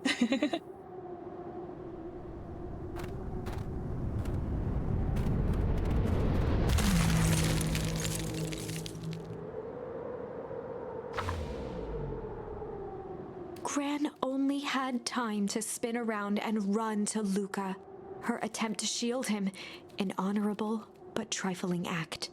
Unflinching love, pitted against an unthinking horror, there was no contest. Her warm embrace froze in an instant. That is where they remain, fixed in place, forever. Still did not take delight in their doom this time. It wasn't that surprising. Like, I kind of knew that this was gonna happen. I just wanted it, like, out of the way so I can see the other ending. Hi, Kami! Good morning! Did you just wake up? Good morning, Kami! And so, our story ends on this melancholy scene. Kami, have you heard of a game called Trubaruk? Have you heard of this game? I looked at the graphics. I barely looked at it, but like the graphics and the genre kind of reminded of Harold Halibut. I did. I'm still in bed. I don't want to get up. Mood. Enjoy your time in bed. I have not. It sounds like a cheese. A cheese? Autocorrect. I like cheese. Anyway. Ooh, right? I don't want to hype up the game because I really don't know anything about it. I'm like Harold Halibut was like so good. I'm not sure if any game is going to be able to get close to that. But like the style of art really reminded me of it. In a town brought low by its secrets sits the frozen statues of a misguided band of meddlers. The end. The end. Well, that was dire. On the bright side, we finally figured out where all the ice is coming from.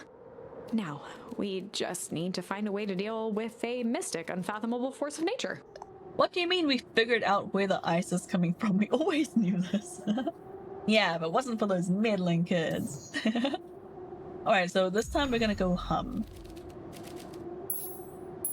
And then maybe this will like trigger something in the adults. Like maybe the tune that we... Yeah, you love how the game looks, right? I saw the screenshots and I was like, I need to tell Kami about this game. Alright, so I'm assuming if we hum, it might be like we might hum like a melody that his dad used to sing or something, and then it'll get like Gran slash Juniper slash Eleanor away from the hole. And in the stillness, he began to hum. After the death of his father, Luca had trouble sleeping. Each night, his mother would sit at the foot of his bed and hum a gentle melody. Oh. It was the only thing that could calm his mind. The only thing that, however briefly, could make it all seem okay. That melody pervaded every memory Luca had of his mother. Shivering in the raw snow, he began to hum it out loud.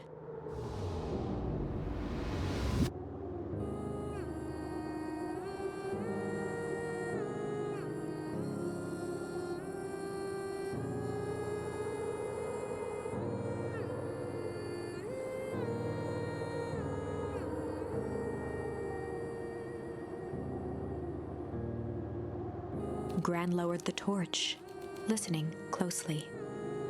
As recognition slowly set in, her heart sank.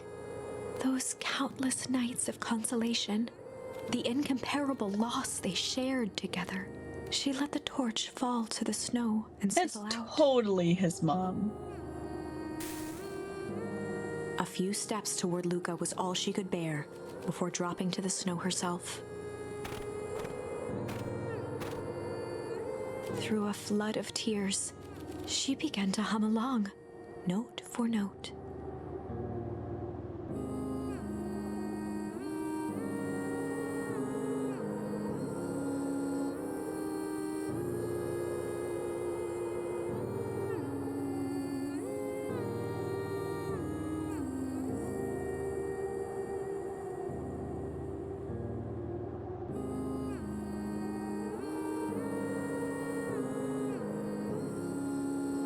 How long? Am I supposed to be clicking something?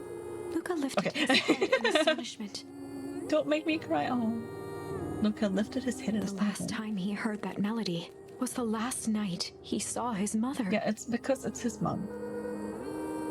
How do you know? I'm so sorry, my little buckaroo. Buckaroo? The only people who call me that are my dad and your mother. Luca blinked through blurry, watery eyes, trying to see more clearly. He could just make out the impression of a familiar face. He peered across the snowscape at the woman on her knees.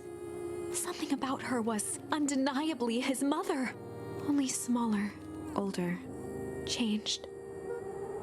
Mom? That's right, buckaroo. Mom! Luca sprinted as fast as he could toward his mother. They held each other close, and the cold retreated from their bodies. Eleanor?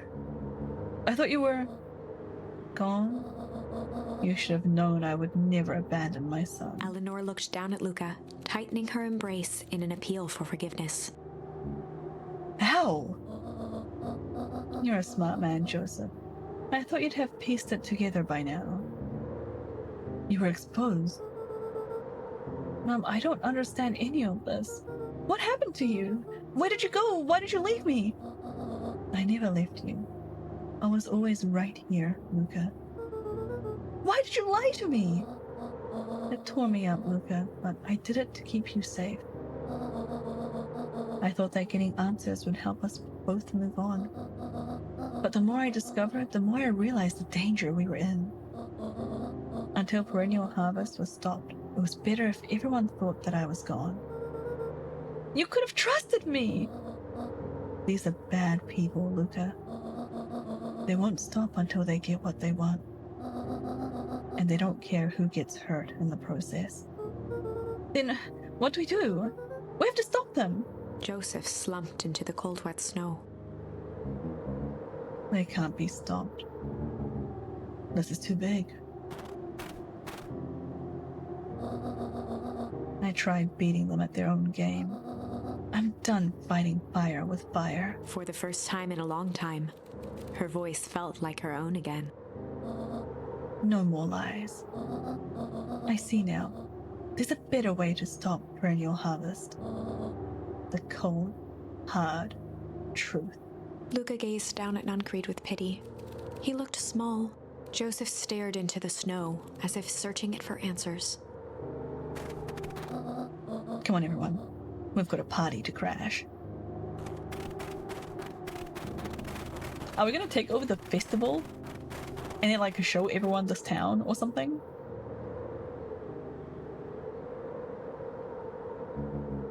You don't understand. It always wins. Chapter 9. The Devil You Know. 7 months ago, 7 months ago.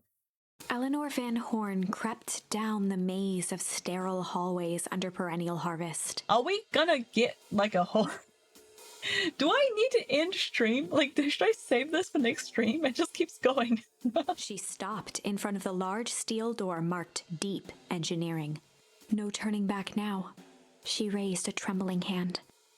The stolen keycard worked as promised, and the door buzzed open with mechanical efficiency. She was immediately hit with the smell of disinfectant. It was some sort of laboratory. I can tell you if you're close. Yeah, how far away am I?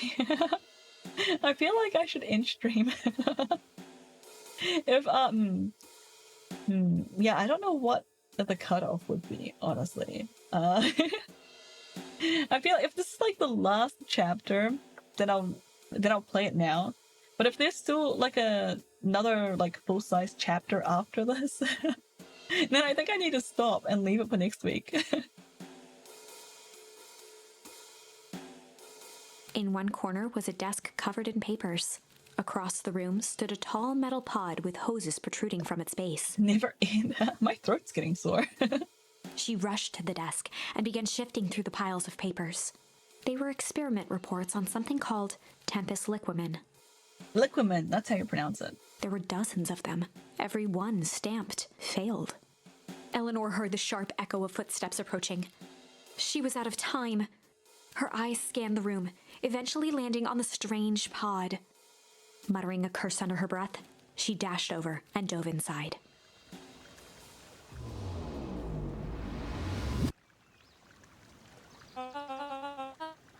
And that is what change is all about. So I think we're back in present day now, right? Yeah. Grabbing the future by the scruff of the neck and making things happen. Change is a choice. I am tickled pink that we will all be making that choice together. How great is that? This man is a liar! Excuse me? I will not. This town has a dangerous secret, and Perennial Harvest only exists to keep it hidden. Nonsense. They picked up the whole damn town and moved it right under our noses. You're not making any sense, dear. Mr. Kerr addressed the crowd with a sarcastic tone. Imagine such a thing. It's absurd and just plain impossible. They promised they could fix the foul harvest. They told us they would clean this place up. They just had to leave town for a few days. But while they had us evacuated.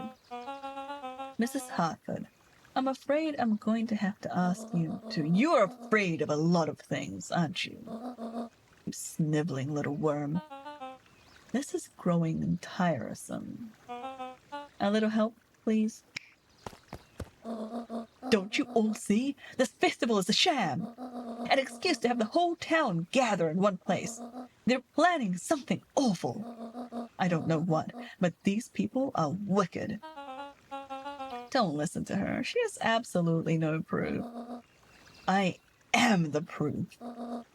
I'm Eleanor Van Horn. Whispers filtered through the crowd.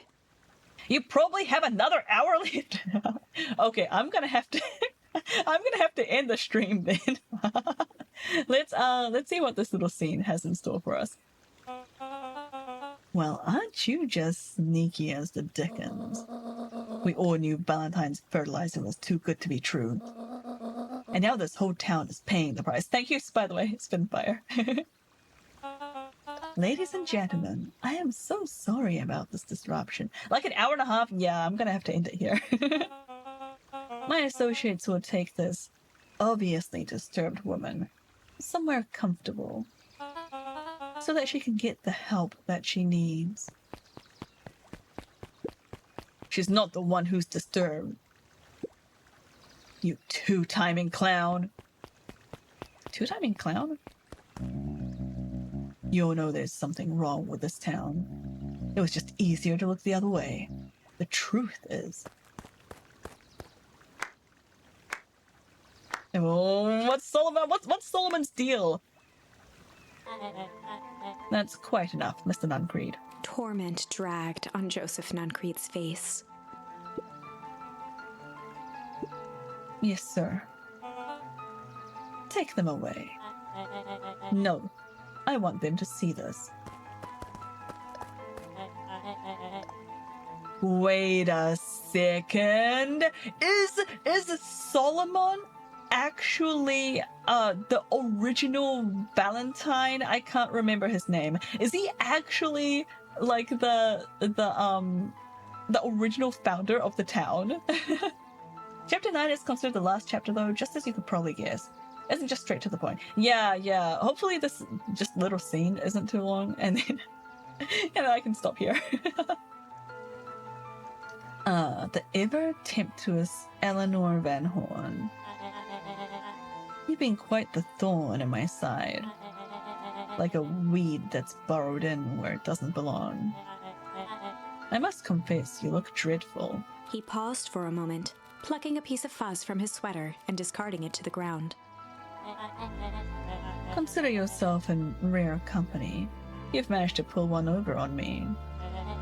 It won't happen again. I knew you had some sort of plan to disrupt our little party. But alas, I expected something a bit more impressive than incoherent rambling. No matter. Your failures are yours to bear.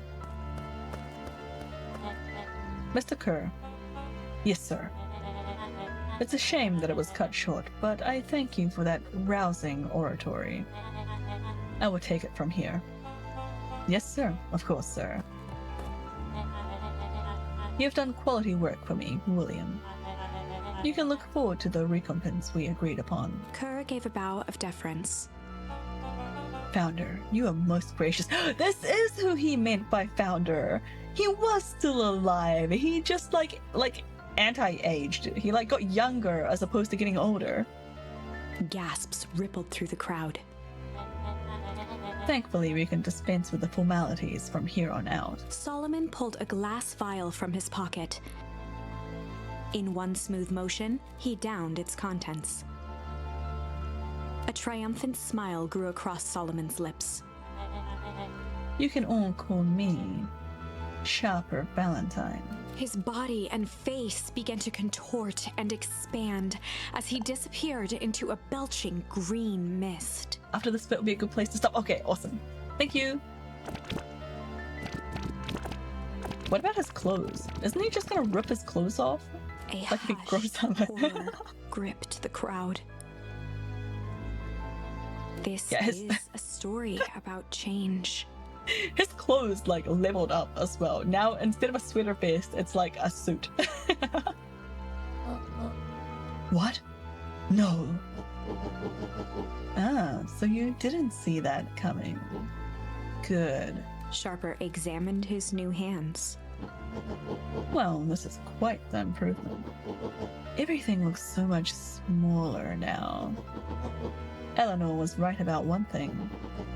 This festival was a ruse. I wanted you all to witness my glorious return with your own eyes. Why does everyone look so downtrodden? This is a celebration, people. Maybe it would help if we set the mood. Mr. Kerr, be a dear and reveal the sign. Sharper Valentine Festival. How did they put this up there without other people not knowing? Ah, wonderful. Sharper choked out a crude squawk of a laugh. Frustrated grumbles sprinkled through the crowd. Chopper, you malicious bastard.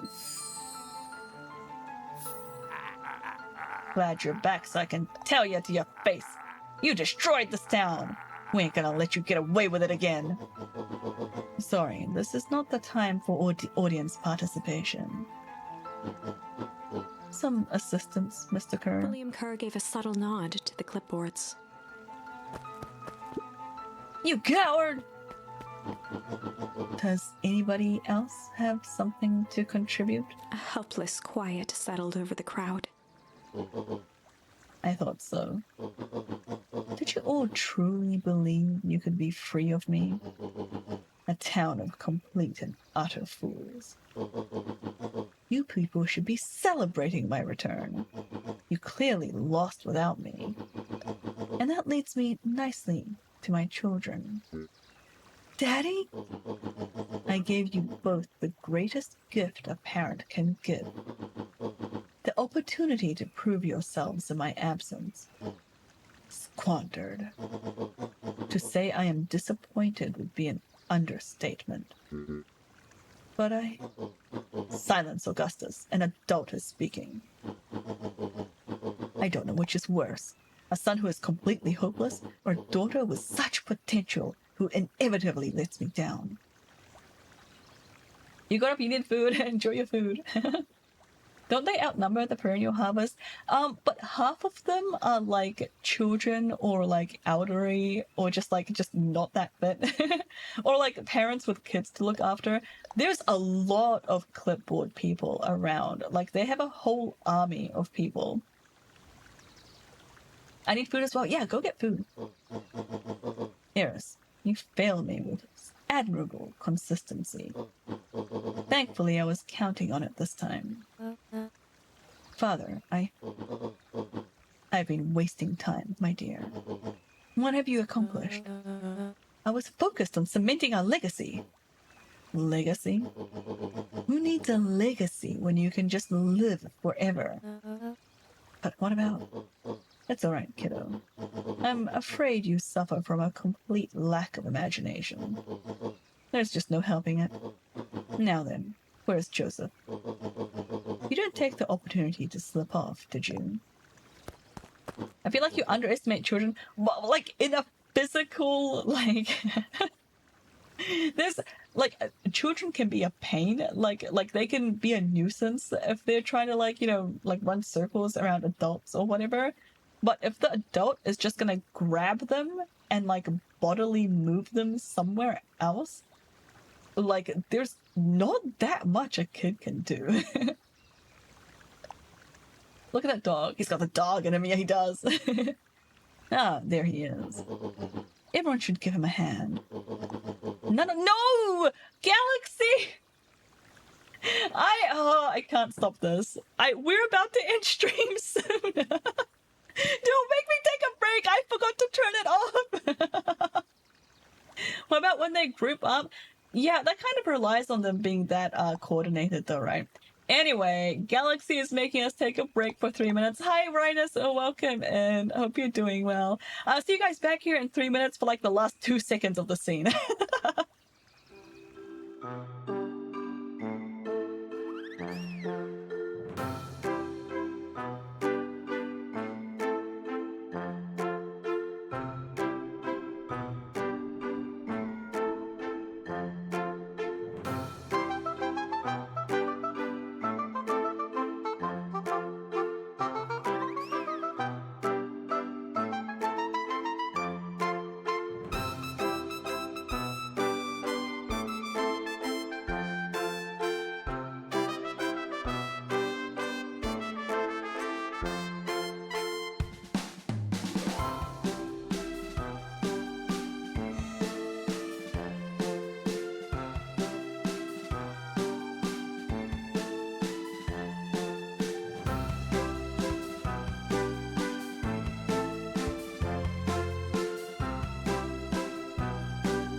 Alright guys, welcome back.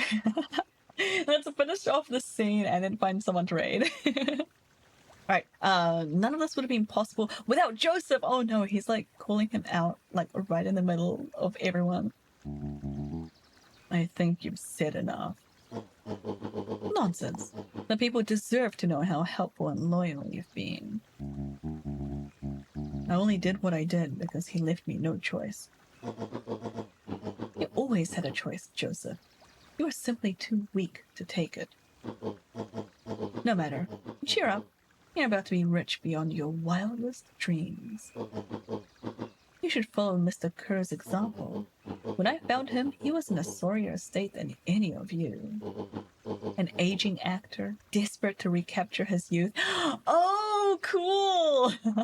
He got like youngified too. He played his part, and soon he'll be able to play the leading man again. Forever, in fact, if he remains loyal. That goes for all of you. Well, those who haven't already frittered away my goodwill. Beacon Pines is mine again, and I am willing to share its spoils in exchange for absolute loyalty. Are you saying William Kerr was never in charge of Perennial Harvest? Ah, you think that puffed-up blatherskite could have accomplished all of this? Dawn, I suppose it's time for your big exclusive. Sharper addressed the crowd with indignant pride. He'd planned this moment for so long that now, at the deed's fruition, it almost felt frivolous. You see, I needed a figurehead to hold things down while I orchestrated my return. Someone to misdirect, lie, and bilk this town for a spell. So I invented William Kerr. Take your bow. You've earned it. Mr. Kerr flourished a preposterously elaborate bow. Patrick C. Montesquieu, thespian extraordinaire at your service. Yep, dog person. Founder, I just want to thank you again for this opportunity. Yeah, this whole game is just furries.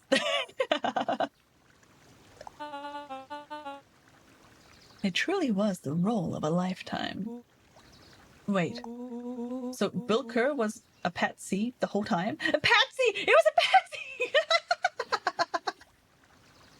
It's a patsy. It's why is my there we go. All my sounds are taking a really long time to go off today. It was a patsy. Now that your secret is out in the open, what's to stop this town from rising up against you? Oh, that's the delicious part. Fear. Thanks to our clipboards, I know what each and every person in this town fears most. And I will make those fears manifest for anyone who steps out of line. The choice is simple. I'm not afraid of you. Ah, the young hero. I've kept a keen eye on you, boy. You and your friends made a habit of disrupting my plans. What a pity. If things would have gone a bit differently, you might have had your moment of triumph. But that's fate for you. You can't do this! Oh, but I can. I have won. Never underestimate what a great man can do given time. And now time is my plaything. Perhaps the most expensive thing I've ever bought. But well worth it. Hi Herb, welcome in. That looks like red. How did you get in your game? It does look like red, you're right. Maybe it was a Kickstarter. Yeah, but what about this guy's fear? Making people... Yeah, people making fun of his eyebrows. They are quite interesting eyebrows. Sharper coughed up one final laugh and cracked his knuckles. Time is his plaything until he did. Enough chit-chat. Let's get to work, shall we? And so, Sharper set about remaking the town in his own image. The fertilizer factory soon reopened for business. Sales rose steadily as more and more farmers across the countryside began to swear by its miraculous properties. Beacon Pines became famous, a secretive town that, for the right price, shared its gifts with all. Gifts that became more and more necessary in a world where winters grew longer. Oh no, and longer. climate change. It's global cooling. The end. All right, this is an excellent place to stop. This is wrong, but things are becoming clearer now. You can feel it, right? We can't let Sharper win. He might just be the key to this whole thing. Let's see. Yeah, where else can we update stuff? We received a hint. Oh, here, Malice and Window to the Soul. All right, we'll go back here and do this one next stream. But for now, let's see who's online. Thanks for hanging out, guys. I can't believe I went for so long. Oh my god, it's like 5.5 hours. All right, who's streaming? We have got... Oh, Laura is streaming. Ow! Thank you for the hydrate. Everyone hydrate.